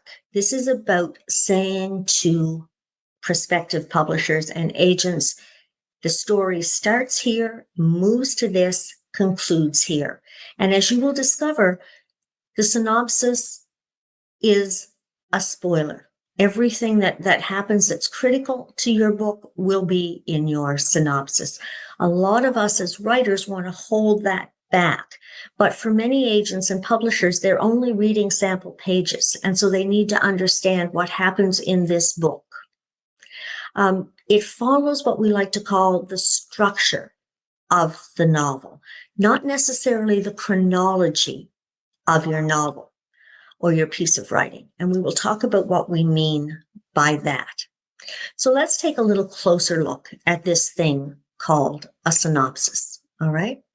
As I said a minute ago, this is part of the package. At one time, my understanding is it was optional, it was evolving. Now it is a standard ingredient, and it will be required by many publishers and agents. They will specify what they want in the synopsis, in the length of the synopsis. So it's good now to be thinking about how would you take your book and bring it down to a page or two. So from an agent and publisher's point of view, there's a cover letter, and that often gets read first. Many of them will then dive into your sample pages, and then they will turn to the synopsis to say, you know what? I like what I'm seeing so far. Let's find out what happens in this book. So the purpose of the synopsis is to say, this is the plot. This is the action that occurs. This is the character development that occurs. This is what holds the book together at its core. So it's not every subplot. It's not every action that takes place. It's the heart of the book. It's also the heart of the characters in the book. So we want to know who are the main characters. We don't want to know every character in the book. We don't even want to know important sub-characters unless they are critical to your plot description, right? It helps your agent and your publisher to understand, okay, now I see how we can sell this. I understand what the hook is that will draw readers in. I understand what the premise is that will make this book something people want to read. And I understand how I could begin to pitch this as a book that should be read. It also explains why the book will appeal to readers. You're not going to state that. You're not going to say this book will appeal to readers because, but the description of the characters and of the plot will highlight the appeal. Sounds simple, doesn't it? It's not. It's a pain. It's a necessary pain. And it's actually a very good exercise for writers to go through because it forces us to think, I can't repeat the 240 or 340 pages in my book. I have to boil it down to its essence. What does that summary look like? And so here is what we won't be able to do today. That's a magic bullet. And wouldn't that be lovely if we could all have a magic bullet? If we could say, this is the template you should always use for a synopsis. This is how you should always start a synopsis. This is how you should always end a synopsis. There's no such thing, unfortunately. And I learned that in some ways, the easy way and the hard way. When I started pitching my first book, Hung Out to Die, and agents and publishers were asking for this thing called a synopsis, I started to look up what is a synopsis. And I thought, well, I can do this. My background in freelance journalism is taking large documents and reports and long interviews and paring them down to their essence. And what I discovered was that there was a format or structure or approach to the synopsis that many publishers and agents like. And if you don't give them that, they're uncomfortable. They're not quite sure that this is going to work, whereas others embrace that difference. So I entered my unpublished first novel into a competition, and in one of the judge's comments, the judge said, "Oh my God, this synopsis sucks. Like, it doesn't follow any of the rules. There isn't a publisher or an agent that's going to look at this." And I thought, really? I didn't realize that the structure was that kind of formulated. So I thought, but still, I write nonfiction. I understand how to explain and describe things and take length and to pare it down. So I entered my synopsis in a competition. There is an organization that launched the synopsis competition. I entered the inaugural synopsis competition. And lovely enough, I won and was told by the judge that great synopsis draws us into the book and the characters, makes us want to read more. So it made me realize that there isn't a silver bullet.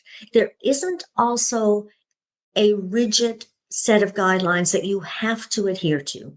But when you step outside the recommended guidelines, you do so at your own risk. So here are some of the recommended guidelines around writing a synopsis. So length. It's usually about 500 to 1,000 words. So it's usually couple of pages. And this length will often be specified by the agent or the publisher. They will say, I want a 500-word synopsis, or I want a 3-paragraph synopsis, or I want a synopsis that is no longer than 2 pages. And so you want to respect any guidelines that are specified like that. The language is, again, professional, businesslike, clear, and succinct. It is not a sales pitch, so it doesn't have the building of the drama, of the climax, of the excitement. You want to get across that the book will be exciting, and here's why. But this piece of writing in and of itself is not intended to do that. Almost without exception, your synopsis is going to be written in the third person and the present tense. And it's going to be formatted just as you would expect, right? That it's going to have double spacing or 1.5 spacing. There is some debate and discussion around that. They don't want any fancy fonts. They want to be able to pick it up, read it, and move through it very quickly. And at the end, they want to say, I understand what happens in this book. I like it, right? Pay attention to that last item. This is one of the complaints that comes up fairly frequently from agents and publishers, is they can't figure out what this file is about because it's called something like "There's a storm in Atlantic Canada, yay." And they don't know what that means. They really want this to be as professional, simple, and straightforward as possible. Hung out to die, dash, synopsis. Nice and simple. So as soon as they see synopsis, they know what they're going to be reading. And as soon as they see the title, they can then align it with your query letter, with your cover letter, and with other things. Character names, it's recommended that you, again, don't put in every character that makes an appearance in the book, but that you introduce the characters so that it's easier for your agent, for the agent that's reading this or the publisher that's reading this, to keep track of who's who and to have them introduced in a way that stands out. So the recommendation is bold the names or uppercase the names. And then the character thumbnails. This is about not over informing your reader. We need to know information about the characters, but we don't want their backstory. So here's a question. How would you describe James Bond in a character thumbnail? And here's one example. Here's his name. Here's his agent. Here's what he does. And here's a few of his characteristics. And that's all the reader of the synopsis needs to understand how you are positioning this character in the book. They'll get more when they actually read the book, but this gives them what they need to understand the lay of the landscape, right? Now, here is an option you might want to consider. So if you have a tagline, a pitch line that you think is fun or intriguing or interesting and really helps to show your skill as a writer and make the book appealing, you can include that in your synopsis. And you might want to make sure that it is very brief. Position it at the front, at the very top of your synopsis in italics or something, as a way to draw them in to the main heart of the synopsis, which will be the summary that they're looking for.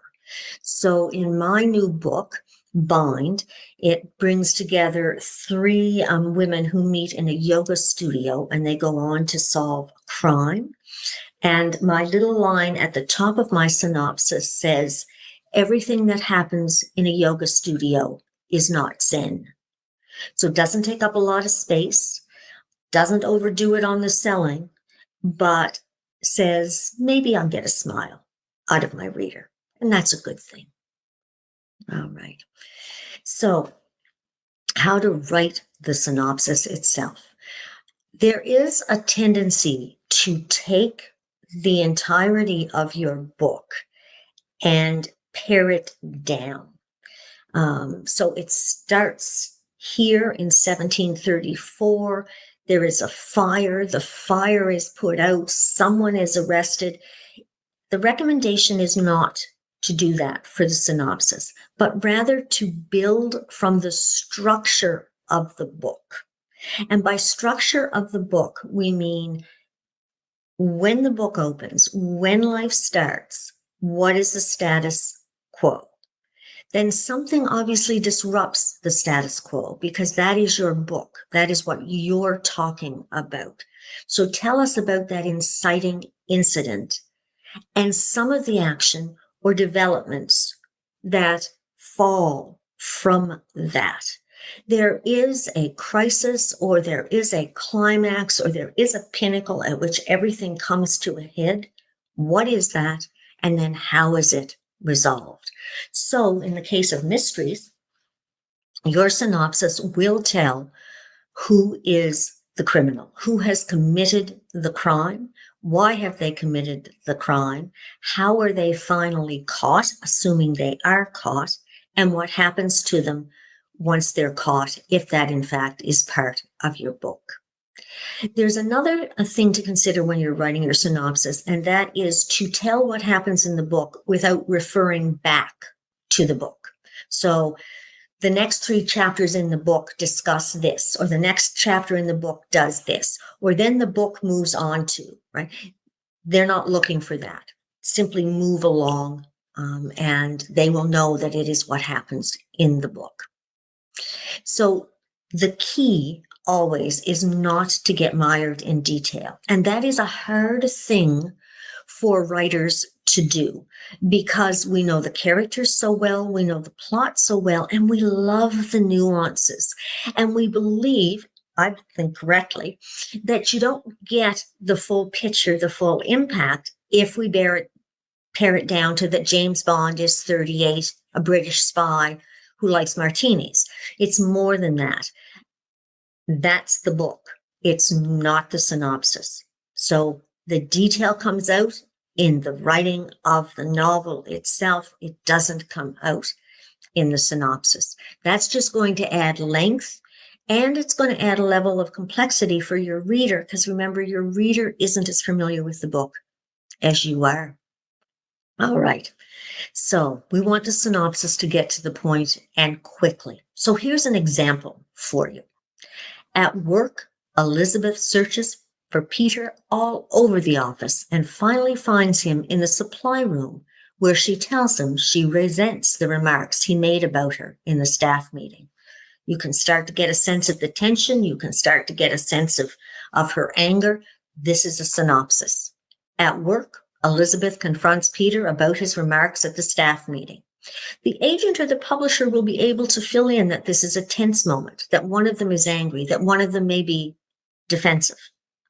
So again, it's not about us giving all of the detail. It's giving the summary. Okay. Now, we do want to understand a little bit about the characters, obviously, and we want to know how they are affected by what goes on around them. That's the emotional appeal of your writing, and some of that needs to be in the synopsis. So generally, it's assumed that 60%, the majority of your synopsis, is about plot. What happens? Why does it happen? When does it happen? Who does it happen to? But 40% is helping us to like the characters, or to get to know the characters, or to understand the world in which those characters operate. We'll give you a little example of that. So we're not going to read this, but this is a storyline about Twilight, and it will be hard in this world not to have heard about Twilight. It's a romance. It's an epic romance, and it involves vampires and other creatures and a love triangle, and it's wonderful and fabulous, and it's in print, and it's been in movies, and it can be summarized, as you see, quite succinctly. But here's something that came out of Wikipedia. So this is an opening to a possible synopsis, and it has no character, emotion, or language. It is just the facts. It's that rational appeal we just talked about. As Bella walks into the class, a fan blows her scent towards a boy named Edward Cullen. Bella sits next to Edward in biology class on her first day of school. He disappears for a few days, but sees more of Bella upon his return. Bella is then nearly struck by a van in the school parking lot. Edward saves Bella, stopping the van with only his hand. So that's a basic, straightforward, no oomph to it. Effective, but you could add a little something like this. As Bella walks into the class, a fan blows her scent towards a mysterious boy named Edward Cullen. Bella sits next to Edward in biology class on her first day of school, but he seems repulsed by her, affecting her feelings in the process. He disappears for a few days, but warms up to Bella upon his return. Their newfound relationship is interrupted after Bella is nearly struck by a van in the school parking lot. Edward saves Bella, stopping the van with only his hand. You can see the subtle differences, but important differences. Words like repulsed, mysterious, add an element to the writing without adding a lot of length or detail to the writing. So take a look at doing that in your synopsis and see if it will work easily. Okay. So this is a synopsis. And we won't go through it all, but this is a winning synopsis in that contest that I referenced earlier. And as you can see, the judge said that the synopsis hooked me immediately, not only with the excellent voice, but also with the unusual premise of the novel. So it's not just that the synopsis has to be good, but that the agent and publisher also has to want to read the book. And sometimes when I'm going to publisher websites or agent websites, I see little statements like, please, no more vampire stories, or please, no more pandemic poems. So there is a saturation point for some topics, for some agents and publishers, that even if the writing and the novel is fabulous, it's the topic that they don't particularly like. So let's take a look at this synopsis. Ajax and Athena Frost haven't had the most normal childhood. While other kids study math and spelling, they instead learned how to distract the hellhound of the underworld by tossing 3 sticks, 1 for each of his kids. Their parents, Cornelius and Hildy Frost, raised them to assume the family legacy of protecting Earth from the villains who seek to destroy it. Everyone thinks they're nuts. Nobody talks to them, and they have no friends. So you can hear the voice resonating through this. The first paragraph gives us this wonderful summary of the world in which we will be entering when we read this book. The second paragraph gives us the sense of fun and play and sarcasm that may filter through the book. And it's going to get even better. It then goes on to say, one day they receive news that their grandfather has died. So this is the inciting incident. Cornelius and Hildy immediately move their family across the country to live in his decrepit old house. Athena and Ajax will go to school for the first time. They might even make a friend. It doesn't go well. While Cornelius and Hildy disappear into the hall bathroom wearing battle armor, Athena fights with her science teacher about dragons imprisoned inside volcanoes. The other kids avoid them, and their parents don't return. And now there's a horse in the bathroom.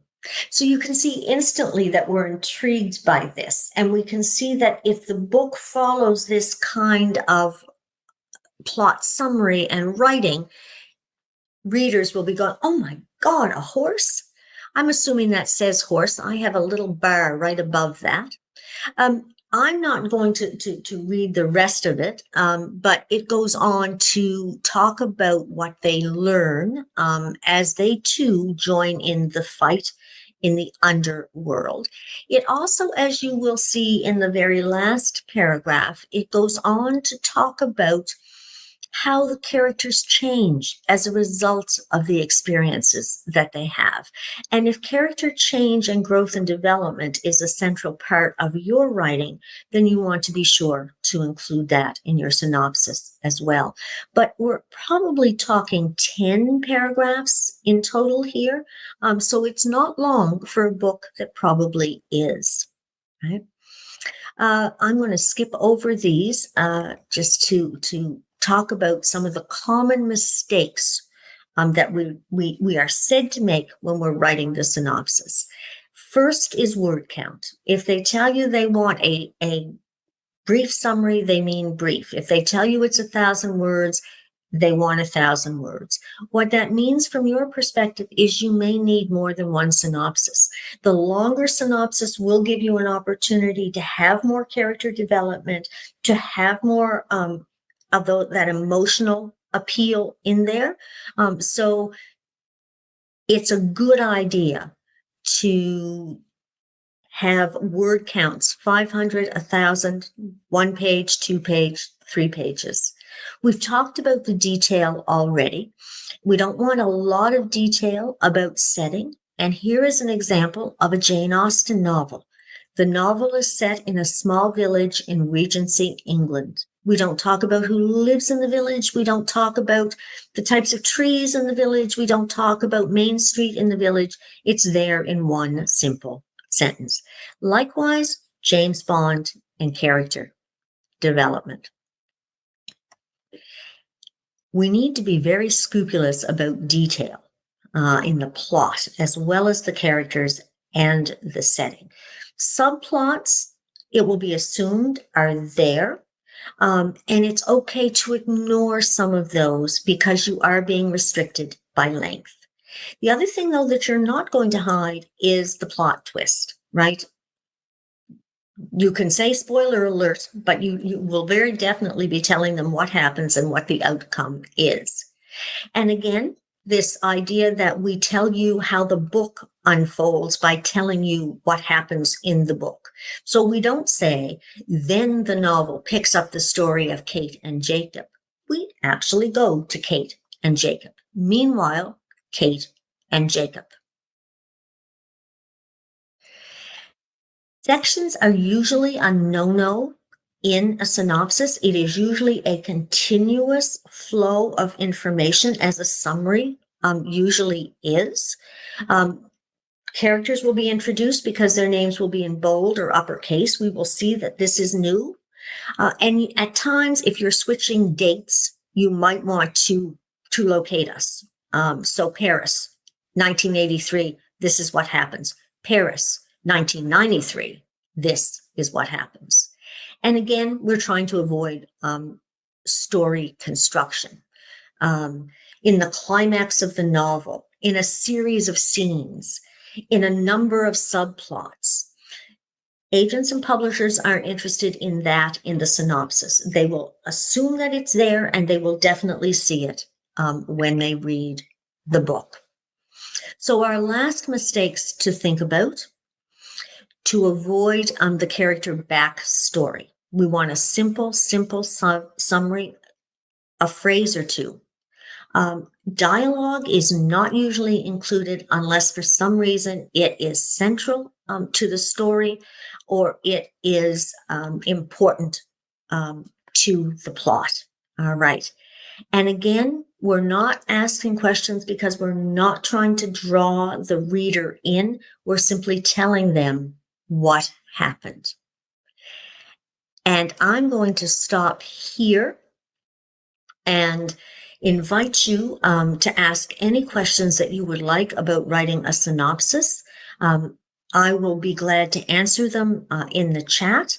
You can also visit me at donnellymoulton.com.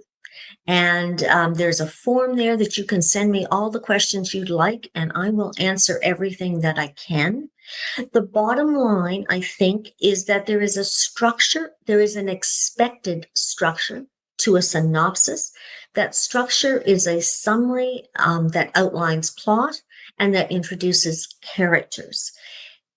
That expected structure is probably a good thing to adhere to, but you don't have to adhere to it rigidly.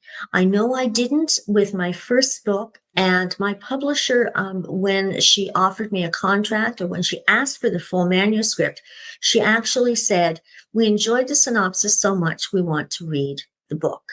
So take a risk, but be aware that that's exactly what you're doing, is taking a risk. I've enjoyed talking with you and looking forward to your questions. Good luck with your writing.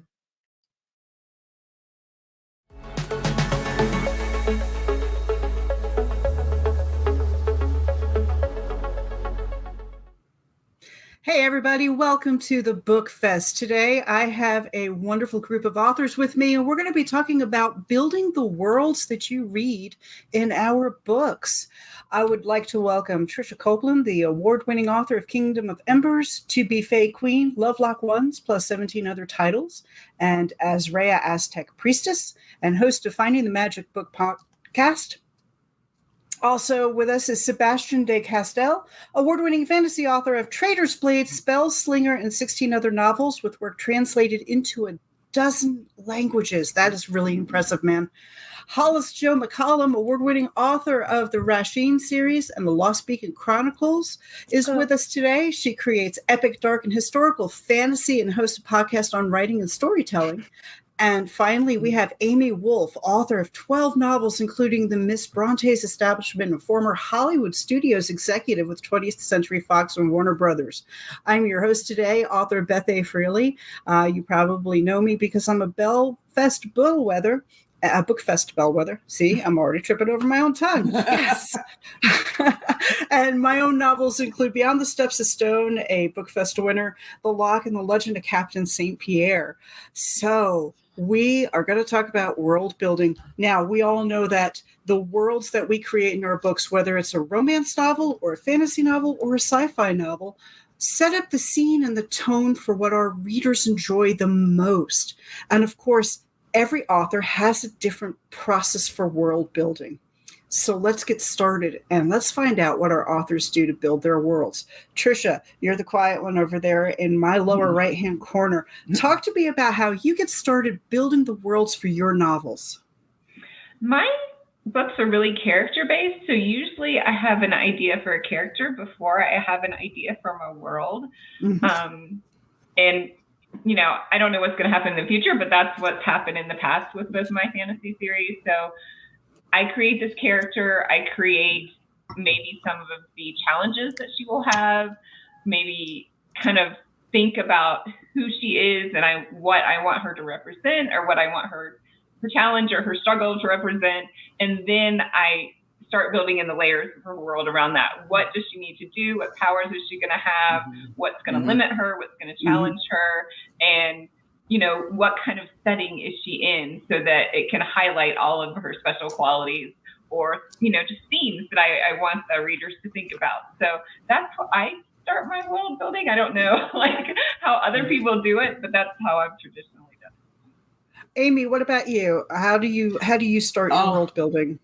Well, I'm a big nerd, and I'm a former database developer. So I start off with this. Yeah, right on. Here we go. Here we go. Yeah, here we go. So I start off with a clean database, and to which I type in all of my notes with pictures for reference. So the way that I think of a world is, and even in fantasy, it still has to make sense, right? It's not like anything goes. Even the magic has to have a logic to it. So Hollis, you're a historian, and I approach it like that. It's like, in this world, what would the currency be? What would they eat? What kind of clothes from the materials that are available? I ask myself all the questions, as far as our world. All of those details have to be thought out. And again, they need to be logical, right? Because if I've got a bunch of dragons and they're gourmets, well, where are they getting, their prime rib au jus from? It's got to be some supply, right? So that's pretty much that's how I roll. I love the thought of gourmet dragons. That is awesome. Oh, yeah. Sebastian, what about you? How do you build your worlds? So somewhat similar to Trisha, I'm usually starting from, not necessarily from character, but what I think of as character in situation. And that situation for me will usually involve some kind of, for want of a better term, like cultural artifact. So I'll have a thought like, why is it we have, certain things in our society, like when we think of celebrity culture, for example, where we will sort of value celebrities in one way, but not in another. Why did we never have the idea that when an actor goes on stage, that sometimes they are actually channeling the spirit of the historical figure they're playing? I once fight directed, choreographed the sword fights for production of Richard III in London, and I remember that whole process that the actors go through sometimes of sort of embodying their characters. And I thought, why don't we have a sort of mythology around this? And that will sort of make me go, okay, I need a culture in which the idea that sometimes when you go to the theater and see actors performing a historical stage play, that sometimes one of them is so good, they're called a varistor, and they actually channel the spirit of that character. And therefore, I need a culture that values theater in that way. I need a city that's kind of built around the other modes of culture around that. And that, from that, I'll get sort of like Play of Shadows, which is what that sort of became. But so for me, I'm starting with this seed of, I need a world or a setting in which this idea that interests me is viable. And then that sort of that seed almost becomes a thematic anchor around which I'll go, well, I want to see all these different pieces. So that's kind of how I tend to work. Now, Hollis, you mentioned earlier before we got started that you do a lot of historical background research and stuff with yours as well. Yes. How much of your world building do you do before you start writing, and how does it evolve as you go through? So it's the world of Rashawn. It's the Rashawn series, by the way. But I apologize for butchering any names. We're good. That's okay. Yep. But the world of Rashawn, it's called that series because that's the name of the world.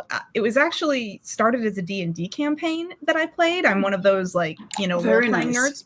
Yes. And so it started out as character based a little bit, but I'm kind of a jumble when it comes to the world building. So yes, the character, but I also like to draw the map. I hand draw all my own maps that are in my books and things Very like nice. that. I'm an artist as well. I did a lot of freelance to pay for groceries in college.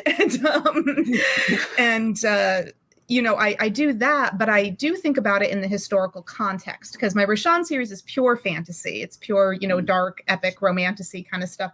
And my other series, Lost Beacon Chronicles, is it's historical fantasy. So it technically takes place on Earth, just like another dimension of Earth. And so that is heavily based on the actual history of our world. Nice. But I take things like the ancient Etruscans of Italy, which were my personal specialization with my degree. I made, and my favorite thing ever, but they are actually a magical race of people called the Docvens. They're not humans in my version of the Lost Beacon Chronicles. They're like this whole other race that I created and then built the world around that. So yeah, but I also find that just drawing the map is really fun. And Amy, you said you take a data-based approach to things. I kind of do the same thing you do. I kind of, because I think historically about it, and I'm like, oh, right. Well, what kind of climate do we have? That's a big deal, right? That's going to dictate how people live, period. So, for example, Rashawn is completely temperate. There are no tropical zones in the world of Rashawn. It is kind of a cool, temperature-wise planet.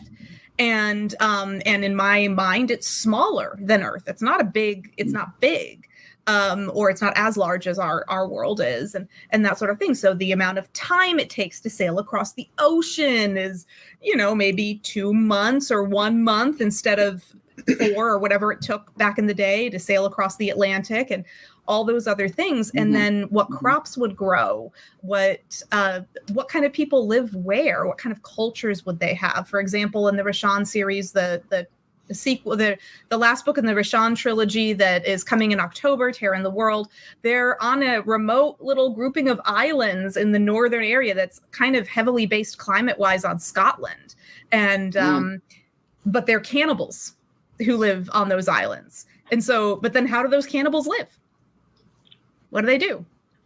And that kind of thing. So yeah, it's kind of heavily based on that, but I like to draw the map and then look at these things and go, well, these little islands I created, they're pretty remote.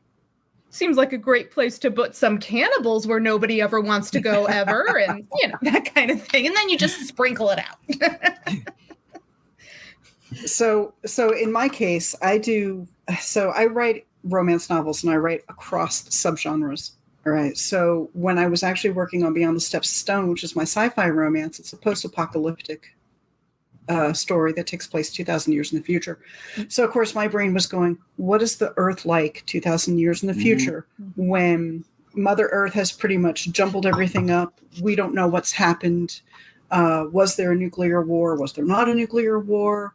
What kind of world would these people be stepping into 2,000 years into the future? So when I started writing Beyond the Steps of Stone, I actually had to stop and really think about how the world would change. And as a sci-fi nerd, you have to look into different things like, has the axis shifted? If you watch Stargate, some Stargate things are based on some science. So when you look at the sky, how has the star shifted?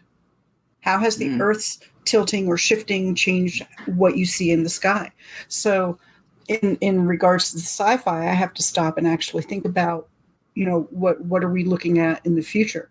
For historical romance, like The Legend of Captain St. Pierre, I had to stop and go, okay, what was the world like during the height of piracy in the Caribbean. And while we can read histories and learn about what the world was like, what was it really like? Because we weren't there, we didn't experience it. So really, what was it like? Was it as hot and humid in the Caribbean as we know it to be now? Was it cooler? You also have the world building around the type of people that lived there, which that comes up to another question. Your societies. How do you develop your societies once you have gotten the basic idea for your world building? What elements do you find yourself putting into your societies as you're starting to build everything out? Who wants to go first? Somebody jump in. Sebastian, jump in. Let's hear what you got. Excellent. So again, for me, my tendency, because my stories tend to sort of, all fantasy stories are, we could say, are character centered, right? Yes. We all write character based stories. But I think the distinction isn't about how faithful one writer is to character versus another writer's faithfulness to plot or something like that. Mm-hmm. It's more just about how where the sort of the gravity is causing other things to come into it. And so for me, because I'm usually thinking very much of that character, what is that character like? I then fundamentally construct the societies around them in terms of what's the worst society for them to be in. So with Traitor's Blade, for example, which was my first book, Falkio is has wanted to be one of the great coats, these legendary traveling magistrates, who would have to fight duels to uphold their verdicts. He had this heroic ideal ever since he was a kid. And so by the time the story begins, and I've set him in a world where people think the knights are wonderful, and the knights in that world, as honestly they were mostly in our world, are basically thugs.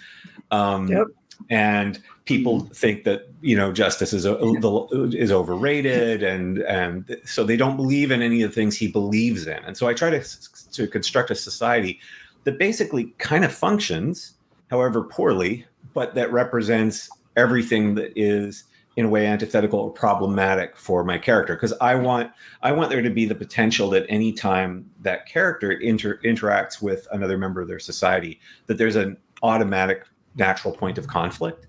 It was the same with Spellslinger, where Spellslinger is set in a world where magic is incredibly valued, or in this particular society that we begin in, the Gentep. And Kellen, the main character, his father is a famous sort of Lord Magus. His mother is even more famous as a mage. His younger sister is the most promising mage of her generation. And his own magic has completely failed him. And he's now having to sort of contend with, who am I in this world? And so for me, that's always the most interesting place. And so my societies will tend to go around that rather than say, and sometimes that will lead me to go, okay, well, I want the Gentep to almost be like, what if the ancient Egyptians had crossed the water and lasted into the 18th century American frontier? What would that look like? Like sometimes I will sort of go there, but I go there through that path of conflict with character, as opposed to sort of what I think is a perfectly reasonable way that a lot of people do, is go, I'm really interested in the society of, let's say, 16th century Venice. How do I now build that out as my own fantasy society and find conflicts within that? I like the idea that you look for, the worst part of society first and kind of put your characters in there, because that actually takes a very interesting take on how you build your world. Now, Trisha, a little different question for you.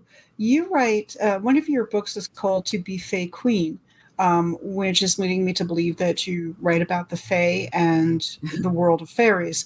How do you build the societies for your worlds and your books dealing with that kind of magical and supernatural element of Fae kind? Right. So I took a different take on Middle Earth when I knew I wanted. So the main character is Titania. The series is called the Realm Chronicles series, which begins with To Be a Fae Queen. In the beginning of the book, she's a Fae princess. She's 15 years old. And in their society, it's a very patriarchal society. There's monarchies there's 9 kingdoms, and each of them is led by a male monarch that gets passed. The leadership gets passed to the firstborn son. But Titania has lost her 4 older brothers. So she's the only one to take the crown. And she does a really good job in defeating these kobolds, invading their kingdom, and her father decides he's old and wants to give her the crown. And she's worked really hard for this, and she believes that she can do it and she wants it, but she's the first female monarch in her whole realm in the history of time. Right. And I didn't really follow rules of other fae. I didn't look them up before I read that, and I'm not sure if that was a good point or a bad point. But my fae live in Middle Earth, which is under the human realm. So it's set in contemporary human time, but my fae live under our bedrock, sort of. So between, so it's called Middle Earth because it's between Upper Earth, which is the human realm, and Lower Earth, which is Hell or Sheol. So there are fairy rings. I had to create the fairy rings and how they opened and closed them so they could get to the human realm and they could also get to Lower Earth.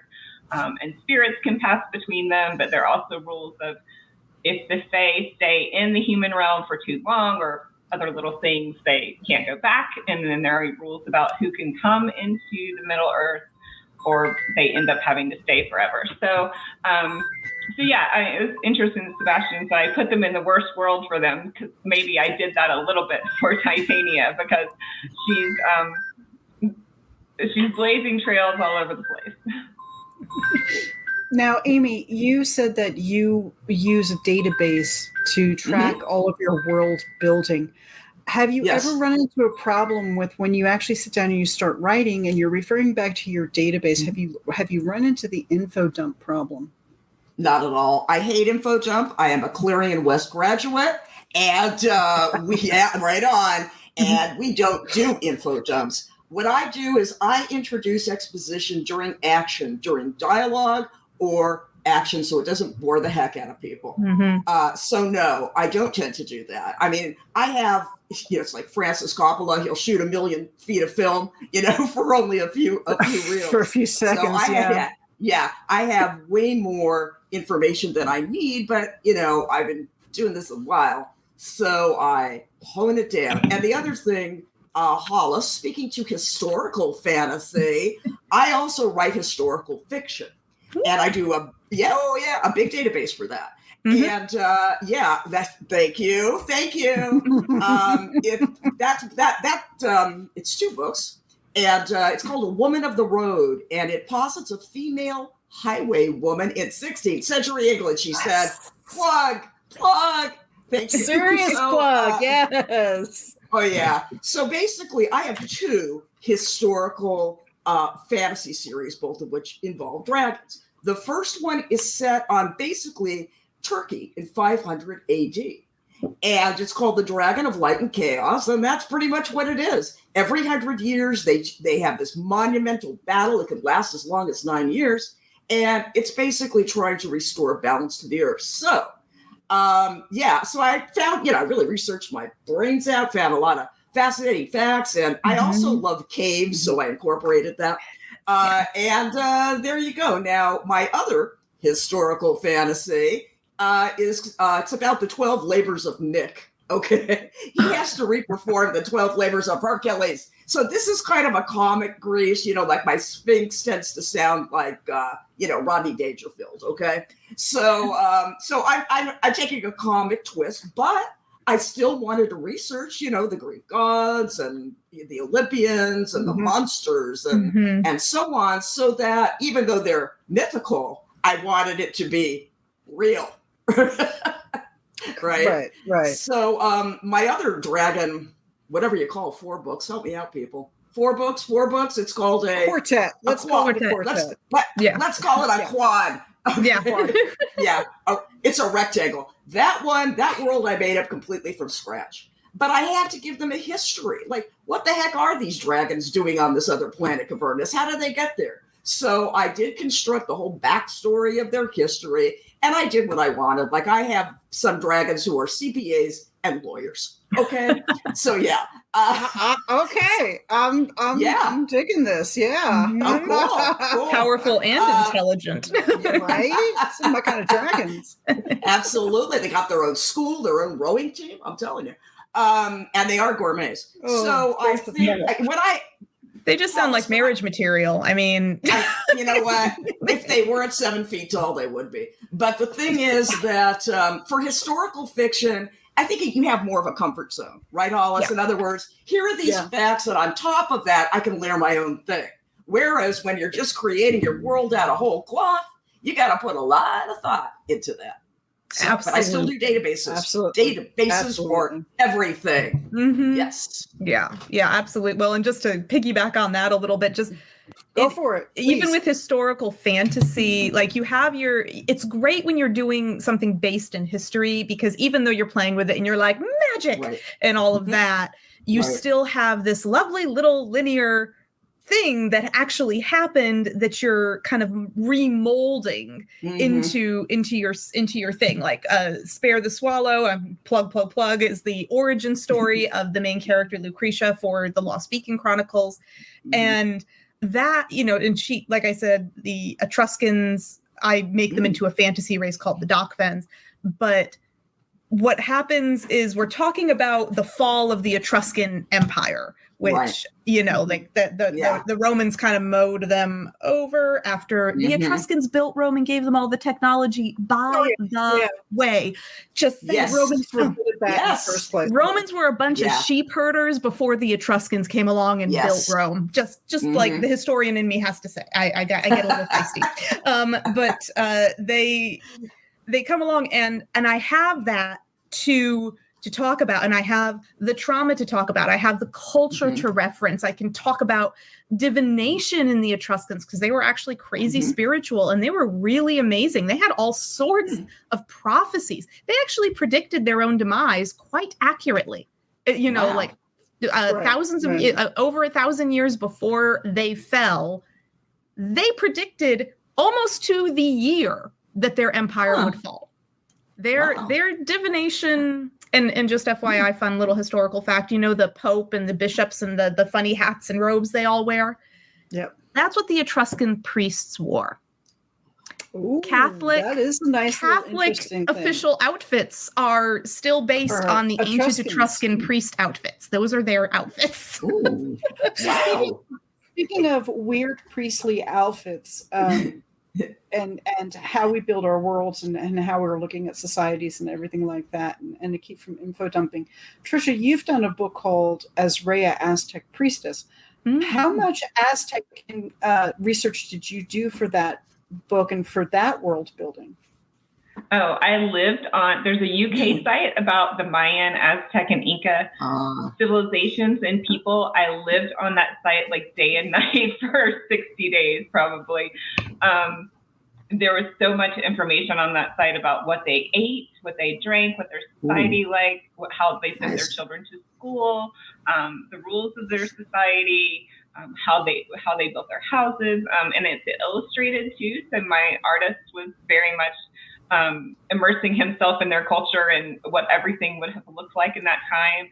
And so, we did tons of research. And even in the book, I have their glossary of terms because I use their language, and I use some of their original Aztec terms in to call some of the, not a lot, so it didn't throw you off a lot, but at least it was bringing that into the book so that you could get just a sense of being in where they were.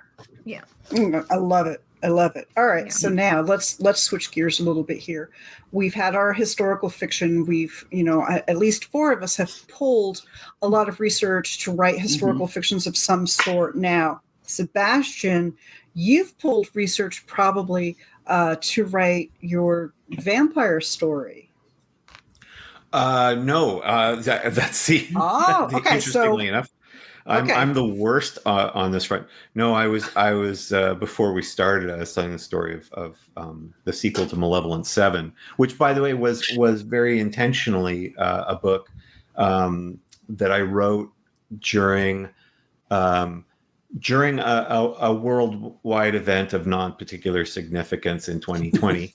That shall go nameless, where I was going, you know what, I'm going to write something, and I'm just going to write whatever I feel like that goes. I'm not going to invoke any sort of historicism, which I sometimes do, of course. The greatcoats, the idea of traveling magistrates in Trader's Blade was derived from the 12th century justices itinerant of England, which later on became the notion of circuit courts in the United States. They're still called circuits, circuit courts. It was because actually a judge and two lawyers rode on a circuit town to town and heard cases and so all that. But with Malevolent Seven, I intentionally wanted to sort of go away from that. But when I was pitching for the sequel, I needed another interesting monstrous sort of character. So I just went vampire kangaroo sounds good. But then slowly I've been trying to describe this, finding how far I can get away with describing this fairly sort of dystopian fantasy world, just this bleak, wrecked place with all horrible people, how closely I can get to making it sound like Australia without anybody figuring it out and getting really mad at me. I love Australians. When I went backpacking in my 20s, you'd always meet tons of Australians. They're always the nicest people in the world, but I always just love the idea of sort of secretly mocking Australia as like the most dangerous, horrible place on the planet. Well, apparently they set that up for us, when they released the first Mad Max movie. So I think you're okay with that. Yeah. But what I would say on the history front, so interestingly enough, my master's work was all in history. And I think for people who want to write, who are building their worlds, one of the interesting ways history can inform that is actually in terms of sort of historiography, or in terms of the way in which history breaks down into lenses. So when we tend to think of history, when we tend to I'm going to go to the bookstore and buy a history of, let's say, Venice, you think, well, it's just going to be the history of Venice. But of course, after you get out of your undergrad, there's no such thing, like no one talks about history. What we talk about is social history, or military history, or economic history, or labor history, or feminist history, or art history. Or the area that I was most interested in was cultural history, which kind of informs my work.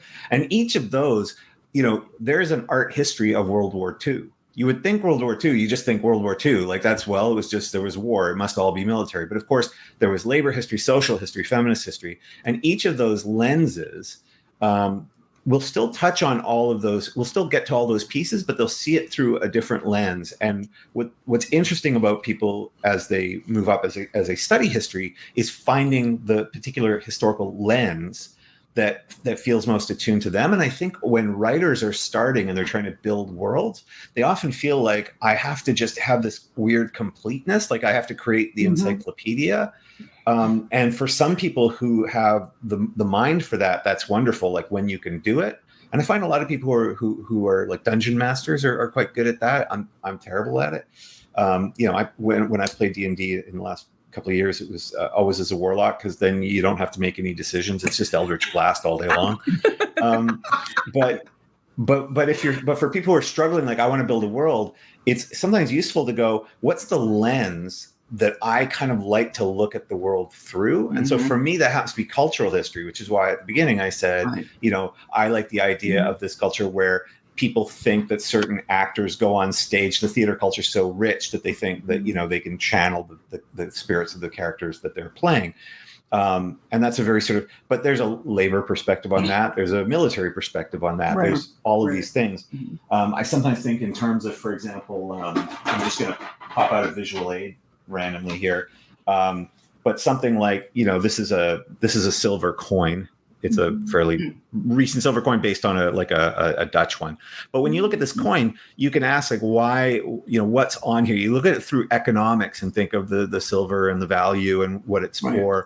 But you can look at, this is what's called a silver round, and it's from the US. And there's no particular reason. Its only value is in the silver that's in this physical coin. But they want to have an eagle on it, and why do they want to have an eagle on it? What is it? And so you can look at a single thing like currency, even a single artifact, which for me is always an easier entry point, like one tiny piece, and ask, why are they putting an eagle on it, or a horse, or the St. George and the Dragon on a coin?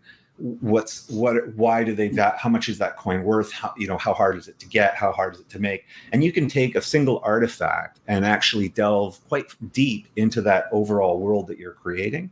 So for some writers, I say if you're struggling with sort of the massive nature of constructing a world, sometimes like find one artifact that just feels really interesting to you and then kind of spider out from there. Okay, so taking this idea of finding one artifact, Trisha, Hollis, and Amy, have you found a particular lens or artifact or something that has helped you blow out your worlds, in a way? It was that aha moment, kind of like what Sebastian was talking about. Did you have that aha moment when you found that lens, so to speak? No. Let me answer that succinctly. I've never really been inspired by an artifact, although I do certainly collect a ton of pictures in my database, different dragons of different colors and types and eyes and their claws. But I don't have a physical artifact that has. But no, the pictures, I think would count because you're collecting something that's helping you write. Trisha, what about true. you? I mean, yeah. Yeah, and this is going to be embarrassing because I can't remember the name of the person, but my witches in the Kingdom journals, which starts with Kingdom of Embers, it's a trinity of witches who have to come together to find this blade, and it's the blade that pierced Jesus's body, and I can't remember the person who did it. Anyway, I know. It's like the my Lance mind is of blanking because it's Longinus. Sorry. Yeah. It's Longinus. Yes. Yeah. Thank you. So they have to find this blade, and I guess that's one of the artifacts that I started around. Like, how would they find it? Where would it be? Doing research about, all these historical religious relics and where are they kept and where they might be kept. And so it's an urban fantasy, so it's a contemporary urban fantasy. But that was one of the things that kind of started me looking at, what the curse would be that they're trying to break and why do they need to find this article, and, the significance of it and what it meant to various people and what it meant to the witches and the vampires in my story. I would like to say, so I'm gonna quote one of my old history professors because it really plays into the lenses. So shout out to Dr. Jarrett Vogt, thank you. But in a lecture, he was talking about a particular event in history, but he said, now keep in mind, everyone has a different point of view, but there's something that we're all looking at. And that to me was succinctly kind of put it together. So I do, when I am writing characters, especially if you have, a ragtag group of heroes that are coming together from different cultures and things like that, they are all going, they all might look at, for example, in the first book in the Rashan series, To Save the World, there is this artifact called the Stone of Elysius, where there was a great wizard named Elysius who imbued all of his magical powers into this big chunk of quartz and then hid it away. And it was fabled, and of course they found it, but you could then use it to do kind of whatever you wanted, was the thought, because he was such a great and powerful wizard. But they all had a different perspective on the best way to use it, or what they should do with it, or where it might be, and all of these things. And it was all based on their own personal experiences and what they needed in a certain way. And I think that is a really great way to world build, is if you do have a unifying, you can have a unifying artifact like the I'm going to mispronounce it, the Lance of can you say that again for me, Amy? It's the Lance of Longinus. Longinus. I always want to say Longinus. I did, yeah, and I need to see things written sometimes. but the Lance of Longinus, and that's another one of those great examples. Sure. Like everyone, all of your witches probably have a different perspective on how it should be operated or where they should even look. And that's a really fun thing to do. Yeah. So for me, when I was writing Beyond the Steps of Stone, again, I go back to looking at what the world was like, and especially how, because my hero is an alien, he's an alien race coming from another galaxy. I was looking at the stars. And for me, Orion was my lens. Orion was that item that, really just kind of pulled it together, because Orion is what winds up connecting both the Elorvians' world and our world because Lord Jericho Jariath has it tattooed on his chest. And I took aspects of different things and what do the stars on Orion align to on Earth. So I find it interesting that we all have those different things that we looked at, that we collect in our minds to build our worlds. So we have a few minutes left. Let's go ahead and let's do a little wrap up. If you had to tell an up and coming author or someone who's trying to break into writing their first book, what is the advice each of you would give them on how to start building their worlds? Hollis, let's start with you. Well, I would say, first of all, don't overwhelm yourself. One of the things that I like to do is I always break it down. You don't have to do it all at once. And I'm a big role player. I'm a big fan of getting out a character sheet from whatever system you want. You can go download these, and they have world building sheets, and it just organizes. You can do the same thing for characters, for character development. It just can help organize your thoughts. Then you write it down, and it also covers different things that you might not be thinking about. But I would say, don't overwhelm yourself. Take it a piece at a time, and find an organizational system that works for you, that's not going to make you go nuts. Because your ideas are all great. Just, it's okay. Sebastian, what's your advice? Don't start at anything in a tavern. So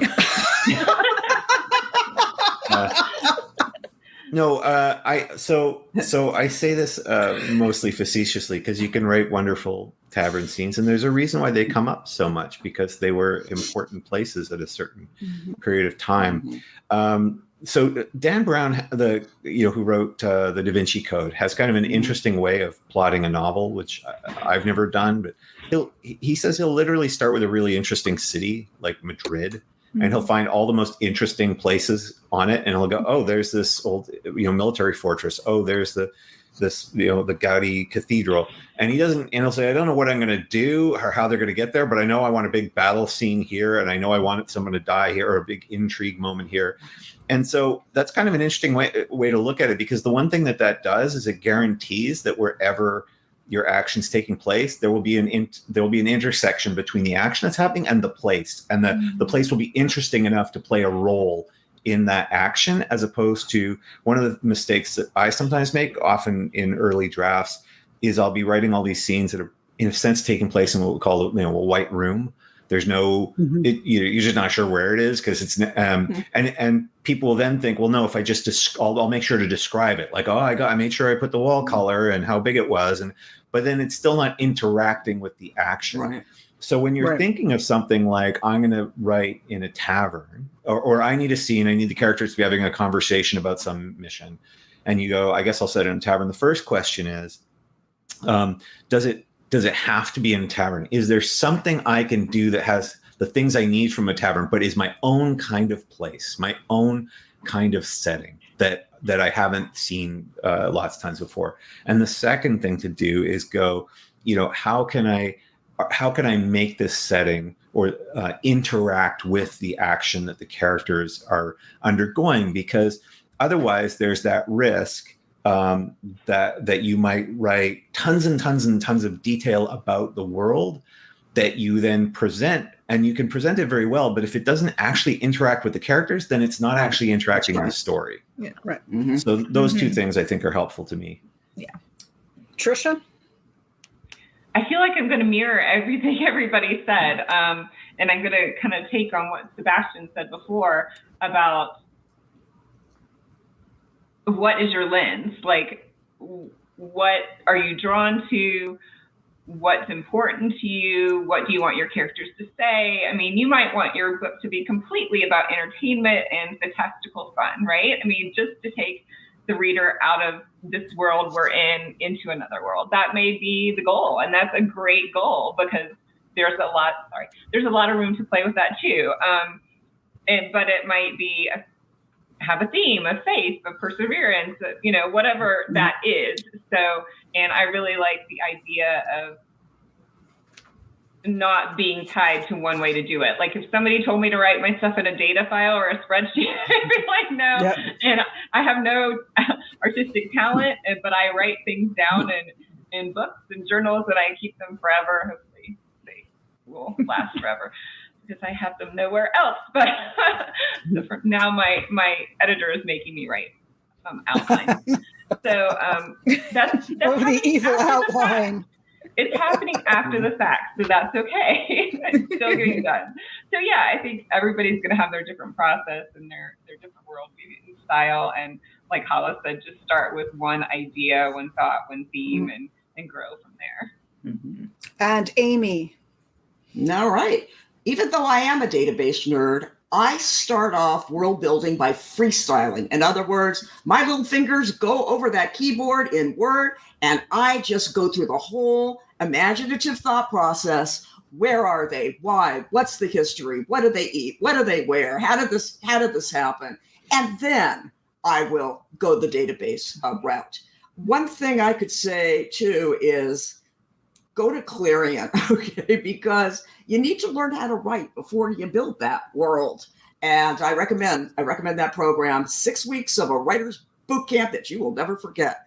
Another thing, Sebastian, in accord with what you said, I can't separate out the elements of a novel. Today I'm going to write the character, tomorrow's the plot, and day 3 I'm going to insert the setting. Because for me, they say that plot is character. We've all heard that. To me, setting is character. I try to throw in things that are relevant. They might be metaphors. They might be so subtle that you don't know. But it does have something to do with the character and the action. That way you avoid the info dumps. So for me, it's a very freewheeling process. I teach college essay applications, and one of my techniques is just go. Just write a bunch of stuff. Just go. And then at the end, you can combine it and you can hone it. So that's what I do. So my advice, plays off of what everybody else has said. But also the biggest advice that I have for anybody out there that wants to start writing is just do it. Sit down with pen and paper, sit down with your computer, write the story. Because you know what? The world building sometimes can come later. Same with the full character development. Get the story on paper so you have a framework. Mm-hmm. All right. We are almost at time, and this has been a fantastic conversation. Before we go, real quick, let's start with Amy. Tell people where they can find you and where they can find your books. You can find me on the outskirts of Seattle, Washington. But basically, I'm wide. I'm everywhere. I am on Amazon. I am on BNN. I'm on Apple. I'm on Kobo. So you can check me out on Amazon first. I've got a whole author profile, and you'll see all 15 of my books. Trisha, where can people find you, and give us just a little quick update on your podcast? Sure. My website is trishacopeland.com, so pretty easy to get there to that. And I have 2 free short stories if you sign up for my newsletter, so that's a great intro to my books. My podcast is Finding the Magic Podcast. I talk to authors about their stories, their worlds, their characters, all different kind of authors. So if you're a reader and interested, you can just go to my YouTube channel. It's also Trisha Copeland Author, or Author Trisha Copeland. All my stuff is like that. So that's the best way to find me. Sebastian, where can people find you?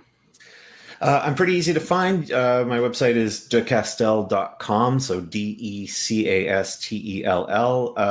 My books are pretty much everywhere. If you're looking for a book that has world building, so Crucible of Chaos is a recent book of mine, and the setting for that was very much inspired by Mont Saint-Michel, which is a 13th century monastery off the coast of France that's only accessible from a causeway. Mm-hmm. Perfect for a supernatural swashbuckling Agatha Christie-esque kind of story.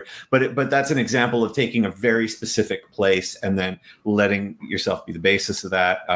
Play of Shadows is a pretty elaborately developed setting and world based on the things I talked about. And if you want to see what doing virtually no world building looks like, then Malevolent 7 is probably the counterexample to all the good advice you've heard today. And finally, Liz, tell us where they can find you and a little bit about your podcast. So I'm on Amazon, I'm on Barnes and Noble, I'm on, I'm the everywheres as well. I live in North Metro Atlanta, though I'm not from here. I'm a Navy brat. My books, I actually design my own covers and page layouts. This is the Rashawn series, To Save a World, The Queen Witch, and book 3 in the trilogy is coming out in October. I need to get my shit together. Somebody is still finishing edits and getting the page layout done. But I'm due. It's coming. It's coming. Maybe later in October. But I'm going to get it together. All right. You didn't sound panicked at all, by the way. No, not panicked at all. The cover is designed. Yeah, I know what it's supposed to look like, so we're fine. But yeah, that's it. So yeah, and I'm at HollisJoMcCullumAuthor.com, and you can pivot to my podcasts, so you can pivot to my whatevers. And I always say email me. I'd love to communicate, DM me, whatever. I'll talk to you. All right. And of course, I'm your moderator, Beth A. Freely. You can find me across the board. I'm wide like everybody else. Or you can find me on my website at BethAnne.Freely.com. My most recent book is called Sculpting Love, so check that one out if you get a moment. I want to say thank you to our wonderful authors today about talking about world building. And of course, please, if you have any questions about world building, or if you are stuck writing your own novel, feel free to reach out to any of us. We are always willing to sit and talk to other authors and help you out and get you going. Make sure you check out everything that the BookFest has to offer this year. And until next time, I'm Beth A. Freely saying goodbye and have a great day and keep writing. Thank you, Beth. Thank you. Bye. Bye.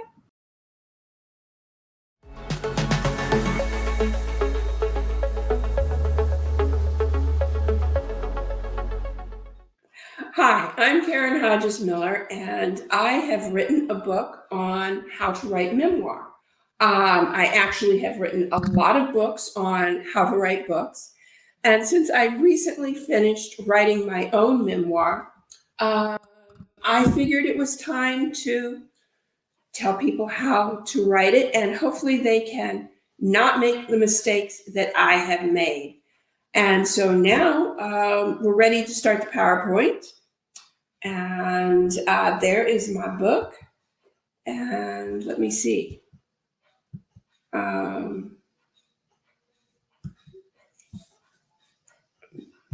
There we go. Okay. Let's start at the very beginning. Fiction and nonfiction.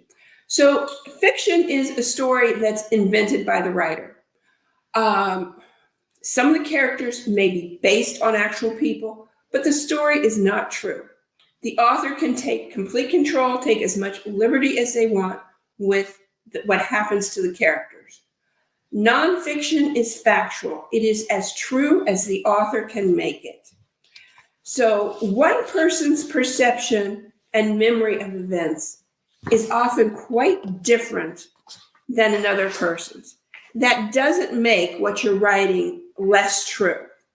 It just means that when you're writing memoir, everyone's greatest fear is that some friend or relative is going to go, oh, it didn't happen that way. But first, let me assure you that I found that really doesn't happen that often.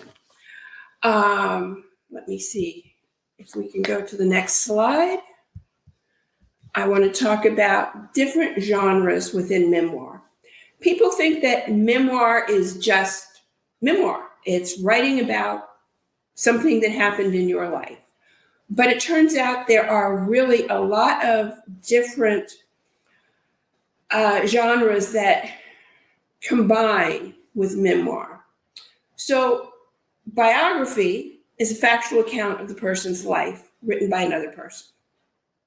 That sounds pretty easy. Autobiography is a factual account of a person's life written by the person himself or herself. Memoir is where we get a little different. It's a factual account of a portion of the writer's life, emphasizing one or two specific themes or lessons learned. So you can write a memoir and really only focus on a few months or a few years in your life. Portrait memoir. This one I never heard of until I got into writing memoir and writing about writing memoir. Portrait memoir, it's halfway between biography and memoir. It's a memoir written by someone other than the person it is about. But it is still considered a memoir if you are using a lot of material, say diaries that the person you're writing about has used. So you are writing a memoir because you are writing it from that person's point of view, using as many facts as possible. Now, next is hybrid memoir, and this is what really I think most of us are writing. It's part memoir combined with other elements. These can be self-help, a how-to work, inspirational, or even poetry. And I do know a couple of people who've written great memoirs using poetry. And historical fiction is a way for the shy memoirists to tell their story while hiding the fact it is true. But it also gives the author leeway to go to the existential truth of the message without worrying about strict adherence to the facts or the truth. If you are writing a combination of historical fiction and memoir, you must make it clear to your readers exactly when and where you cross that line. And that's very important. If you're selling yourself as writing a memoir, but you're making up facts, you are going to lose your credibility really quickly. So we go to the next slide. Once you've decided what type of memoir you're going to write, and trust me, you can change your mind a lot before you get it done, but you're going to organize it. And organizing, we have several different ways. And basically, it's all of the usual ways of organizing any book. I know people who like a mind map, which is, almost like a spider web with different things coming out of it. I'm more the formal outline person. I like my 1, 2, 3, A, B. I think in straight lines. Sticky notes. I know one author who, whatever she's writing, she writes sticky notes, puts them all over her wall, and moves them around to suit herself until they get to the order. So whatever works for you, there is no one right way. There's no one wrong way. Just realize your outline is an organizational and memory aid only. Don't spend a lot of time perfecting your outline. It's not going to be graded by your 5th grade English teacher. Only enough time that in a couple of weeks or months, when you're ready to write chapter 6, you don't need to spend a lot of time figuring out exactly what you had planned to write about. You could just move on easily and go, oh yes, now I was going to talk about this. So take some time at the beginning to outline your book, and the writing, that will make the writing go faster as you go on. Now, let me stop here and say, I'm telling you to write an outline. When I started my memoir, which I will hold up at this point and probably hold up at a lot of different points, I didn't do this. That's one of the reasons I'm telling you to. I have been telling people to start with an outline for years. Always, always, always write with an outline. So when I go to write my own book, what do? I start writing a few short stories, and then I decide that, well, maybe it should be a book. And try to start with an outline. It will save you time, but if you don't, it's probably going to be okay too. And now we can go to the next slide. And researching. I love talking about researching. I never knew how much I would enjoy researching. You think that you're writing a memoir. It's your life. You know what happened. You don't have to do any research. Not true. Let's go back to that hybrid memoir. You are probably going to be combining different genres into your memoir. And you're combining different parts. Some of it is exactly what happened to you. Some of it is things that happen to other people, or things that you learned along the way and you might need to refresh your memory. My memoir relies a lot on stories from my family, stories from people who died before I was even born, my great-grandparents, etc. So a few of the places I used were Ancestry.com. Don't think that Ancestry.com is just a place to research your own ancestors. You can research other people that you know that they were in the area or involved in your story. And you can find out, first, confirm certain things about them, and then find out more about them. Then there is newspapers.com. I have what one researching friend calls the obsessive compulsive subscription to newspapers.com. That's the highest level. And it's still not that expensive. But what you can find on newspapers.com is just wonderful.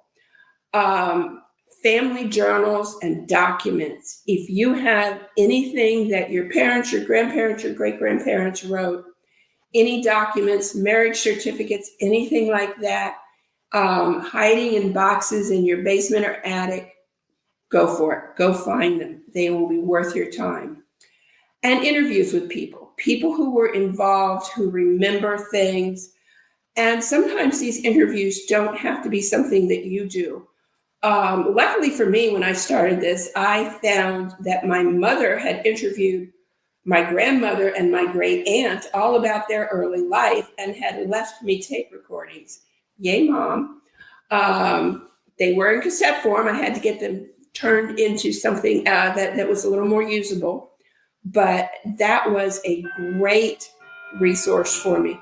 There's another one here that is not listed on my PowerPoint. Fold3.com, FOLD numeral 3.com. That has a lot of information for people in the military. And you can, this is not just recent, you can find things about the military back to the Revolutionary War. One of the things I did discover, would have actually been easier to research the Revolution or the Civil War than World War II, because a lot of records burned in a fire in a particular building in the 50s. And so a lot of the World War II records were gone, but there were some that I could find. And don't assume that if you're looking for World War II records, they'll be gone. You might be lucky and find them. So if we can go to the next slide. Yes, we did. Okay, my little picture hasn't shown up. It's a very cute picture. Oh, it's because, let me see. Can I make it work? Nope. I have a very cute little picture of my cats that you're not going to be able to see for some reason. Should memoir have dialogue? Yes, yes, and yes. Don't show me, or don't tell me, show me. And this is where I've worked with 20 or more people writing memoirs.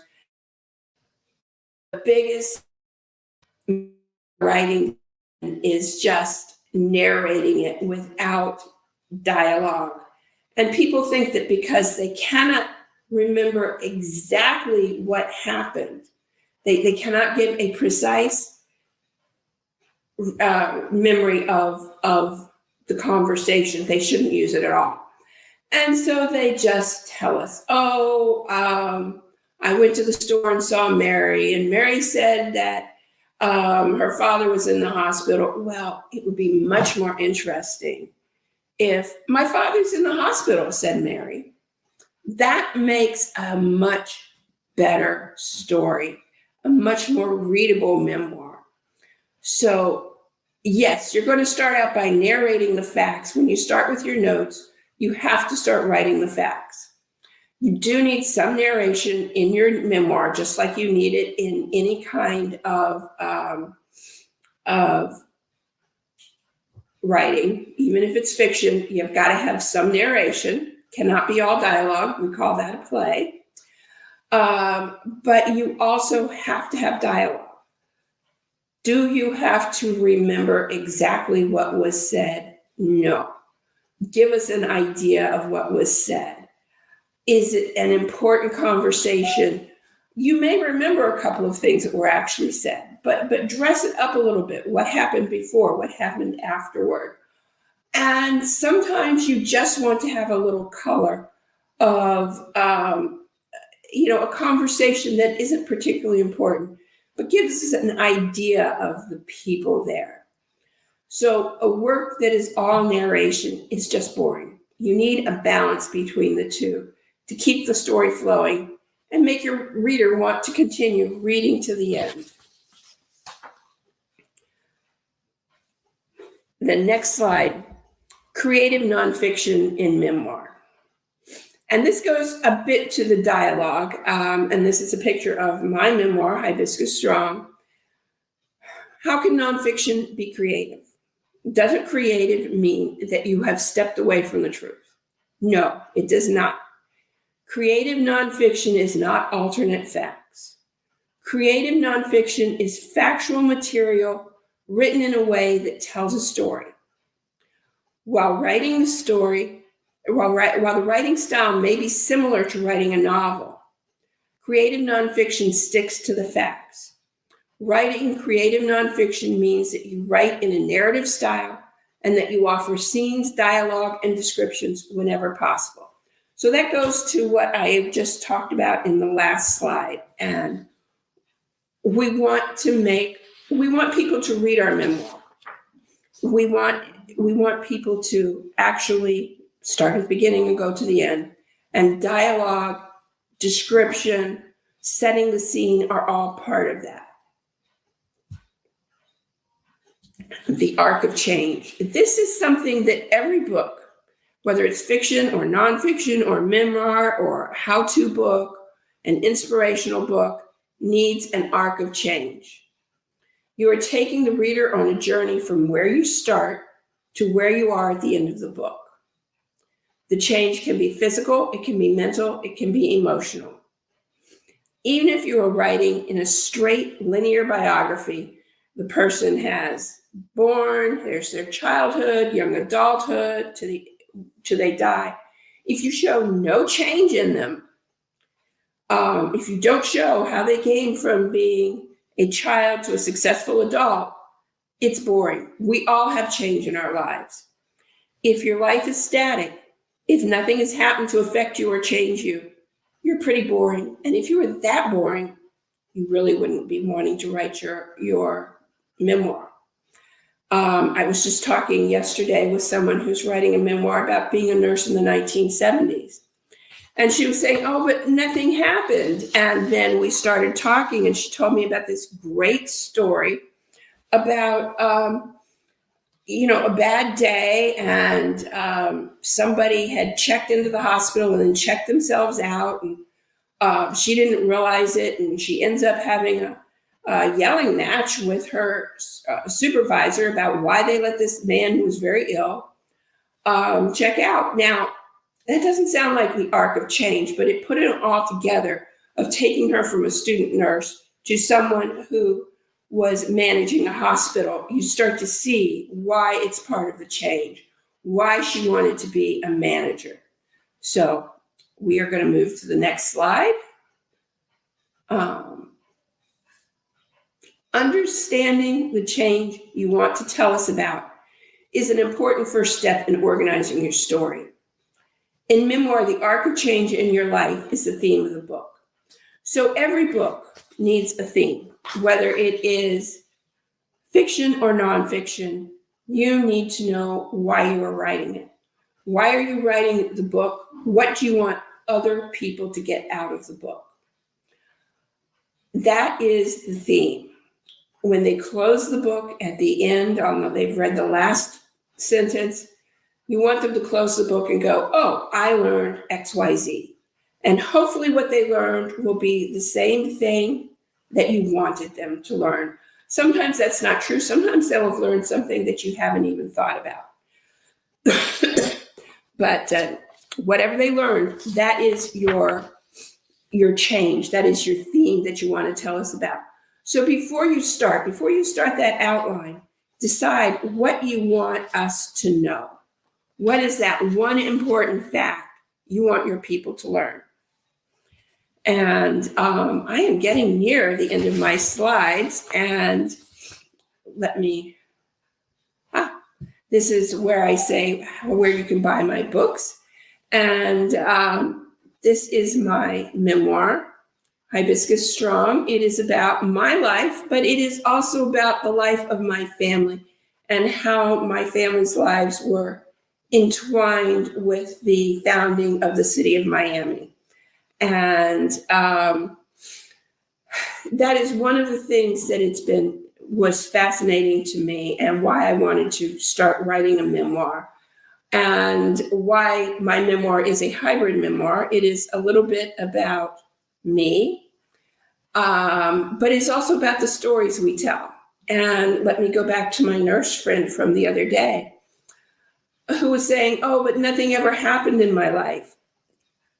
It doesn't have to be earth-shattering. You don't have to be a president of the United States. You don't have to have won a gold medal at the Olympics. You just have to be a storyteller. And sometimes the littlest stories really are the most fun, the most important, the ones that bring up what we know about life. And my next slide is all about Memoir Made Easy, and that is the book on how to write memoir. So I hope that you will look for it and keep in touch with me. I have several ways to keep in touch. I have Gmail, khmiller10@gmail.com. You can find me on Facebook. You can find me on LinkedIn. And I hope that you will enjoy writing your own memoir, and feel free to reach out and talk to me if you have any questions.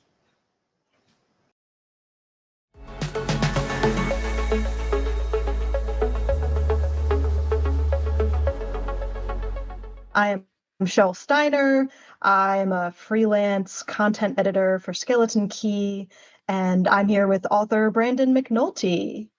Hello. And Brandon's most recent book came out in April 2024, The Half Murders. Congratulations. Thank you. And thank you for being a part of it. You were a key member of the beta reading process. Thank you. My pleasure. As I've always told you, it's like getting a free concert of your favorite band, and they ask, how do we sound? And you say, amazing. And here's why. So I do want to say The Half Murders. I'm excited for other people to read it. I hope more people will hear about it through listening to the BookFest. And it has, as usual, just really excellent characters you really care about, their struggles and their stakes, and a very unsettling supernatural element, which is what I've come to know you for. Through your other few books as well. Just going to put this out there early on, because we'll be discussing them today. Bad Parts and Entry Wounds as well. All right, so you and I do attend a lot of the same science fiction conventions. Recently it was Confluence in Pittsburgh, and you did an entire panel on the works of Stephen King. That is a writer that we have in common, but it's not the writer that got you into writing horror and supernatural thrillers, is it? No. So when I was a kid, and we're going far back to the 90s with R.L. Stine and his Goosebumps books, when I was in, I think, second grade, I had this daily habit of trying to get through my schoolwork as fast as possible so I could rip through another R.L. Stine book. And one of my favorites, well, I had a bunch. I mean, Monster Blood was incredible, but my absolute favorite was his book, The Haunted Mask. And it's important that I bring this up because my book, Entry Wounds, which is about a haunted gun, if you pick it up, you can't put it down till you kill 6 people with it. And the basic concept of having something stuck to your hand or stuck to your body was first introduced to me with that book, The Haunted Mask, because it was about this little girl. She was bullied as a kid, and she had this rough home life and everything like that. Everything was just not going her way. And one day she walks home from school.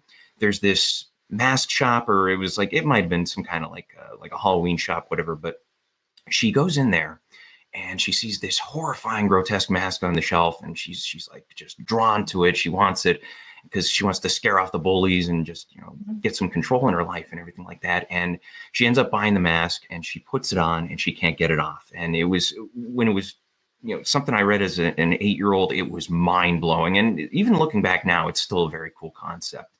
And it was something that helped give me an idea for, okay, how do I write this unusual thriller, this supernatural thriller with this haunted gun? And it was something I stuck to as far as, like an inspiration throughout the process. And with the idea of Entry Wounds, it was always that haunted gun and the situation where, okay, he picks up the gun, he can't put it down until he kills 6 people with it. And in the haunted mask, she had the mask on until there was a certain emotional payoff toward the end that allowed her to remove it. Now, with my book, obviously, my books are adult horror, so they're a lot nastier and everything like that. And it was a situation where the character had to go through with his worst, nightmares of having to kill people, having to essentially become a serial killer over the course of 5 or 6 days, because the catch with the gun was you had to kill someone each day, or else you would start losing your mind and you'd be filled with murderous thoughts. But that was, for me, my favorite book to write was Entry Wounds because of the concept, because it essentially wrote itself. It was such a, just, I knew exactly what I needed to do with it. I needed to, find a character and then put him in a situation where he had to kill 6 different people, and he had to, he was a very moral person. So it wasn't just simply like, run out the door and shoot people. He had to, be calculating about it, who deserves to die, go through the moral struggles and everything like that. And having that strict framework of, okay, he has to kill 6 people. So I knew, this has to happen 1, 2, 3, 4, 5, 6. And how am I going to do it? How am I going to mix in some twists along the way as well? That whole thing it just played out so well. I wish every book was as fun and easy to write as Entry Wounds, because the other 2 weren't. So Yes, I do the Strange New Worlds online book club, and all the club members, they're reluctant to read something that feels too much like horror to them. It is a supernatural thriller, so I thought I could get that in sideways. We did read your book, Entry Wounds, and everybody loved the concept. They were very excited to see how it played out with him having to make a choice when a gun is stuck to his hand. Who is he going to use it on? How does he live with himself afterward? Can he not lose himself entirely? Can he make choices that he can live with? And putting yourself in that situation, as you inevitably, I think, do as a reader, is one of the more engaging parts of reading, and how we can read something that scares us, but we don't have to go through it. We can process what we're feeling, because we can always close the book and put it down and come back later. It's interesting you brought up the idea of putting yourself through that process, because when I initially wrote Entry Wounds, this was back in 2018. I had the very, like the basic seed of the idea. Like I was reading a book one night, I was bored, and I was staring at the arm of my chair, and in my head I pictured this guy wandering around, and it was like in a high fantasy setting, and he had this gun, and it was attached to his hand, and he was just stuck with it. And it was like, oh, that'd be a pretty cool idea, but the problem is, like, I don't write high fantasy. I don't have the patience for the world building. And then a few days later, the idea was still sticking with me. I'm like, why don't I just tuck this into a contemporary setting? Why don't I see how that would work? Mm-hmm. And so I sat down and I wrote a very, very bad first draft of, at the time it was just called Gun Hand. And it was none of the characters who are in the actual book that you can read today were in it. It was just like, it was basically like me putting myself in the situation and trying to fictionalize it to an extent. And it was terrible, because anytime I write a book that, if the character is too much like me, I don't punish that character enough. I don't, push them to their limits. And also, like, I don't find myself to be a very interesting person. Like, I think the reason why I'm a writer is because I'm compensating for how boring I am in real life. But when I was writing that initial story, I wanted to figure out what I could do with the concept and everything like that. And then obviously the characters I wasn't too excited about, but I wrote through that first draft, and that first draft, it was a mess. It was awful, and it didn't really go anywhere particularly interesting, but it allowed me to get familiar with the idea, to see what I could do with it.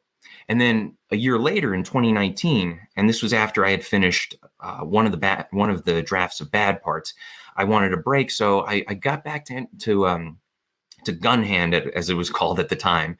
And I wanted to just get a break from Bad Parts. So I wrote it again from start to finish, and I took some different ideas with it. And at the time, I had been playing a couple of video games that were set in Japan.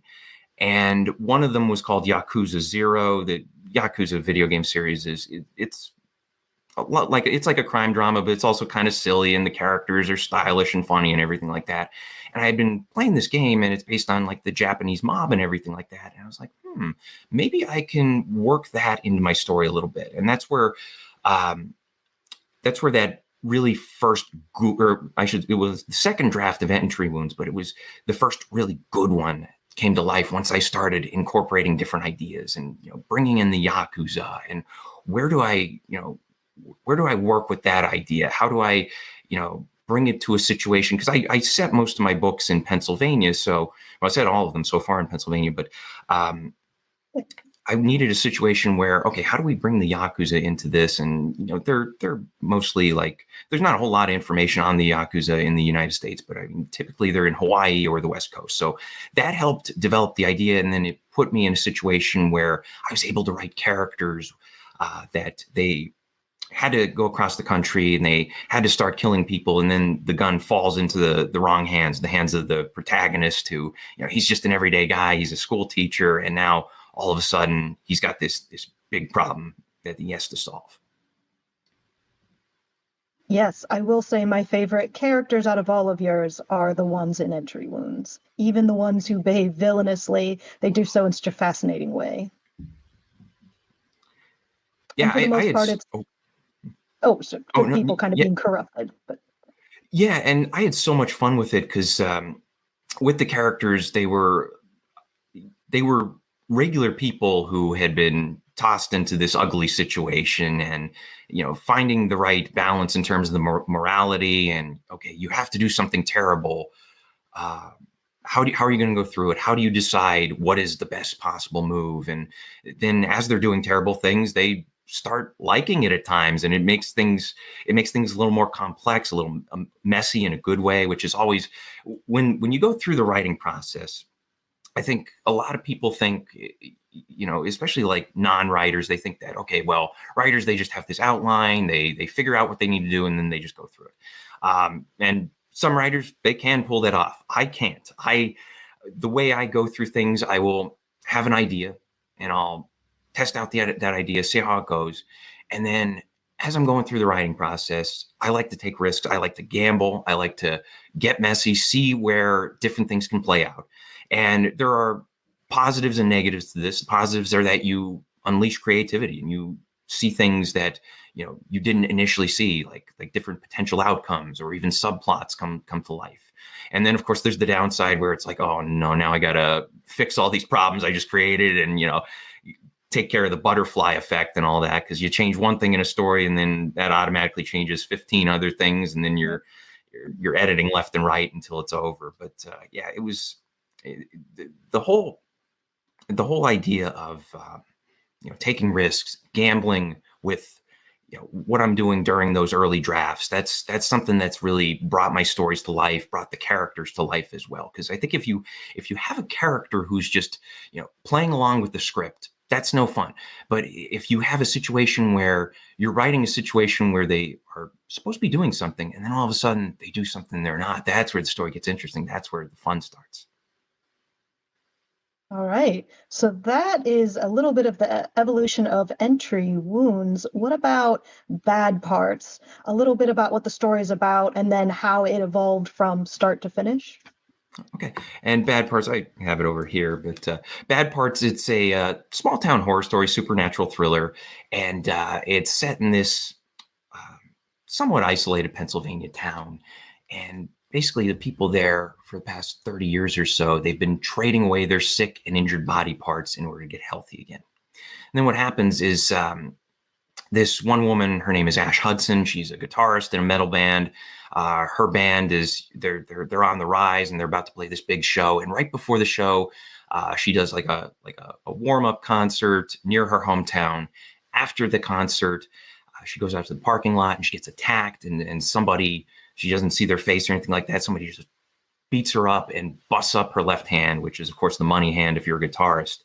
And that puts her in a situation where she's thinking to herself, okay, what do I do? And she goes back to her hometown hoping to replace her left hand. But the catch is that once you trade one of your body parts away, you can't leave town with it or else it'll disappear. So if you had a situation where maybe you got lung cancer, you wanted to trade your lungs, like, yeah, you could go to this creek in the woods and you can take a dip in the creek and you'll be healthy again. But then if you try to leave the local area, it'll vanish right from your chest. So with her situation, she has to play a show down in Florida and she trades her hand, but she wants to cut a deal with the demon in the water. And that's where the plot really kicks off in terms of trying to cut this deal, make things happen so she can keep the hand and leave.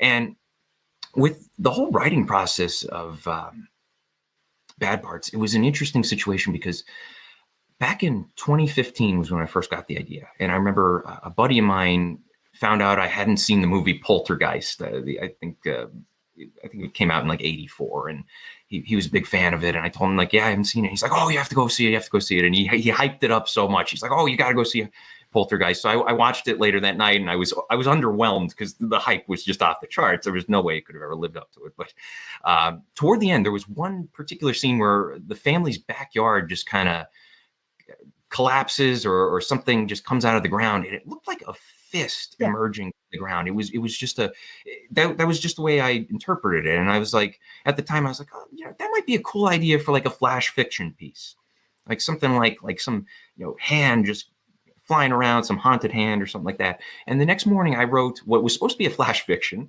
and it was just supposed to be like a few hundred words, and it ended up being this weird dark fantasy kind of story. It wasn't Bad Parts. It wasn't like set in like small town Pennsylvania or anything. It was just this high fantasy thing that I wrote for like a month or two, and it was a disaster. But again, going back to those early drafts, you test things out, you see what the idea can do. And I had this concept of this. It was like this godlike creature that was. It had all its different parts taken away from it, and it had to get them back. And what happened was, I toward the end, there was like one of the main characters had to kill it or something like that. And it was a terrible first draft. There was nothing really great about it other than the concept and me toying around with this concept and seeing what I could do with it. Then fast forward a year later to I think spring or summer of 2016, I had finished writing this other book that I submitted the first, I want to say like 5,000, 10,000 words to this workshop, and it got rejected. So I was like, oh man, I need a spark. I need something different.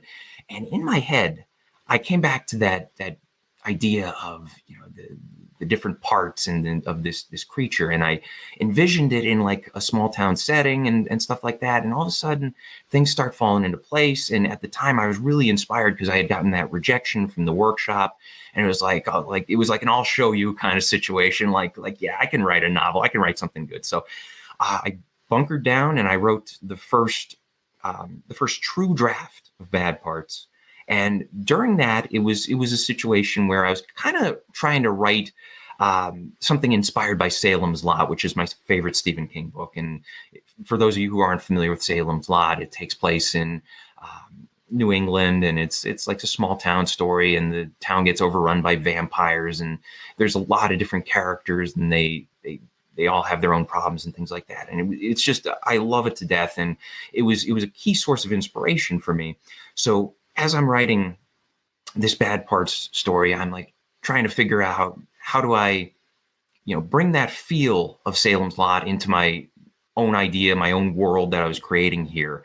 And I was writing different things. And there was a situation toward the end of that first ugly draft of it where I felt like there wasn't enough cool stuff happening in the book. And I remembered there was one situation in Salem's Lot where a bunch of people died and everything like that. And I'm like, oh, I should do that too. So, I ended up having a bunch of characters in a situation where there was lots of death, lots of horrible things happening.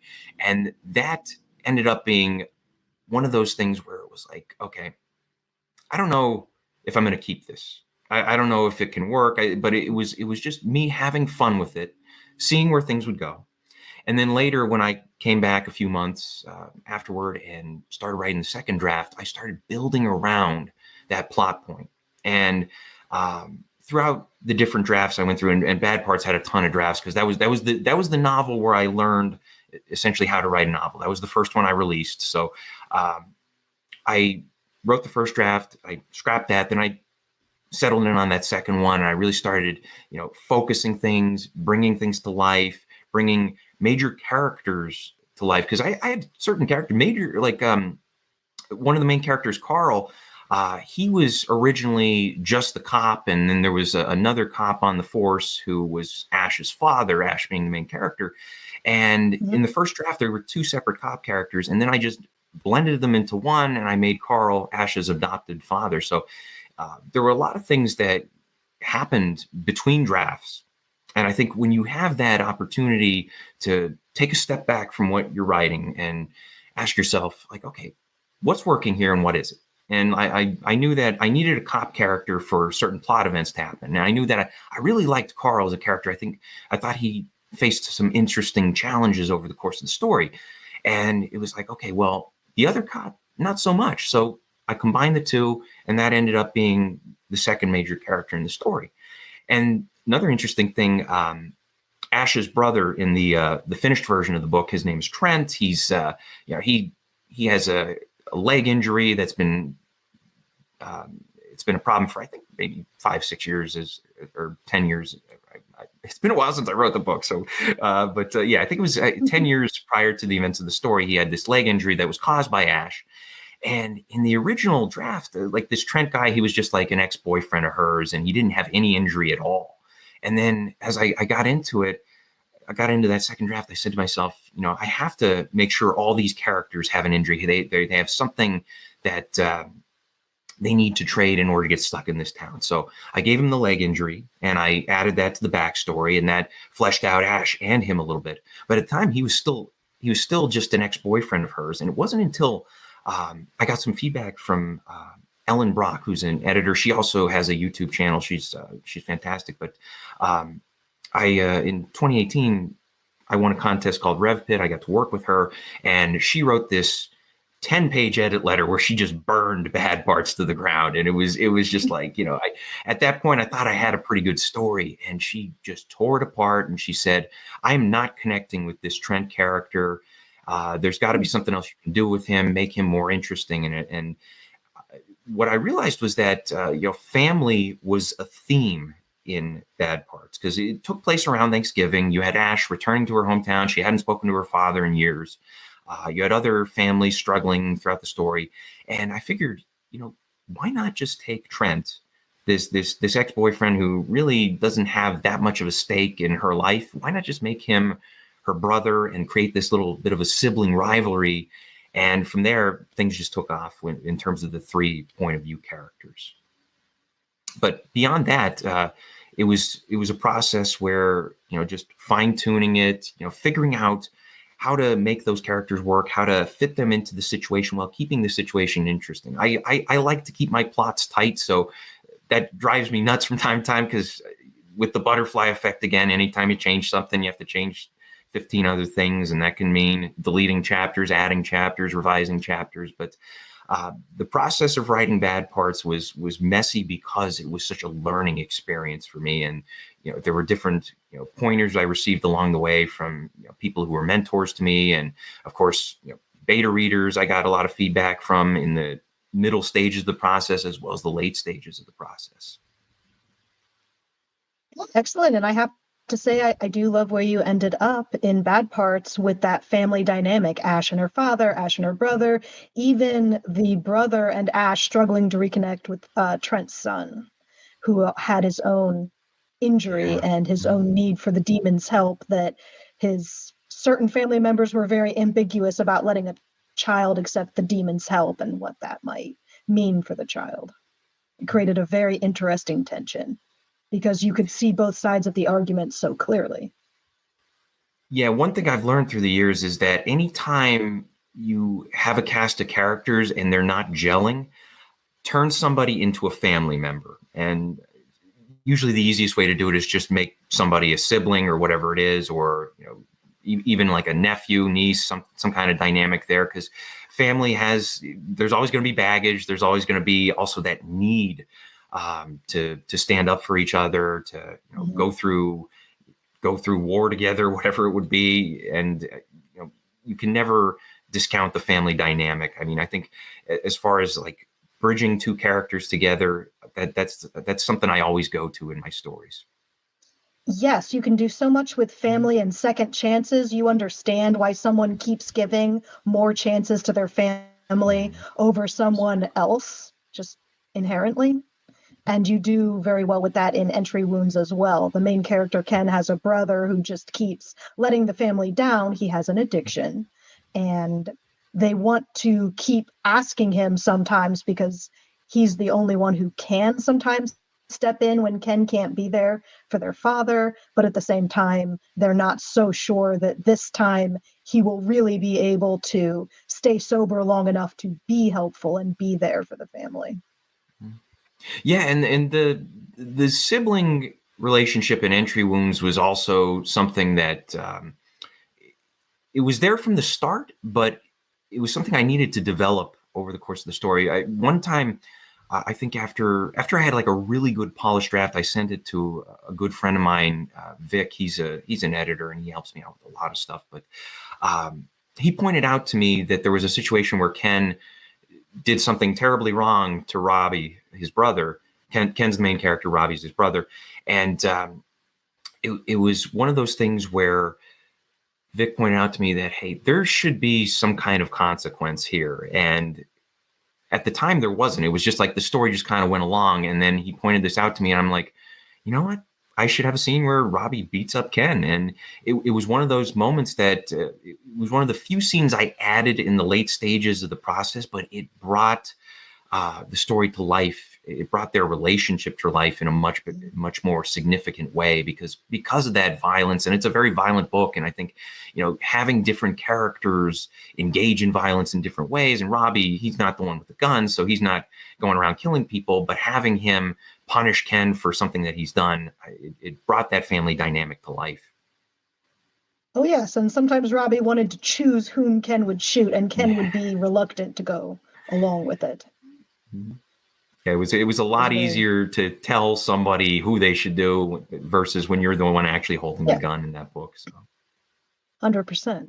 Now, we haven't talked as much about your latest book, The Half Murders. I don't know if that's something that we could also slide into the topic of beta readers during the feedback and revision process.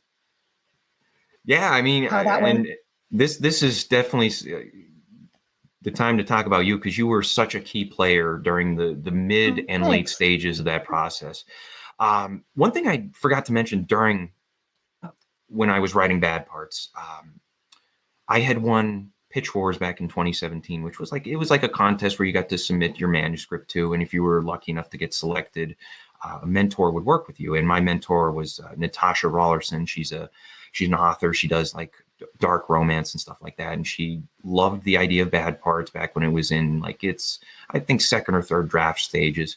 And one of the things she critiqued for me was she said that, these characters, they need to be more human. They need to be more emotional at times and things like that. And she kept picking that apart for me. And she also gave me pointers on where to make them more emotional. And I think the interesting thing with The Half Murders was when I sent it to you for feedback, you stepped into that role of being the person who tells me, okay, these people need to be treated like human beings from time to time. I think there was a situation, and The Half Murders, I'll just give you a brief pitch for it, it's about a woman and her daughter. They go into this haunted house and they get chopped in half across the waist. And when they wake up next to these doppelgangers and they get stuck in this situation where they have to navigate this world where, all of a sudden they have a double running around, and, can you trust that double? And then on top of that, there's someone from the main character's past who is trying to punish her for a crime she committed. So this was a very dark book, and it was also, there was a lot of like horror elements and thriller elements, and I was trying to, keep up the pace and everything like that. And you kept pointing out things like, there's one situation where the main character, she locks her doppelganger inside a garden shed. And I think after a certain point, she realizes she has to team up with the doppelganger. So they team up, and you're like, wait a minute, she's been locked in a shed for 2 days. She would need a shower, some food, and everything like that. I'm like, oh, you're right. Like, because I had a situation where it's like, oh, let's go to the next scene. Let's get this plot rolling. And you're like, hold on. Like this is a human being. Let's treat her like one. And I'm like, okay, that's fair enough. Because I think with me, a lot of times during the drafting process, I get so lost in, figuring out the plot and making sure the plot is clicking along and it's not boring everybody. And when you're doing that, when you're focusing so much on, lining up the events and making things happen and cutting the fat and, trimming things here and there, when you do that, you miss like the smaller moments that need to be there. And you were so clutch, because the amazing thing about you as a beta reader, you are not afraid to just put comment after comment after comment, speak your mind on anything. And it's something that I just totally appreciated throughout the entire revision process, because you were never shying away from saying something like, okay, this character, after an event like this, they would have to recover, or this character after an event like this, they would feel terrible, or, so on and so on. And all those little emotional moments, they not only bring the story to life, but they also make it more credible, more believable. And you need that with a story that's 300 pages. I mean, sometimes you could get away with that in a very short story where characters are acting wild and stuff like that, and things are moving on at a crazy pace. But when it's something that occurs over the course of 300 pages, and you have characters getting chopped in half, and then they have to react to the situation, and then they got people trying to track them down and hunt them down and things like this, and there's all these different things going on. You have to pull back now and again and remind the audience that these are human beings, and these are people we can relate to and that we should care about. And that was, for me, you being a part of the process and pointing those things out for me, that was just absolutely clutch. I remember my main feedback being, I empathize with your main character in The Half Murders because she's trying to reconnect with her estranged daughter. And that was just so impactful for me that I was rooting for her from the first. But then when she was interacting with her doppelganger, she was becoming so much less sympathetic. And I'm like, you're becoming the villain of your own story. That's a very good point. Yeah. And that's something I find with all three of my books. I've had people, especially in the earlier drafts, tell me that, okay, there are times where I stop liking this character, or I, just outright hate this character. And I have to go back and I have to think about audience. And I think that's a big thing. Whenever you are writing a novel, you have to always think about, how is the audience going to feel? And are you, do you want them to feel that way? And when I was writing these stories, I definitely wanted the characters to be sympathetic. And yes, they do some crazy things from time to time. They do some dark things from time to time. But I was not going for a situation where I wanted them to be loathsome. And, thinking about audience at different stages of the process, like sometimes I will just let it rip during those early drafts and, find out what kind of cool things happen. What are some dark things characters are going to do that are going to really move the needle and grip the audience. But at the same time, you have to have that balance. You can have them do something wild and crazy and, something morally gray. But if you want that character to still be somewhat likable and engaging, you have to figure out, okay, what reason is there for the audience to, at the very least, empathize with the character, or potentially sympathize with them, or just outright like them. And with my stories, I definitely have like my heroes are usually darker. I think Ash would be more of an anti-hero. And then with Ken and Kelly from the Half Murders, they at times feel like anti-heroes. Maybe Ken, I think, develops into one more so than the others. But it's always difficult to figure out, okay, where does the audience, or how do they feel about a character at a certain point in the story, and do I want them feeling, you know, negative thoughts toward that character? Are they still going to be attached to them? And I've had situations where my beta reader said, like, okay, you lost me here because I gave up on the character. I stopped being invested in them. And I think you with this most recent book, you kept bringing that up at different times throughout the story, and I had to reflect on that and decide how I wanted to present the character. Do I want them being someone who is going to turn off a certain portion of the audience, or is there a way where I can have them walk that fine line between, okay, they're doing dark things, but they're also still, you know, the audience is still on their side, so to speak, because they have the right motivation or the right goal or whatever it is. Yes, the main character needs room to grow, but also room to fall. And sometimes you just make the villain a little more villainous by what they do, and that makes your hero more sympathetic by contrast. And you definitely succeed with that in the Half Murders. I stopped sympathizing with a certain character at a point because they've revealed this darker, more selfish side. And some of it you understand because of what they've been put through, but some of it just comes across as evil and vicious.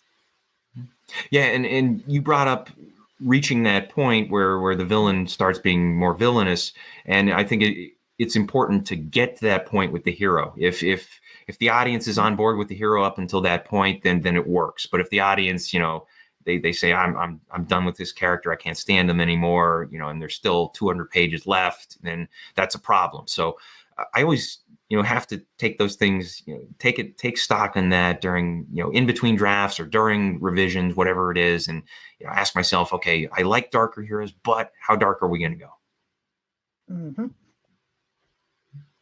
So speaking of darkness, one of the most basic advice that they give to someone who decides they're going to write horror or something adjacent like supernatural thriller is put your real fears in there. So how have you put your real fears into these novels?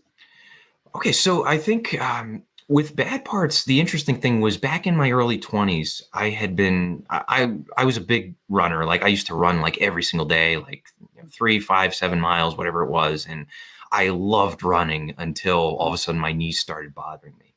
And my fear was that, oh man, I'm going to not be able to walk someday, or I'm going to be, you know, in a wheelchair or whatever it was. And so I gave up running and I switched to an exercise bike and things like that. But when I was going through those fears and, you know, thinking about my future, thinking about my health and things like that, it was around that time where I started coming up with the idea for trading those body parts and everything like that. And also, you know, just friends, family, they have their own health issues, and, you know, you fear for them, you fear for their future and things like that.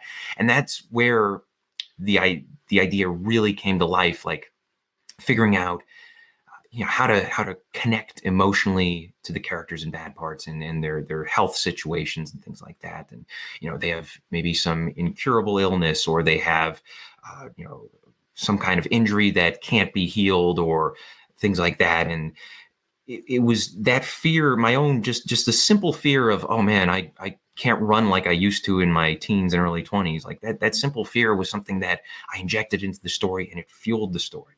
And with Entry Wounds, it was more so a thriller than a horror story, but I think there was a certain fear of, you know, being passed over at that time, because I had some struggles with trying to get an agent for Bad Parts. Like I had submitted to all these different agents, and one of them was like really on board, and then she dropped it, and it was like, oh man, and it was just like I felt like I had been left behind and things like that. And like the character of Ken, who's the main character in Entry Wounds, he was in a situation where he was a school teacher, he was a substitute, he was trying to get that full-time job, and then there was a situation where nepotism took over, and like the principal gave it to her daughter's boyfriend or something like that. And Ken had that deep-seated fear of, oh man, what am I going to do with my life? What's going to happen to me now? And at the same time, he's also taking care of his father. His brother's a heroin addict. So there was all those things going on with his personal fears. And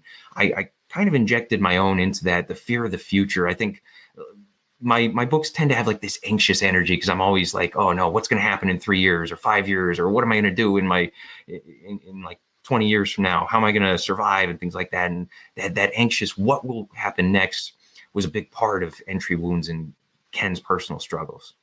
And then with the Half Murders. So the background on the Half Murders, I don't know if I told you this, Shell, but I had been writing a sequel to Bad Parts for 2 years, and it was a mess. And I kept trying to get back into it, trying to force it.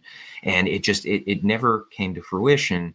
And every time I finished it, it was like, no, this isn't working. And then I sent it off to one beta reader, and he's normally like a brutal guy, and he'd be like, oh, this is, here's all these different things wrong with your book. Like when I send him like a good book, that's what he says. And then when I sent him that Bad Part sequel, he was like, I think this is good. And I knew something was off. As soon as he said it was good, I knew, okay, there's a problem here. But what happened was I had gotten to the point where that Bad Part sequel was it was wearing me down so much. And it really kind of destroyed me, like in an internal civil war, like Brandon versus Brandon. And it's like, I stopped trusting myself and trusting my ideas and my writing process and things like that, because I had so many failures with that sequel.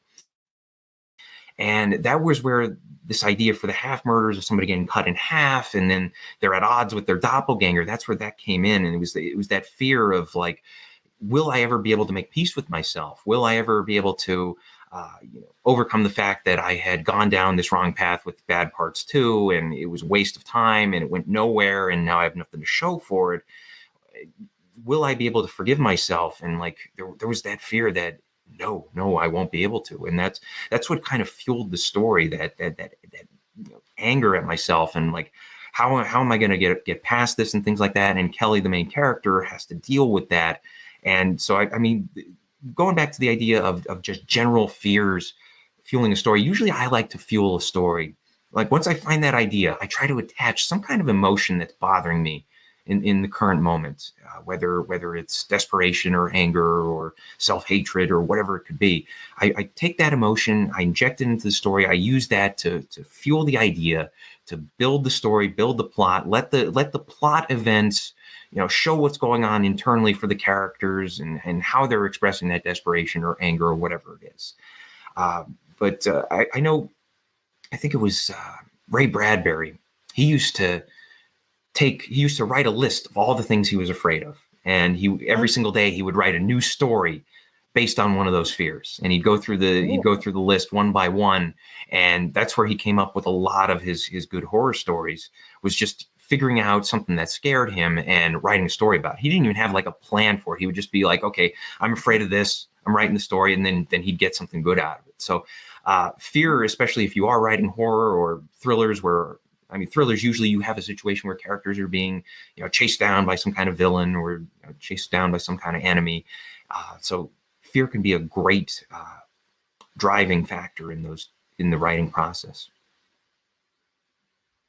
Excellent. Funny enough, when I looked at the Half Murders, I saw more echoes of my first Stein, and the one that stayed with me was Stay Out of the Basement. The idea that this is the children's father, but not their father. So the idea that the doppelganger is the two children's mother, but not their mother, was really freaking me out. And how that uncertainty would just completely throw you if you were confronted with that this is not the person you recognize, and all of that trust and all of that relationship, you can't rely on any of it.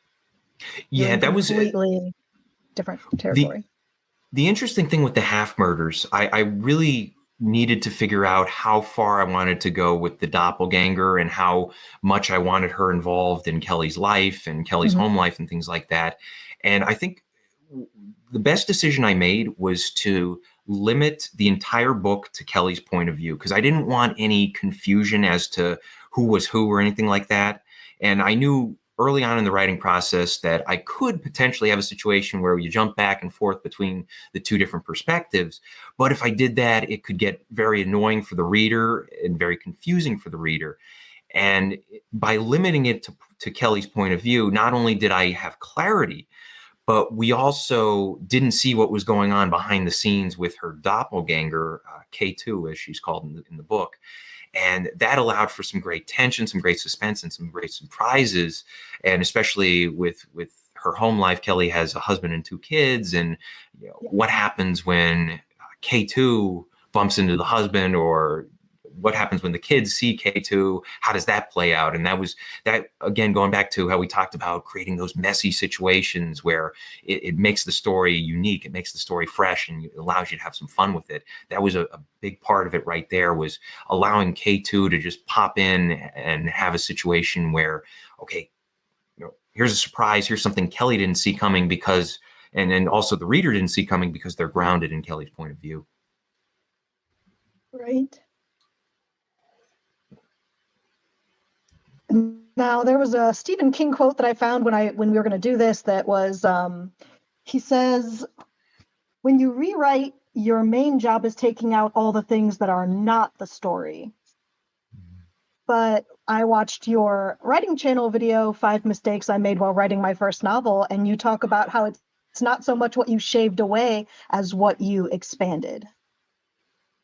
Can you talk more about that? And this goes back with Bad Parts.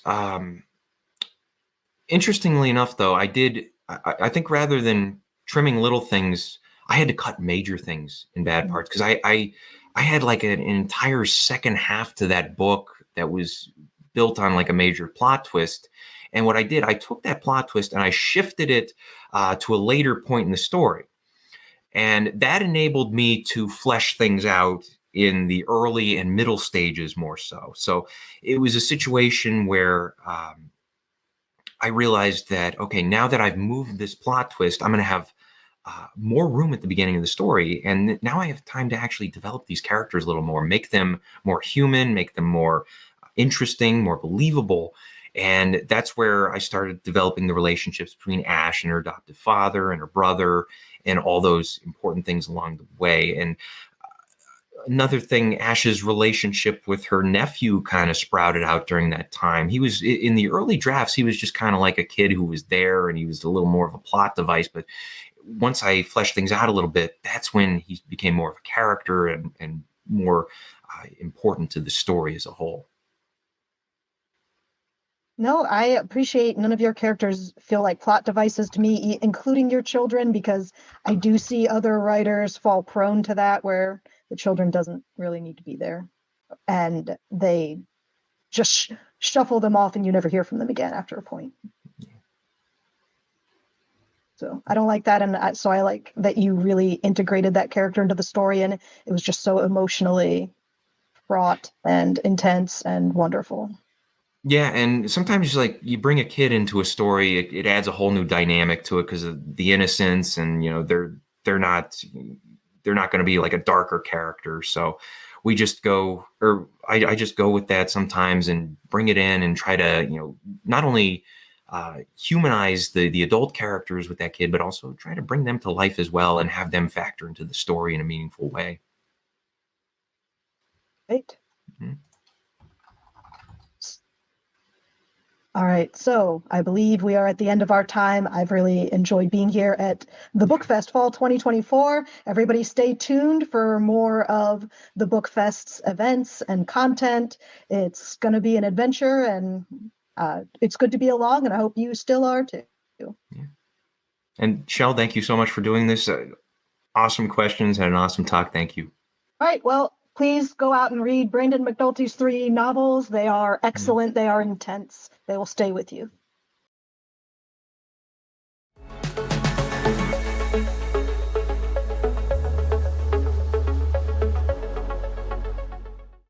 Getting book reviews, editorial types of book reviews. It can feel a little complicated to authors, especially if you're a first-time author or an indie author who might have never had to do it before. That's why Jody Millman is here with us. And we're going to be talking about reviews. What can book reviewers tell you as an author? Jody Millman is a multi-award-winning mystery author of the true crime-inspired The Queen City Crime series. She's an IP attorney, a book reviewer for Book Trib, and the creator of the Writers Law School. Jody, thanks for talking with us. I appreciate it. Nice to be here, Desiree. All right, let's get into it. Can you just kind of give us a lay of the land, understanding the craft of being a book reviewer? What does that mean when you are a professional book reviewer? Well, it really means that you have a responsibility. You have a responsibility to the author and you have a responsibility to the reader. And both of those really it's two divergent interests that you really have to take into account when you're writing your review. So it's really interesting because I was invited to become a book reviewer by booktrip.com by Meryl Moss, who is a PR extraordinaire, and she is the one who created booktrip.com. And I was one of her authors and one of her clients. And she asked me if I was interested in writing book reviews. Now, I did not know anything about writing a book review when I started.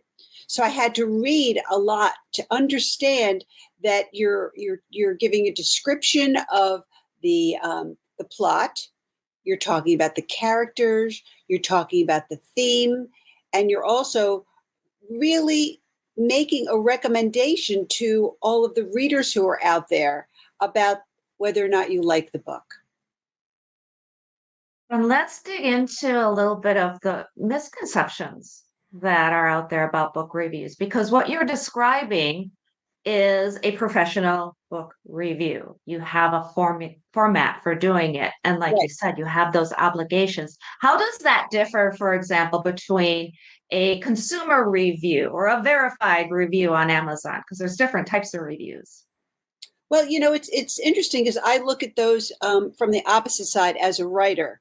And what's interesting is that when I read the verified reviews or I read the Amazon reviews, sometimes I get the impression that the reader is trying to get something off their chest. They are, they summarize the plot, but they take a much more slanted perspective than somebody like myself. From my perspective, I never review a book that I don't like because I don't believe in bashing other writers. Other writers have spent a lot of time, a lot of energy, committed a vast amount of time to creating this work. So when I get, my list of books and I start to read them, if I don't like a book, I'm not going to finish it. I'm not going to review it because I don't think that's fair to myself to waste my time or to that author to be bashed. So generally, when you read my works, when you read my reviews, what you're going to be getting is hopefully an objective perspective on that story, which I don't think you get from the Amazon reviewers or the verified readers. Yeah. And on Amazon too, a verified reader is Amazon's way of saying this person bought the book. Correct. That's what that means. Correct. And other folks can review books. Those are unverified. So they have like this pecking order, which can be good or bad. I think too, especially when it comes to an editorial review like you've done, or for example, I like to use them a lot of times as an example. When you say you're not going to review a book if you don't like it, a lot of times too, that review can go back to the author and they can decide whether or not they want to have it published. Well, it's also, to me, the biggest compliment is when I'll post a review or it'll appear on BookTrip or it'll appear on my website or somewhere, and the author contacts me. Like Patty Callahan Henry used a line out of my review on her website. And I've gotten, emails from people like Ann Cleve saying, thanks for the review. To me, that's the payback because I don't get paid to write the reviews. My payment is getting a free copy of the book. And I do it because I like to read. And also I'm learning as a writer. When I read other people's books across the genres, I'm learning. It's part of an educational process for me. But, getting back to Amazon, you're right. The verified readers are people who bought the book. And what I try to do is, for example, I will also post my book trip reviews on Amazon, on BookBub, on various websites to reach out to other readers. I mean, I think that's the important thing, reaching out to tell people how excited you are about a particular book. Yeah. And okay, there's a lot of different directions I want to go here. So, well, because too, you're an author who became a book reviewer. And I think that's a path that people are possibly intrigued with. Mm-hmm. And I think too, by doing that, like you were saying, you learn more about the craft of writing because you're approaching it from that different perspective. So tell me a little bit about your criteria when you're evaluating a book. Are there things that you look for right away? Are you looking at the genre and the tropes? What is it that you're actually looking at? Well, first, I look for the author, because there's certain authors that I really like to read, and I like to see their progress in their career. You know, for example, Louise Penny, Anne Cleves, Tara French. There are people like that and also people who I've read just for fun. I want to read their next book. I forget the name of the gentleman, Nelson. It was the one about the children that explode. And I read that book and I said, oh, he's got a new one out. I want to, read the new one. I'll read classics like Humpta Lahiri or Don DeLillo. I mean, I read across the genre. So genre is not my criteria. First, the criteria is the author. And then I will look, for example, at what the publisher describes, gives me a short description of the plot. Is this something that I'm going to be interested in? Because we only have so many hours in the day and we can only commit ourselves to read so many books. So, I get solicited, honestly, almost every day in my inbox from PR people asking me to read their books. But generally, the first thing that attracts me is the author, and then it will be the description of the book. And sometimes people will contact me with someone who's brand new. I don't want anybody to think that I don't read new authors, because I do read new authors. And sometimes that's exciting. I'll hear, either through Publishers Weekly or some of the trades about a new up and coming book that's coming out in the future. And if it sounds really exciting, I'll jump in. Yeah. And I think too, a lot of folks, if they're curious about getting their little toe wet, NetGalley is a great place where you can review books. You can sign up to be a book reviewer there, whether you're very much like yourself, you're an author and then you blog and you post about it. If you are writing for a newspaper or a literary journal or your press, media, librarians, bookstore buyers, that's a nice aggregate of all sorts of different types of folks who are potentially reading books. And then I think too, the whole idea of how that review then is used to promote that book and author. Do you want to talk a little bit about that? Well, reviews have become the lifeblood for writers. They need them, especially if your book is on Amazon, because Amazon rates authors by the number of reviews they receive. So, for example, if you want to buy an ad from Amazon, that rating is taken into account based upon the number of reviews you have. They're important. However, being an author, you have to develop a very tough hide, because you can't take every review seriously. You can't get that high with, hey, I got 5 stars, and then experience a low saying, oh, I only got 1 star. First of all, I don't really like the star system at all. I understand there has to be some kind of objective system, but I really think that it's very easy especially for a new writer, to get on that review roller coaster with, good reviews and bad reviews.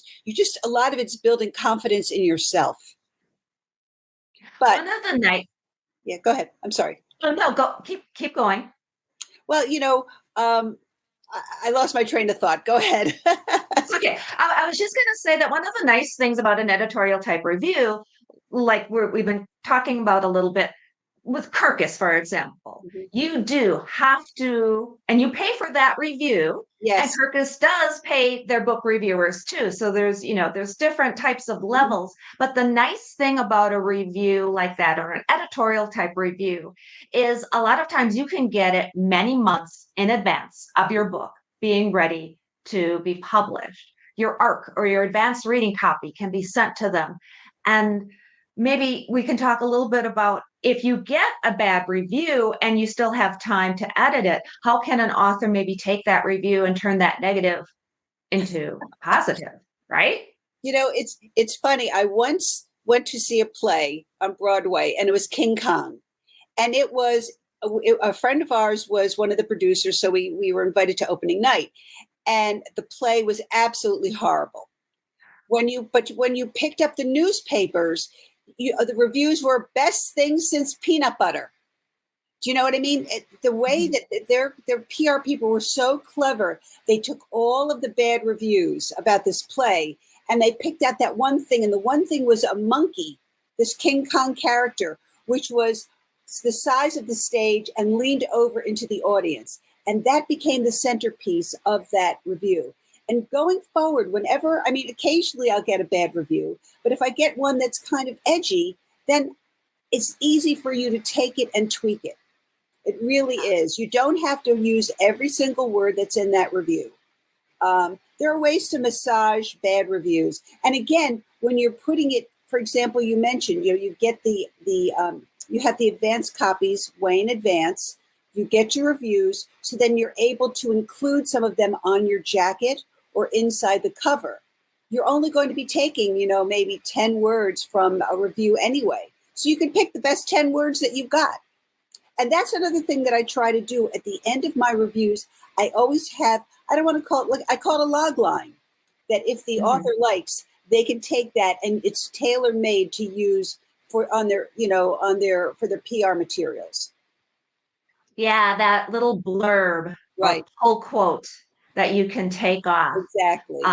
Yeah, and it is nice when you have the leisurely amount of time. If you do get that negative editorial review, or you find a plot hole, we've done this actually too. Even with NetGalley, somebody found a plot hole.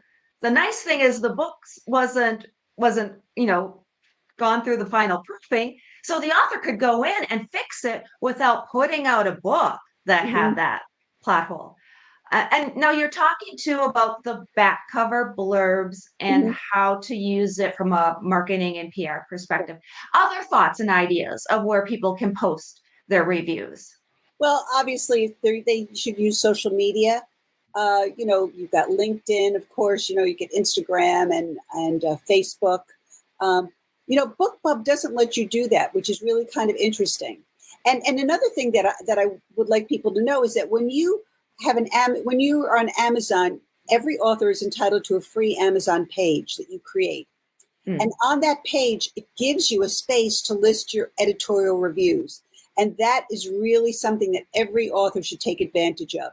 And, if you win an award or you're a finalist or, you get, let's say, Lee Child to write a blurb for you. It doesn't have to be a reviewer. It can be a friend who's a writer.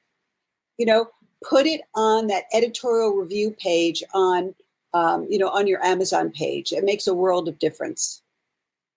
That is such great advice. And I agree 100%, utilizing the editorial review space on your Amazon page.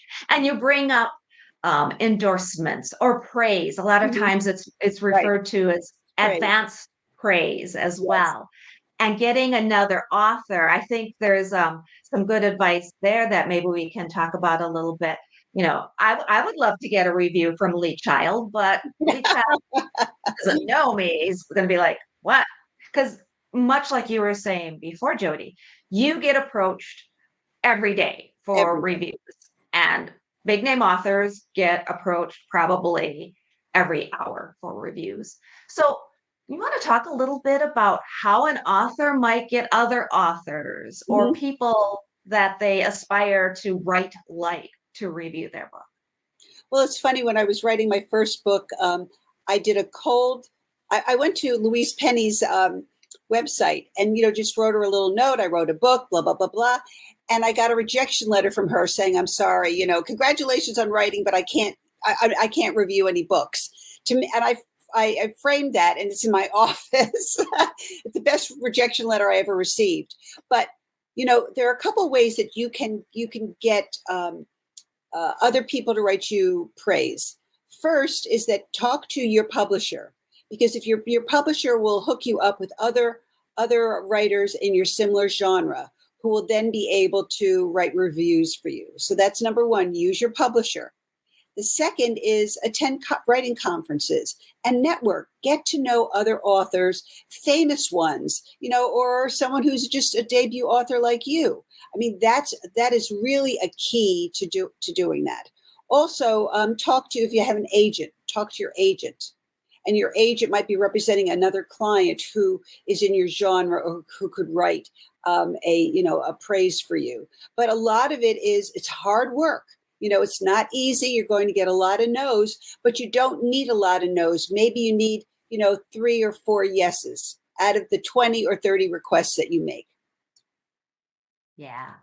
Another thing that I think authors can do is, much like you were saying earlier, if you get a description of the book that you can send to people, or zeroing in a little bit on, dear Lee Child, you write such great suspense thrillers. Right. My book is very suspenseful too, because it does this, that, and the other. So you can kind of give them a little nudge in the direction that you might want them to go, and therefore help them, because again, they're inundated and in many ways just overwhelmed.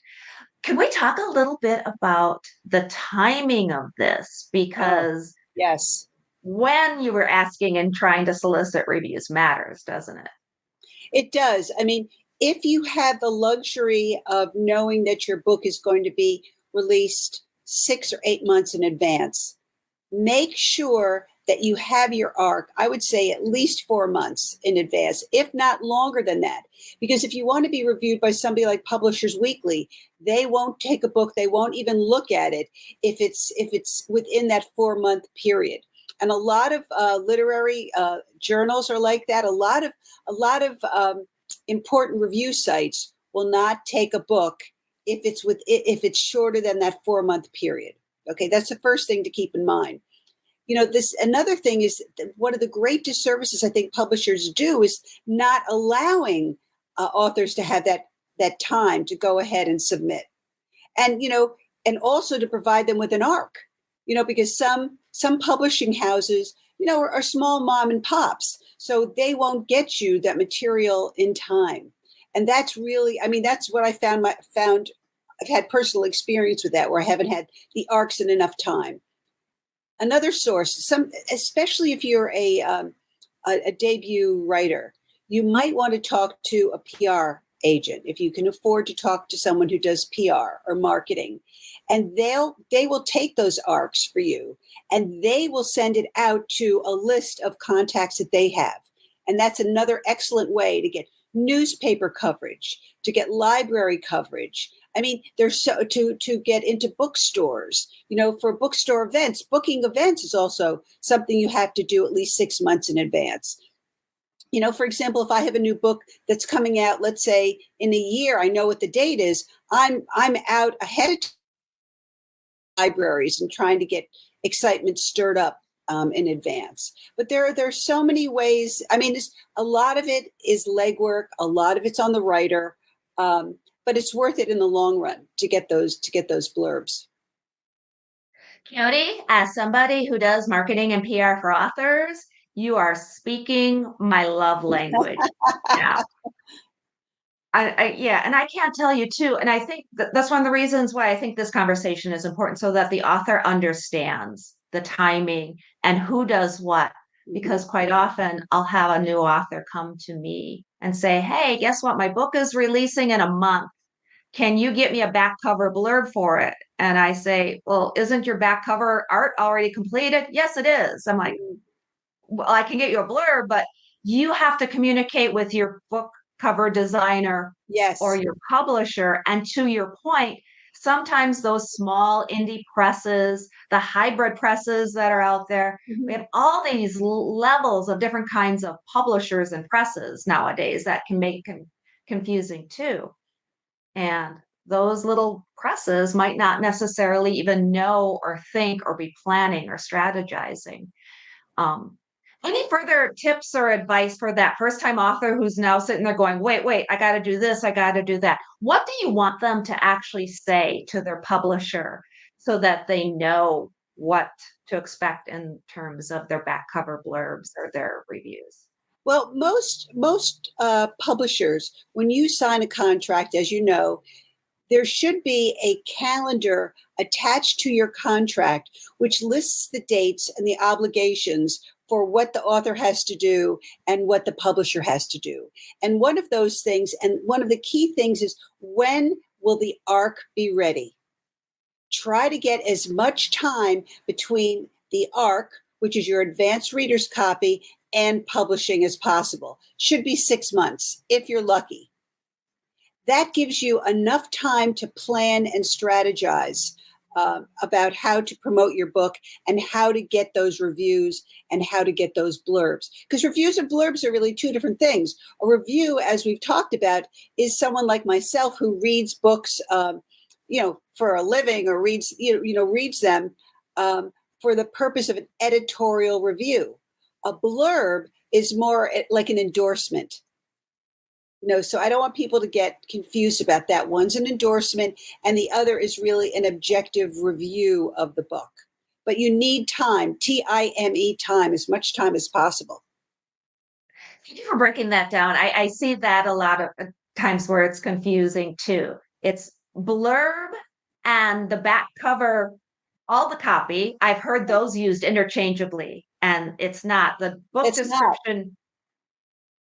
Yeah. If you look at the back cover, I mean, it really does include, it can include, your little blurb and endorsement, but generally it's that description of your book that's real. That's, that when people think about it, people standing in an airport and they're looking for something to read on a plane, you want to pick it up and have it be so compelling that they want to buy the book.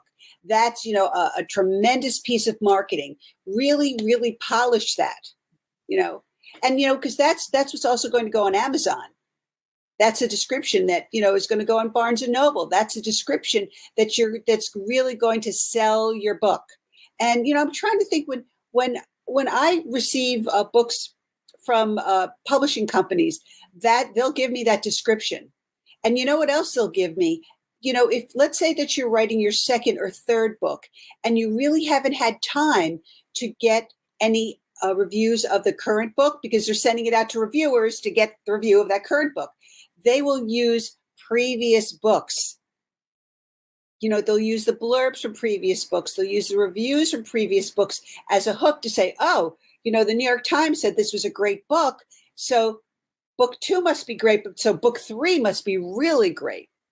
So, once you start to accumulate that information, use it. Just don't discard it because you're in your third book in a series. Yeah. Oh, you have such great advice, Jody. Okay. And I just want to underscore one more thing because you touched on it earlier as far as pulling out the pull quote or the little pithy bit of information. I just want to acknowledge that I think that's one of the things that sets a professional reviewer apart too from the verified or the consumer reviewers, because you're going to know, very much like that other author will know if they're going to blurb your book as well. They're going to know how to give you that little pithy thing, that blurb you can put on the back cover, because it's going to be one sentence, but it's going to be impactful. And sometimes the consumer reviewers, they don't quite know that. And then you as an author, if you're trying to pull out something from that consumer review, it's hard because they didn't give you that nice little chunk of text to use. Sometimes consumer reviews seems like they have an axe to grind. And, a lot of these people are readers, but they've never actually sat down at a typewriter and tried to write a book. And that, I think that's what gives me the perspective. Like, I know how much work goes into this and I know how much polishing, where sometimes consumer readers don't.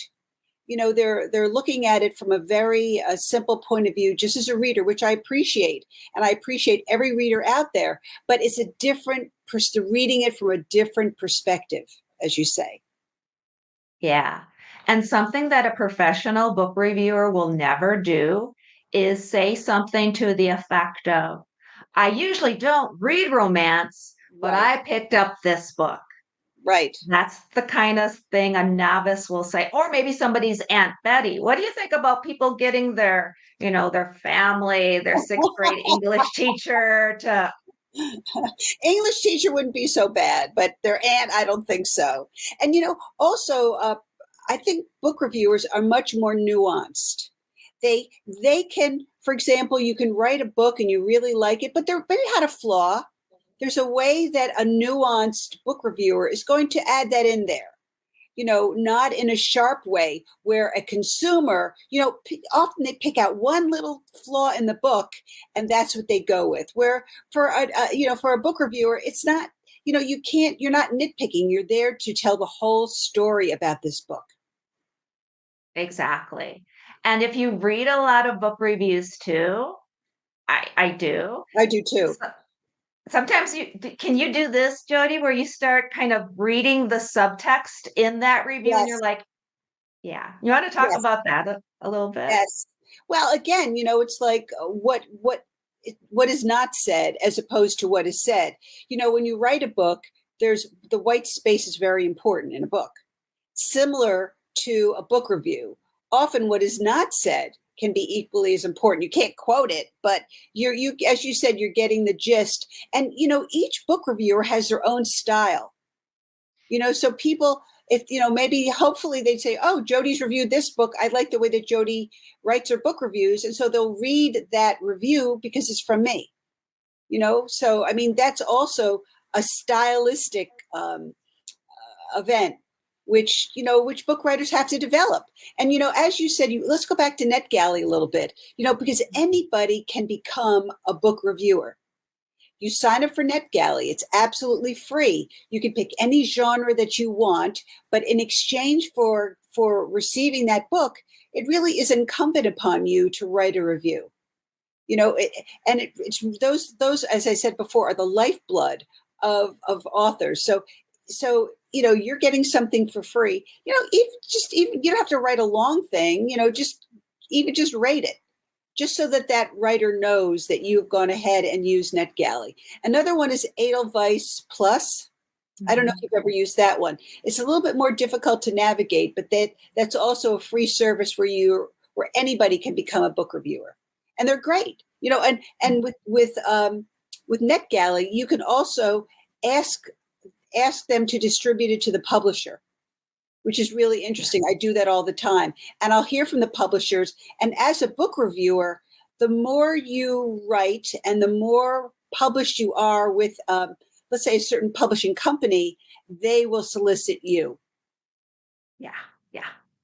Absolutely. We do have NetGalley. We subscribe for our authors and we post our authors' arcs there.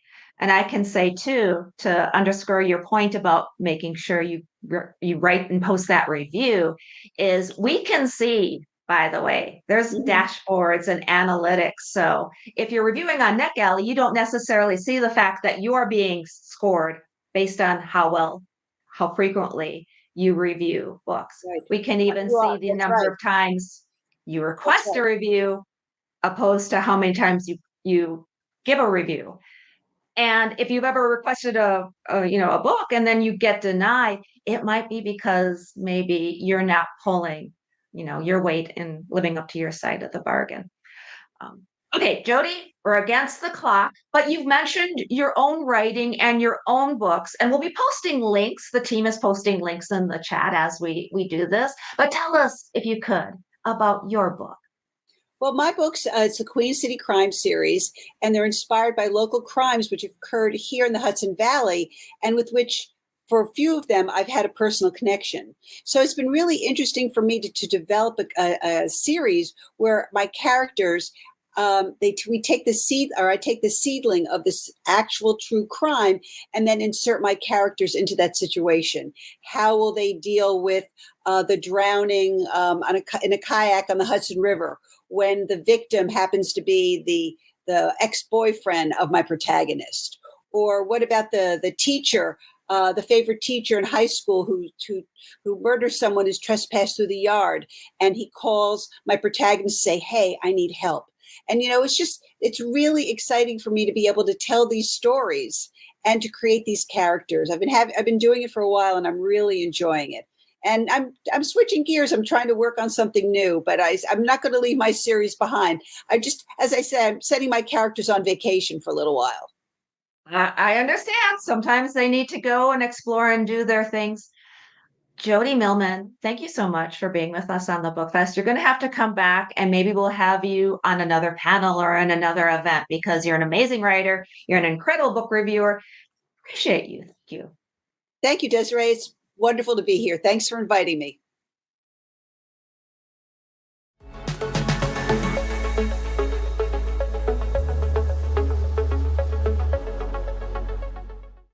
Hello, everyone. It is time for What Authors Need to Know in an Ever-Changing Market. My name is Tina Hogan Grant. I am the award-winning and best-selling author of the Tammy Mellows trilogy and the Sabella series, and I am also the founder and host of A Cuppa and a Ladder podcast interviews with authors. And I am the moderator tonight for this panel, and I'd like to begin with introducing you to our panel. I'm going to begin with Desiree Duffy. Desiree is the founder of Black Chateau, the Webby Awards-winning books that make your brand, and the BookFest. Is there anything else you'd like to tell us about yourself, Desiree? And welcome. Thank you. Thank you, Tina. I just think this is awesome. This is a panel of BookFest bellwethers sharing their expertise. I think this is the first time we've done something quite like this, so I'm excited.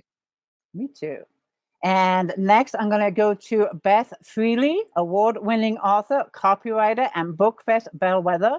Her novels include Beyond the Steps of Stone, The Lodge, and The Legend of Captain St. Pierre. Welcome, Beth. How are you this evening? I am wonderful, Tina. Thank you very much. You are welcome. Anything else you'd like to tell us about yourself? I am also a web designer, and I specialize in doing websites for authors. Fantastic. And Dr. Dominique McLaughlin, I'd like to welcome you to the panel. He is author of Be a Better Manager in 5 Minutes a Day and creator of the Business Leadership Lab, the Good Bits Guide for Passionate Professionals. Good evening and welcome. Thank you very much, Tina. Wonderful to be here. Thank you for being here. And is there anything else you'd like to tell us about yourself? I guess what I'm trying to do is to help people who are trying to build a bit more of a business around their book or related to their book. So that's kind of my expertise. Oh, I like that. I do like that. Next, I'd like to introduce you to Mickey Milkelson, publicist with Creative Edge Publicity and an expert at promoting authors and books. Welcome, Mickey. Thank you so much for having us, and just really excited to be here. Thank you for being here. Is there anything else you'd like to tell us about yourself?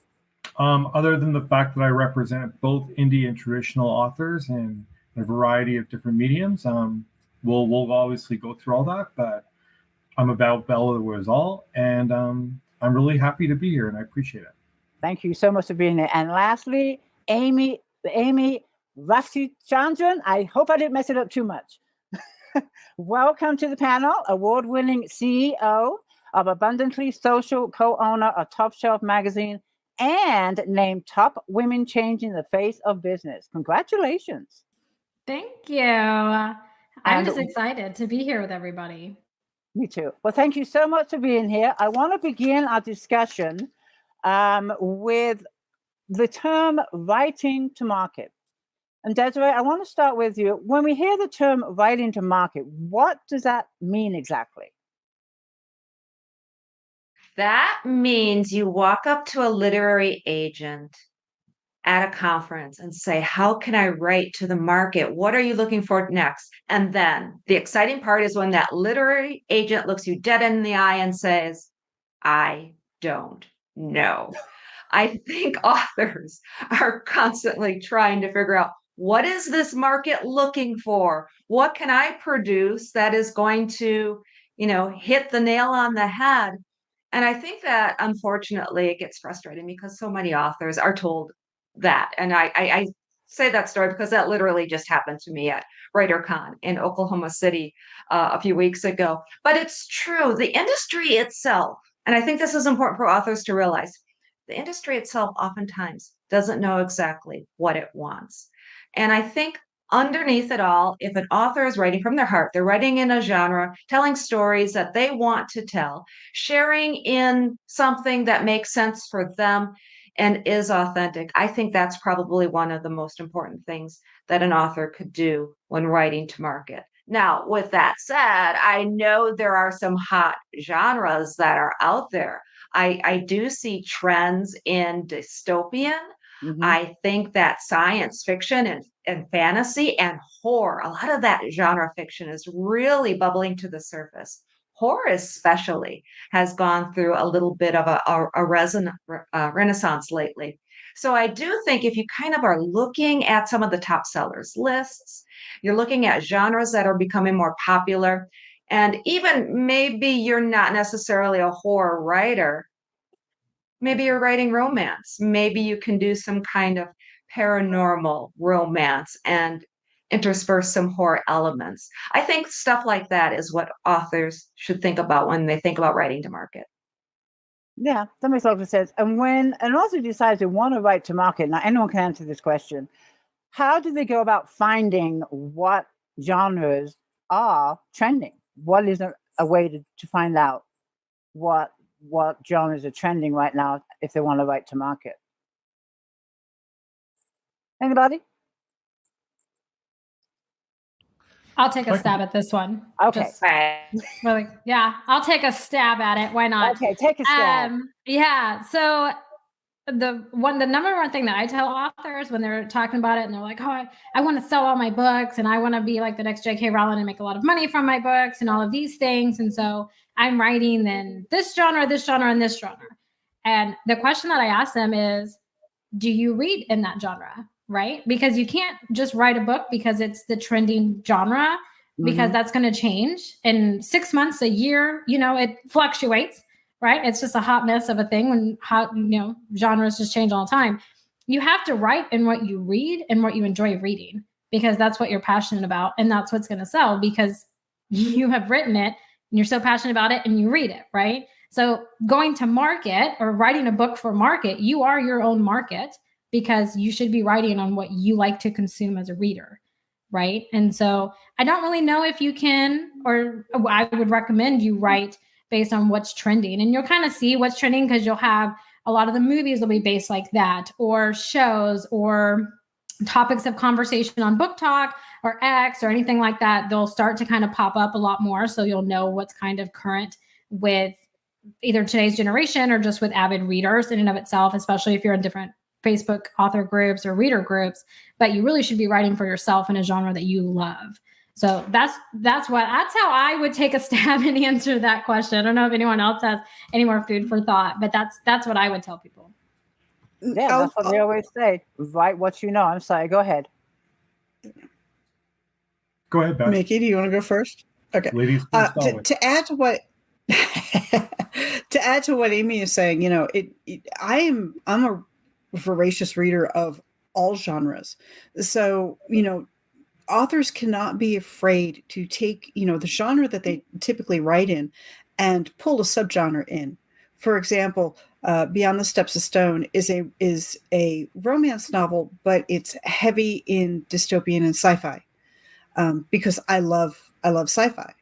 And the concept of what happens, what happens when you wake up out of cryogenic stasis 2,000 years into the future. What are you going to find?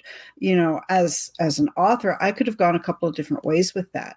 So, when you're writing to market and you're researching and you're looking for what's popular right now, authors cannot be afraid to cross those genres and subgenres at the same time. If you're a sci-fi fan and you read sci-fi and you read romance, feel free to throw it together. Same with action adventure. Legend of Captain St. Pierre, when my best friend and I pitched it to our publisher at the time, we pitched it as an action adventure romance because it was very heavy on the action adventure part. Pirates were very popular at the time. So, I definitely agree with what Amy said. Look at what's out there. Look at what's very popular right now. And, write to what you know and write to what you like. and don't be afraid to mix those subgenres in with your main genre, because you never know. You may create a genre that you weren't expecting that some other authors may jump on. Great advice. And I like combining the two genres. That's a great tip. And Mickey, you wanted to add to that real quick? I think so. I just to segue what everybody said here. The issue is that, and it's really formative, especially with indies. There is so much advice out there because everyone wants to help indies get forward, and there's so much advice. And so they're being bombarded with all kinds of different things as to what to do, what to write, how to market, what the platforms are, all of that. So the advice I give to my team, and I represent about 100 authors worldwide, but the advice I give to my authors specifically is write what you want to write. Be who you are. Develop your branding the way you want to write your branding. And don't second guess yourself, because if you're comfortable writing what you're writing and you're comfortable talking about what you're doing, you're going to have success. And I always use the example of Pink Floyd, because when Dark Side of the Moon came out, EMI and every expert in the field told them, don't make this album. It is way too out there and it's going to flop. Well, Pink Floyd didn't listen to them. Album was on Billboard for 15 years. So this is one of the greatest albums of all time. Had they listened to all the experts, that album would never have been made. So there might be a new Stephen King out there, or a new J.K. Rowling out there, or someone like that. But if they listen to all the experts, tell them, don't write this book because it's the wrong genre at the wrong time, and your cover's not right, and all these things, it can hurt themselves in the long run. So I tell writers, be yourself. And if you're comfortable with that, you will find readers for your book. There you go. Excellent advice. Okay, I want to move on. I'm sorry. Tina, if I could just add one quick thing. I think everyone's giving great advice. But the other thing to do is, if you've got a database of your readers, why not see what they want? That's one thing. And the second thing is, what's your strategy? Are you trying to build a business around your book, or are you just trying to write the things you love? And that changes what you might do. So I just wanted to throw that in. No, that's excellent. I like that too. Okay, I want to move on to the business side of our books. We all have to write. We want readers to find our books. And Dominique, I'm going to start.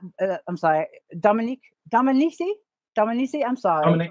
Dominique, I want to start with you with this question. As much as we all love to write and want readers to find our books, it is our business. It is our business. And how should one treat being an author like a business? And how can they broaden their business based on their books? Yeah, that's a great question. Thanks, Tina. So, it sort of builds a little bit on what we were just discussing previously, that, if you've got a strategy that you want to be selling online courses, or, a lot of authors turn into people who talk about how to publish, or talk about how to use Kindle, or talk about recording audiobooks. Like, there's a lot of things related to writing your own book that Beth's a good example with the website, author websites. So is there something you really want to do that you can build into your sort of plan, your strategy for your books being, in a certain kind of genre, or building a certain direction, building up your expertise, which then you can turn into the business of helping others, not necessarily authors. It may be a niche that you have. But there are a couple of things that most people are aware of, things like having a database, connecting with your readers, trying to make sure that you're gathering information about what people want, and the people that like you are the best people to give you that information. So that would be a good place to start. That's a good one. And the other thing, when you talk about the readers, you've got a reader, they've read your book, and anyone can answer this question. What are the advantages of staying in contact with the reader even after they've read your book?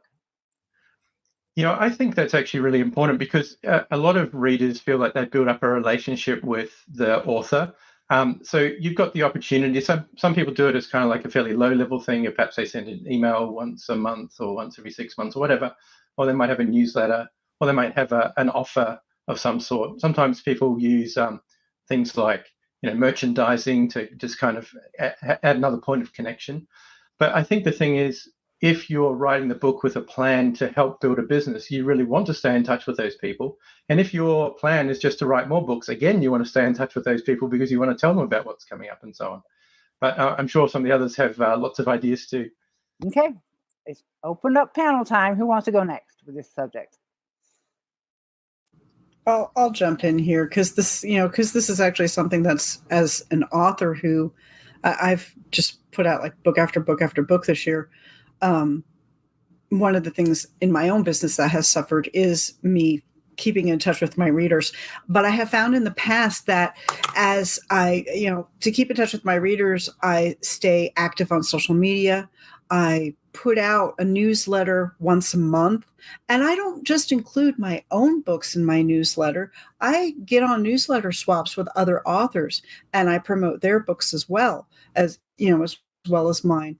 I have used a service called Voracious Readers Only, where they, the readers sign up for my newsletter. They get a copy of my book. The only thing we ask is that, you go out and put a review. That's how I've built up my reviews. Building up reviews, especially for indie authors, is very important because that helps our rankings on not only Amazon, but also on Barnes & Noble and Kobo and all of the other places that we have our books out. So keeping in touch with our readers is important because, one, it shows them our backlist in case they read one book and they want to check out everything else. Well, okay, here's my backlist. You guys can go check it out. 2, it lets them know when we have something new coming out. And 3, it also is a great way to get them to come out and meet us, to come to book signings, to come to local fairs, that an author may be doing. I did a local fair this weekend, and it was phenomenal because people in town were like, wait a minute, we have a local author? And they were coming over to meet me and to talk to me and to, learn about who I am. I actually, that's a way to network as well. We have readers, but these readers are also, people within our circle, people within our community that can also further our business. So by keeping open that line of communication and keeping that networking constantly going, whether it's with an email, whether it's social media, a podcast, or just doing a local event, they're our bread and butter. And, they keep us going, and they can also spread word. Hey, did you check out Beth A. Freely's new book? Yeah, she's a local author. They bring in other readers. So it's very important. It's a very big aspect of our business, and we have to keep that line of communication open. Excellent. Yeah. And when you're talking about the reviews, that's one of the things I hear authors struggle to get are reviews. And not only on Amazon, but BookBub, Goodreads. And I'll start with you, Amy. Can you give some suggestions on how authors can find reviews?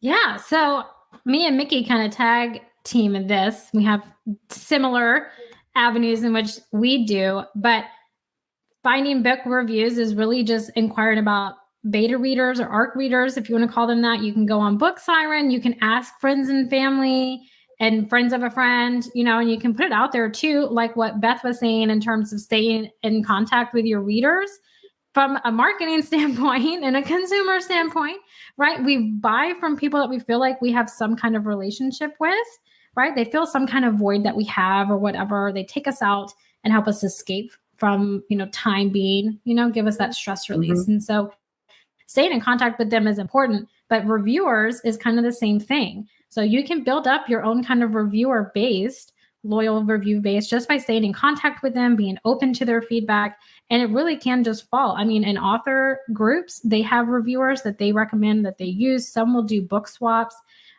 Those are good avenues. I mean, you're talking to the marketing person, so I'm always going to be like, Facebook has groups. You can network in emails, all those kinds of things. But honestly, you really have to start with friends, not necessarily family, because I always say family is biased. They love you and they think you're the greatest thing to write any book, right? So they're biased and we love them for that. But we need friends and then friends of friends, right? And then other authors. Like I have had a lot of authors find reviewers in their critique groups that they have. They end up wanting to read the full story as a whole and not just bits and parts. And then they will go and leave them reviews and they recommend it to their friends. So it's really all in just building relationships with other authors and, just friends of friends is how we do it, or we go on to Book Siren. Mickey is probably a better fit because he just goes out there and, throws everyone. And he's like, read this book. That's Mickey for you. So Mickey. Thanks for that, Amy.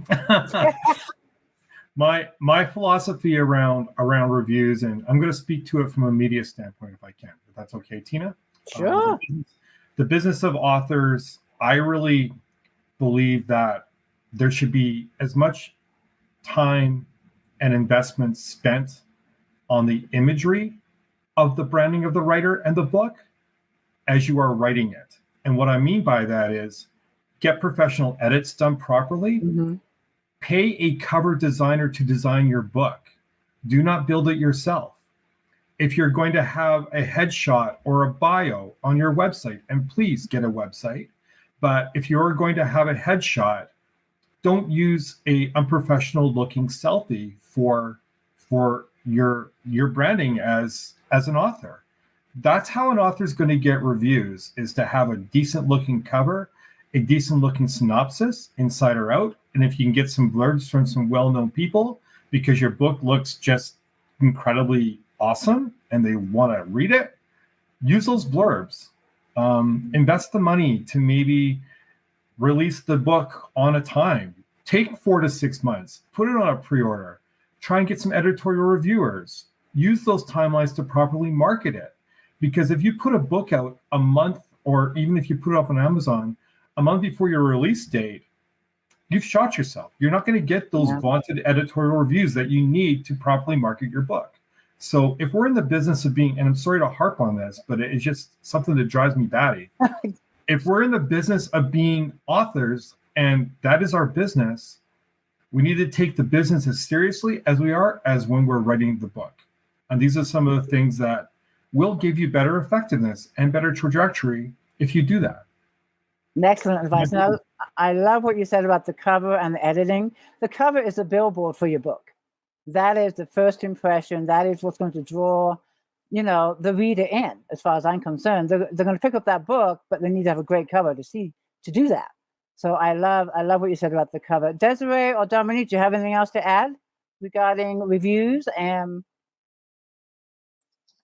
I do think I'll jump in and underscore what Mickey's saying. And it's funny because I just today finished up an article for Indie Author Magazine. Shout out to them for providing the special BookFest issue as well. And one of the things, so I'm writing for indie authors about getting book reviews. And one of the things that was in my article is about how you need to do it in advance. And you definitely do. But then you have so many indie authors who are on these rapid publishing deadlines. So they're doing it differently. So we cannot give the same advice to both camps. If you're an indie author or a self-published author and you're writing for that rapid, very ravenous market, like romance, again, those romance readers are going to read, 5 books in a week. You might not necessarily be able to get those editorial reviews. If this is your memoir and you've taken 5 years to write it, then heck yeah, do what Mickey just said and take 5 months before you publish it so that you give time. You need to give time to those reviewers. And I think that's what a lot of writers don't estimate. Now, if you're with a publisher, and even sometimes small press, hybrid press, or different publishing groups, they can help you get those reviews too. But you need to give that reviewer time to request a copy of it on NetGalley, for example, time for them to actually read the book, write the review, publish the review. So yeah, I generally tell people you need at least 3 months for that. 4 is optimal. And heck, if you look at what the publishers are doing, the top publishers, they'll put a title up there on NetGalley for 6 months. So the more you can emulate them, the better. Big if there, if that is your goal. If you're one of those genre fiction indie authors and you're just churning them out, you might want to have a different strategy because that's going to suit you and your audience. There you go. Is there a fee for NetGalley for authors? I'm curious. I've never used it. Yeah. There is a fee. Yeah. So generally speaking, NetGalley it's a galley copy. Back in the day, galley copies used to go out, didn't even have any cover design yet. But it was so that the media and book reviewers could get a copy of the book and review it in advance. That's where you got those editorial type reviews or those blurbs on the back cover. New York Times says this book is awesome. That's how and why that happens. So a lot of publishers are automatically on NetGalley or on Edelweiss, and there's a handful of other ones too. But as an independent author or a single author, yes, you can. Not to mention there are firms out there. Black Chateau is one of them. There's plenty of other firms out there that can put you onto NetGalley. I think IBPA has a program in place. Writers and Publishers Network has a program in place too. So you don't necessarily have to pay the big bucks Well, to there you be go. up on those platforms. That's good to know. And Dominique, do you have anything to add to this little section we have going on? No, I think that's all been covered pretty We're well. doing good? Okay. Yeah. Social media. I want to talk about social media. It is everywhere. There's no escaping it. It is now part of our lives, whether we like it or not. But I want to start with you, Amy. How much of a role or it's important for an author to be on social media? Oh, it's crucial, and I would say pivotal, because it's one of those things that it's not going away.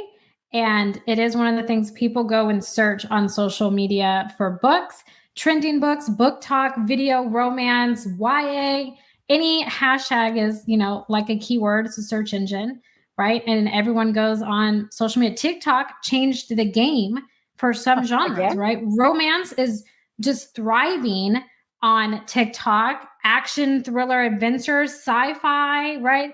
Making those books come to life, creating movie trailers, right? What other way can you imagine to get it out to, a mass amount of people, right? We used to do big newsletter, email blasts, and we still do those. But if you want, as my generation, millennials would say, instant gratification, right? Then you got to throw it up on social media. Count your likes if that's your thing. I'm not a big numbers person. We don't post things to get numbers. We post to keep the current reader base and fan base that you have up to date with what you're doing, where you're going, what your writing journey looks like, how you got from here to see, right?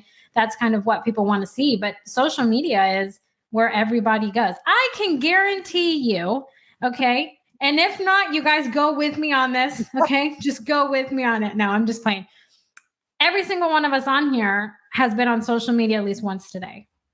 Now it's my job, so I have to be on it all day. Okay, I don't even get on my own anymore. I don't even manage my own. But every single person on here has been on some social media platform at least once today, right? And you have also checked your emails at least once today. Unless you're like me, Desiree, and Mickey over here that get like 500 emails a day, and we're just like, oh, I have another email, right? We try to probably avoid our emails. I do. But it's one of those things. Everybody is checking it at least once a day. And if you're running ads, you're paying for people's attention, right? And that sounds awful. And that sounds exactly as what it is. You are paying for people's attention. You're paying to send the notification that you have posted a new reel, or you have posted, I don't know, a new video, right? Or you have an ad campaign running and they might like this book, right? You're paying for people's time and for them to focus on your attention. And that's what social media is today. It's the way to get out in front of your people all over the world, not even just your state or your city or your friend group, all over the world, right? And it helps you make sales all over the world. And there's, to me, right now, I've been doing it for 13 years. So I don't, take what I say for a grain of salt. But there's no other way to do that, right? Social media, we all have a love-hate relationship with social media. It runs our lives as much as we don't want to admit, but it does. And we also love it as an author because you get to stay in contact with people. You make sales all over the world, right? But it can be overwhelming to maintain. But it is one of those crucial, and I would say the most important marketing strategy you could have is to have some form of social media implementation for your books, for sure. I don't feel like you can be a successful author without doing that, to be honest. Yeah. A lot of things I hear from authors is, number one, which platform should they be more present on?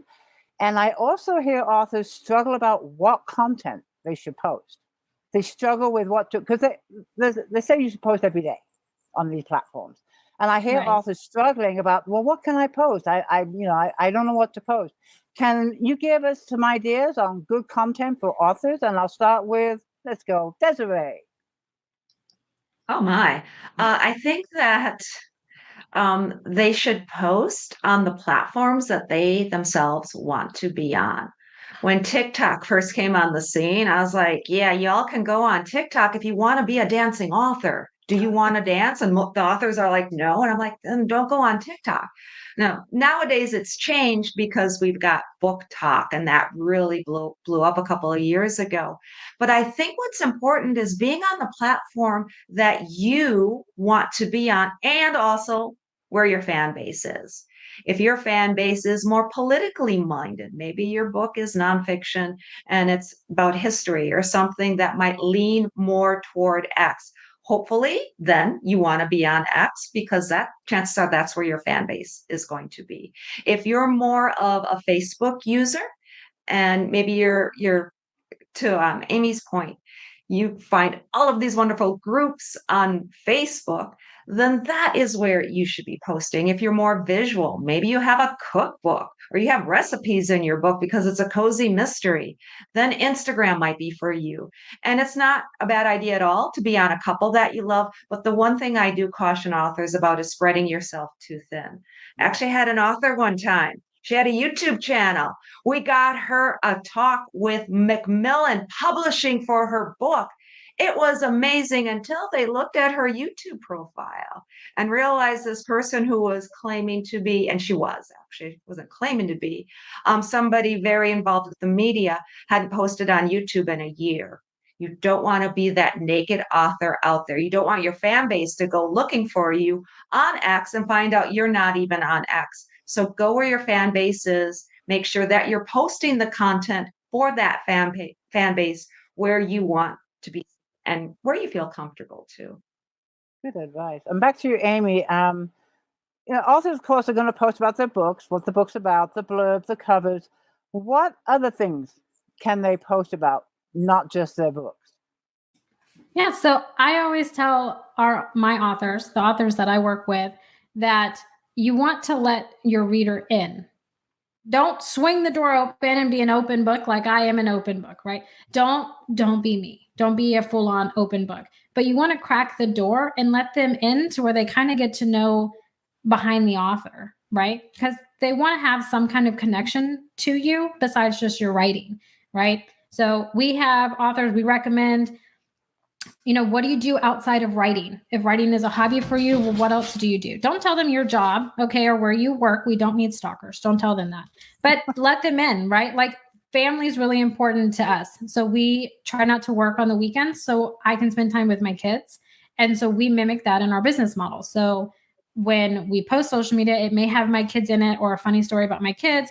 And then it goes back to about our authors and events coming up and those kinds of things. So dabbling in a little bit of personal information to that is going to give them a break from like, hey, buy my book, go read my book, or, review it. Oh, I love it. Let's do this. And this is what I'm reading. It kind of gives them a break from it where they kind of realize that you are a human. You're not just a robot that's writing a book, right? And they want to have some kind of personal relationship with you.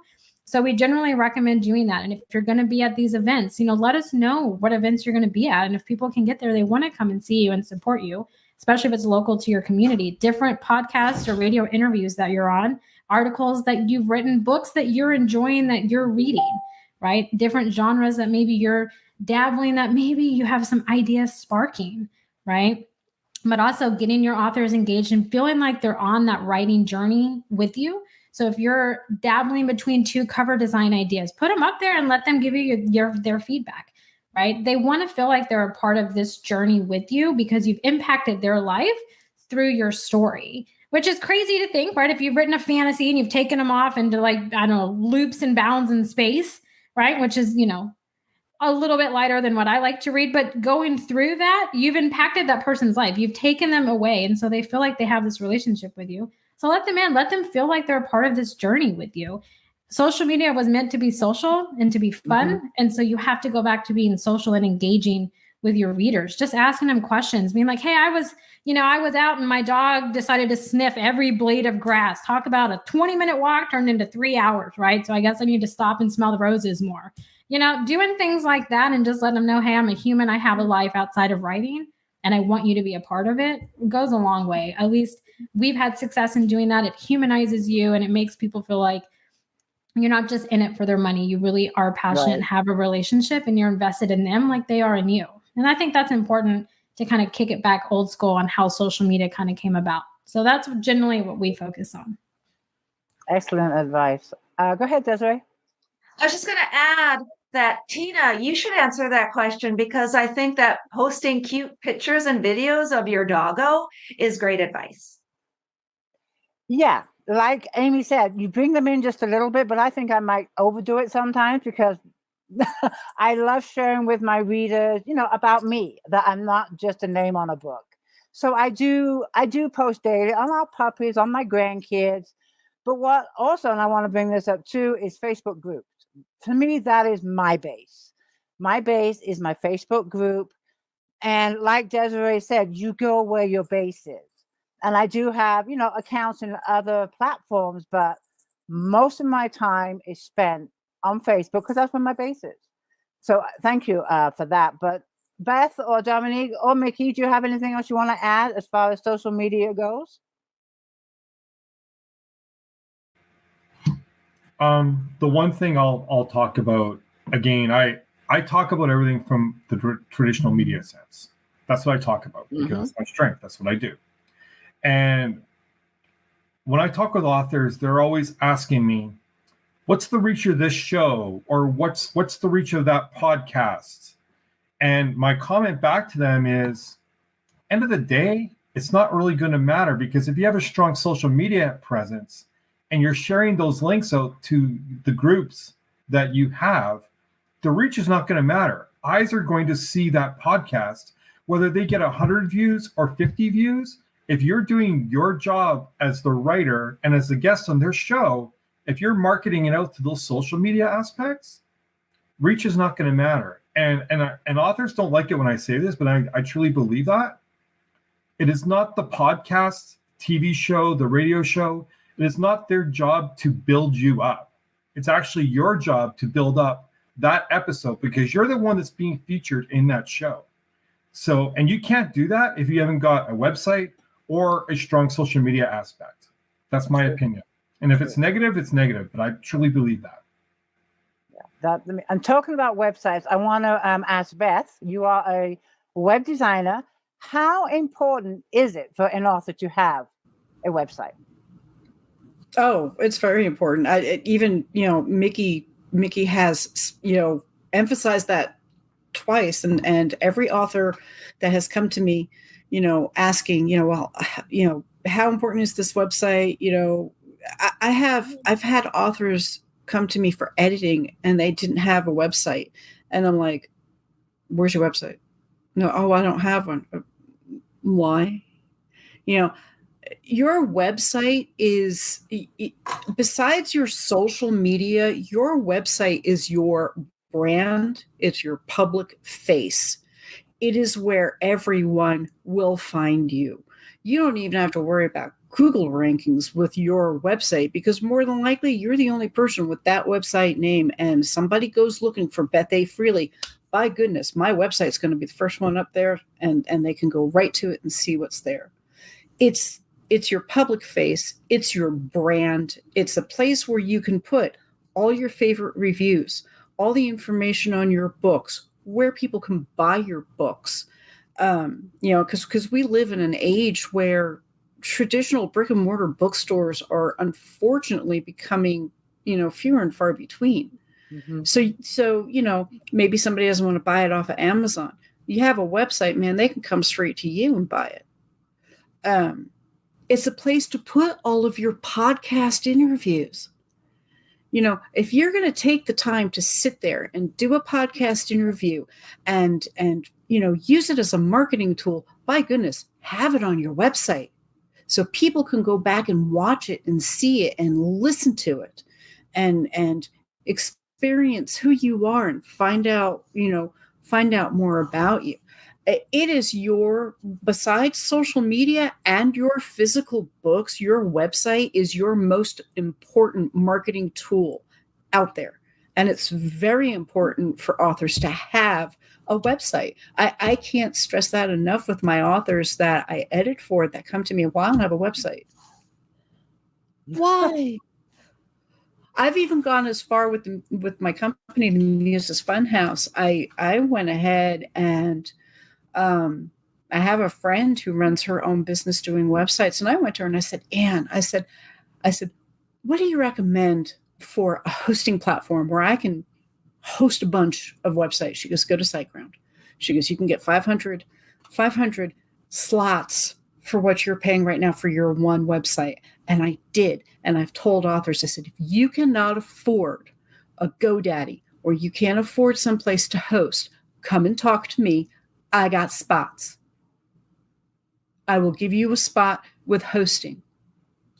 Yes, it's going to cost you a little bit, but it's not going to cost you $300, $400, $500 because a lot of indie authors, they don't have that kind of money. Right. Okay. So for a minimal fee, if you want to build your site on WordPress, go for it. You need a place to host it? Let's talk. I got a spot for you. You want some help with that? Let's talk. Let me give you some advice. Let me show you.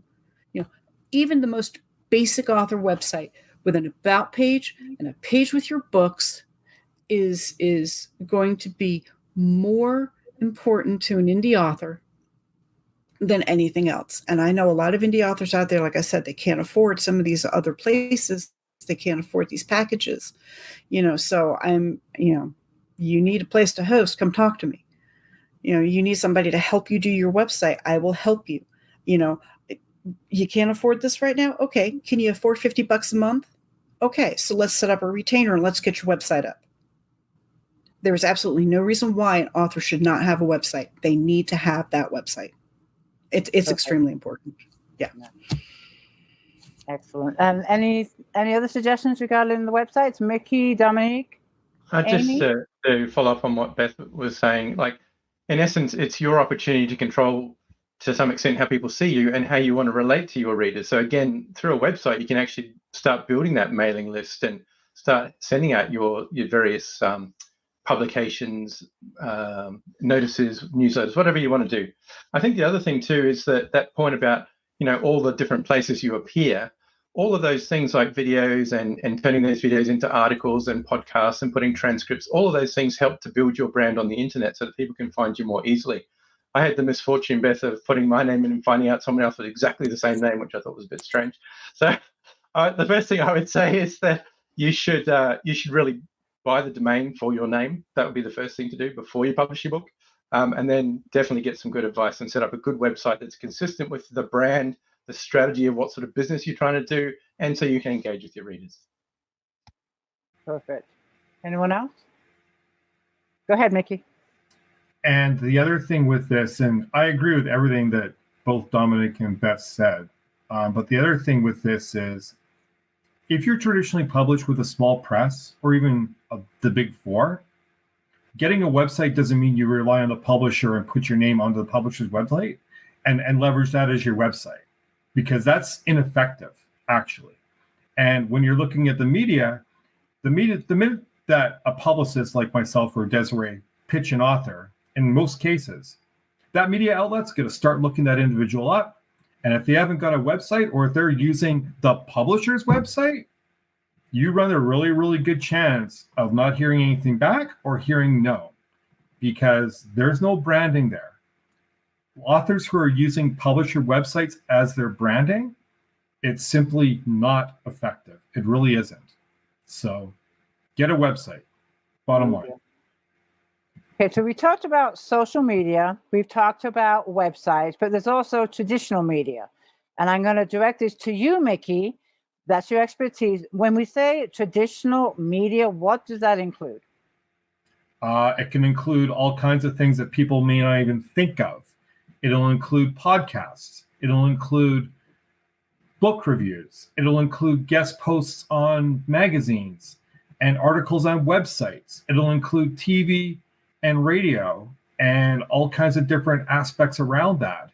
And just because and I've broken all kinds of rules with this, just because you're a science fiction or a horror author doesn't mean you can't be focused on a romance blog if it ties in, because romance readers don't just read romance. They read nonfiction, they read science fiction, they read horror, they read thriller, all kinds of different things. So traditional media can be spun in so many different ways. And Amy hears me say this all the time when I'm talking with writers. I'm not focusing on the book when it comes to traditional media. I'm focusing on the author individuality and the author branding. Because if you're a writer, you're going to write more than one book. And there's no saying you're going to write in the thriller genre always. You might write in different genres as well. So it's really important to build out the branding of the individual and get them out there rather than the book itself. And so there's all these different aspects that you can do. Excellent. And how, if someone is seeking to be on a podcast, be on a magazine, how does an author go about researching that?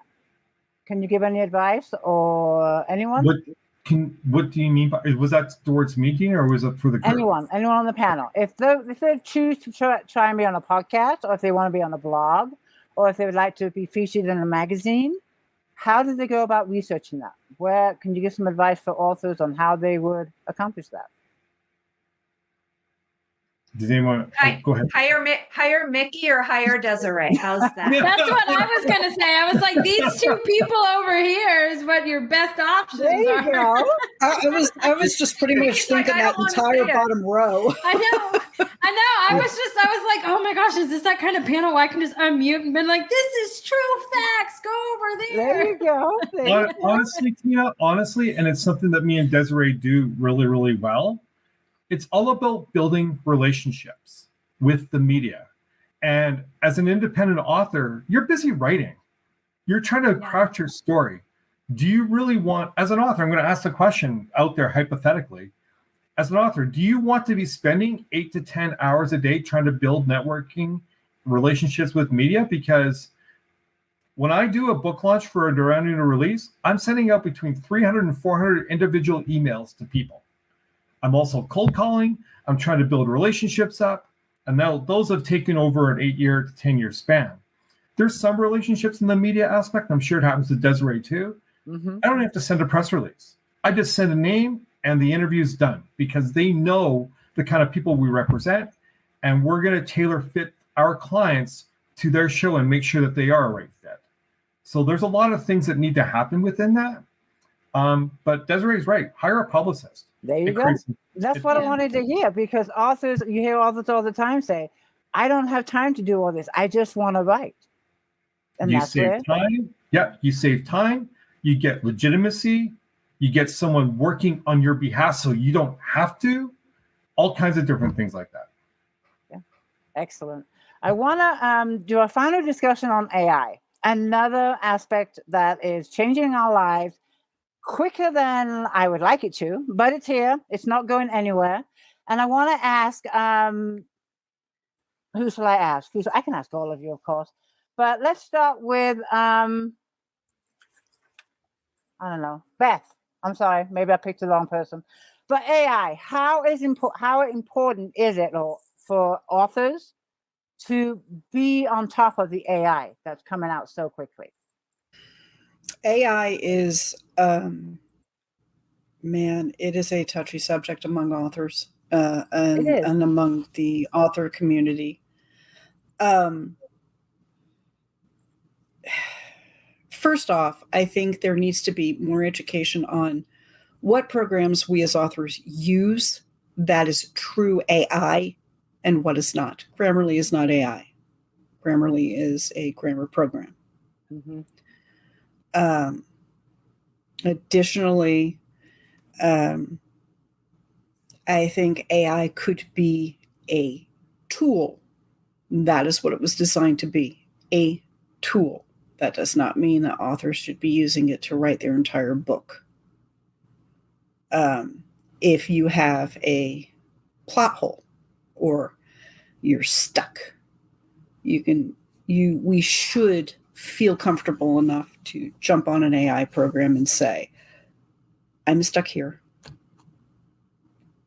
Throw me out 5 ideas. That's how authors should use AI. We should not be writing our books with it. Our books should be coming from here, not from a computer model that has been programmed to, pull stuff from the internet. Authors who do use AI for research or for the tool that it is need to make sure that they follow up that research and make sure that what the AI has given them or has suggested is correct.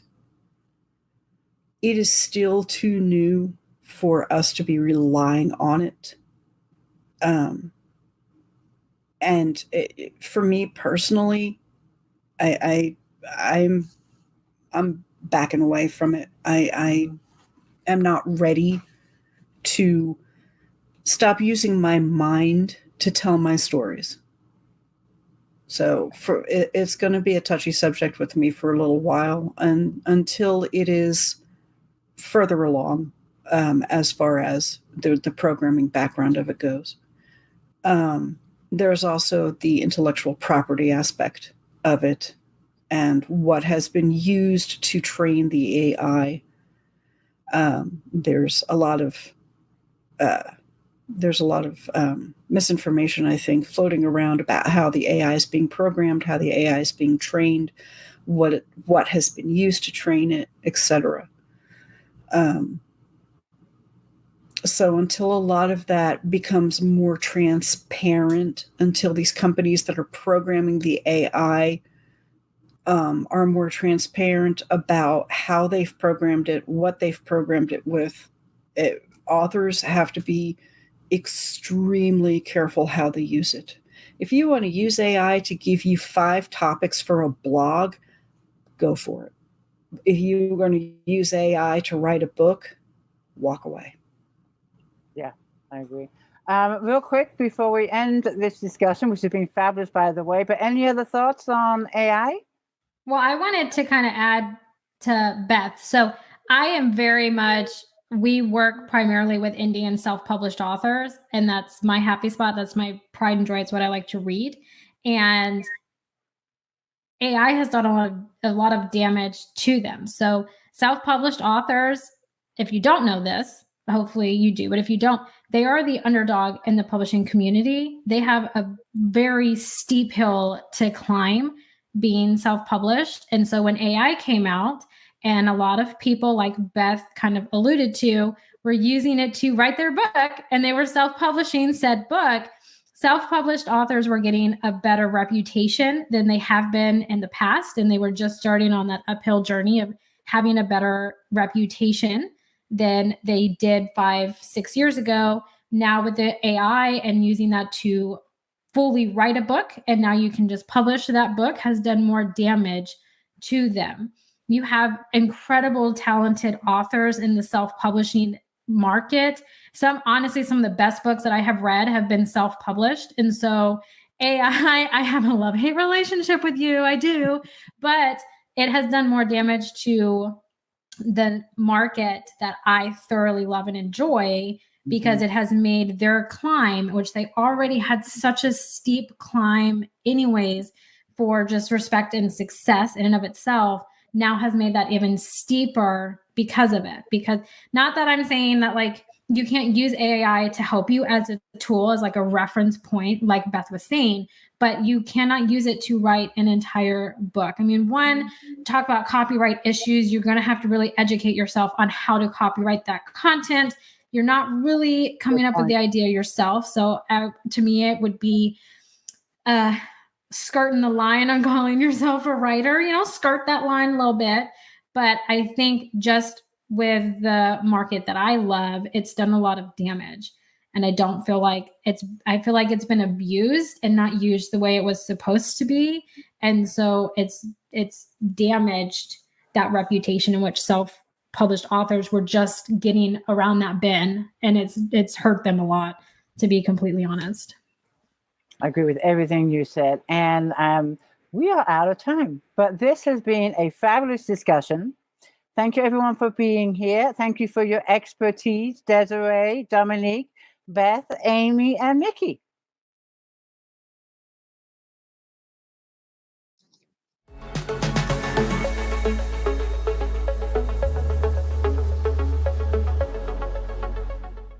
Thank you so much for joining us for the BookFest Fall 2024. This has been such an exciting, bookish adventure.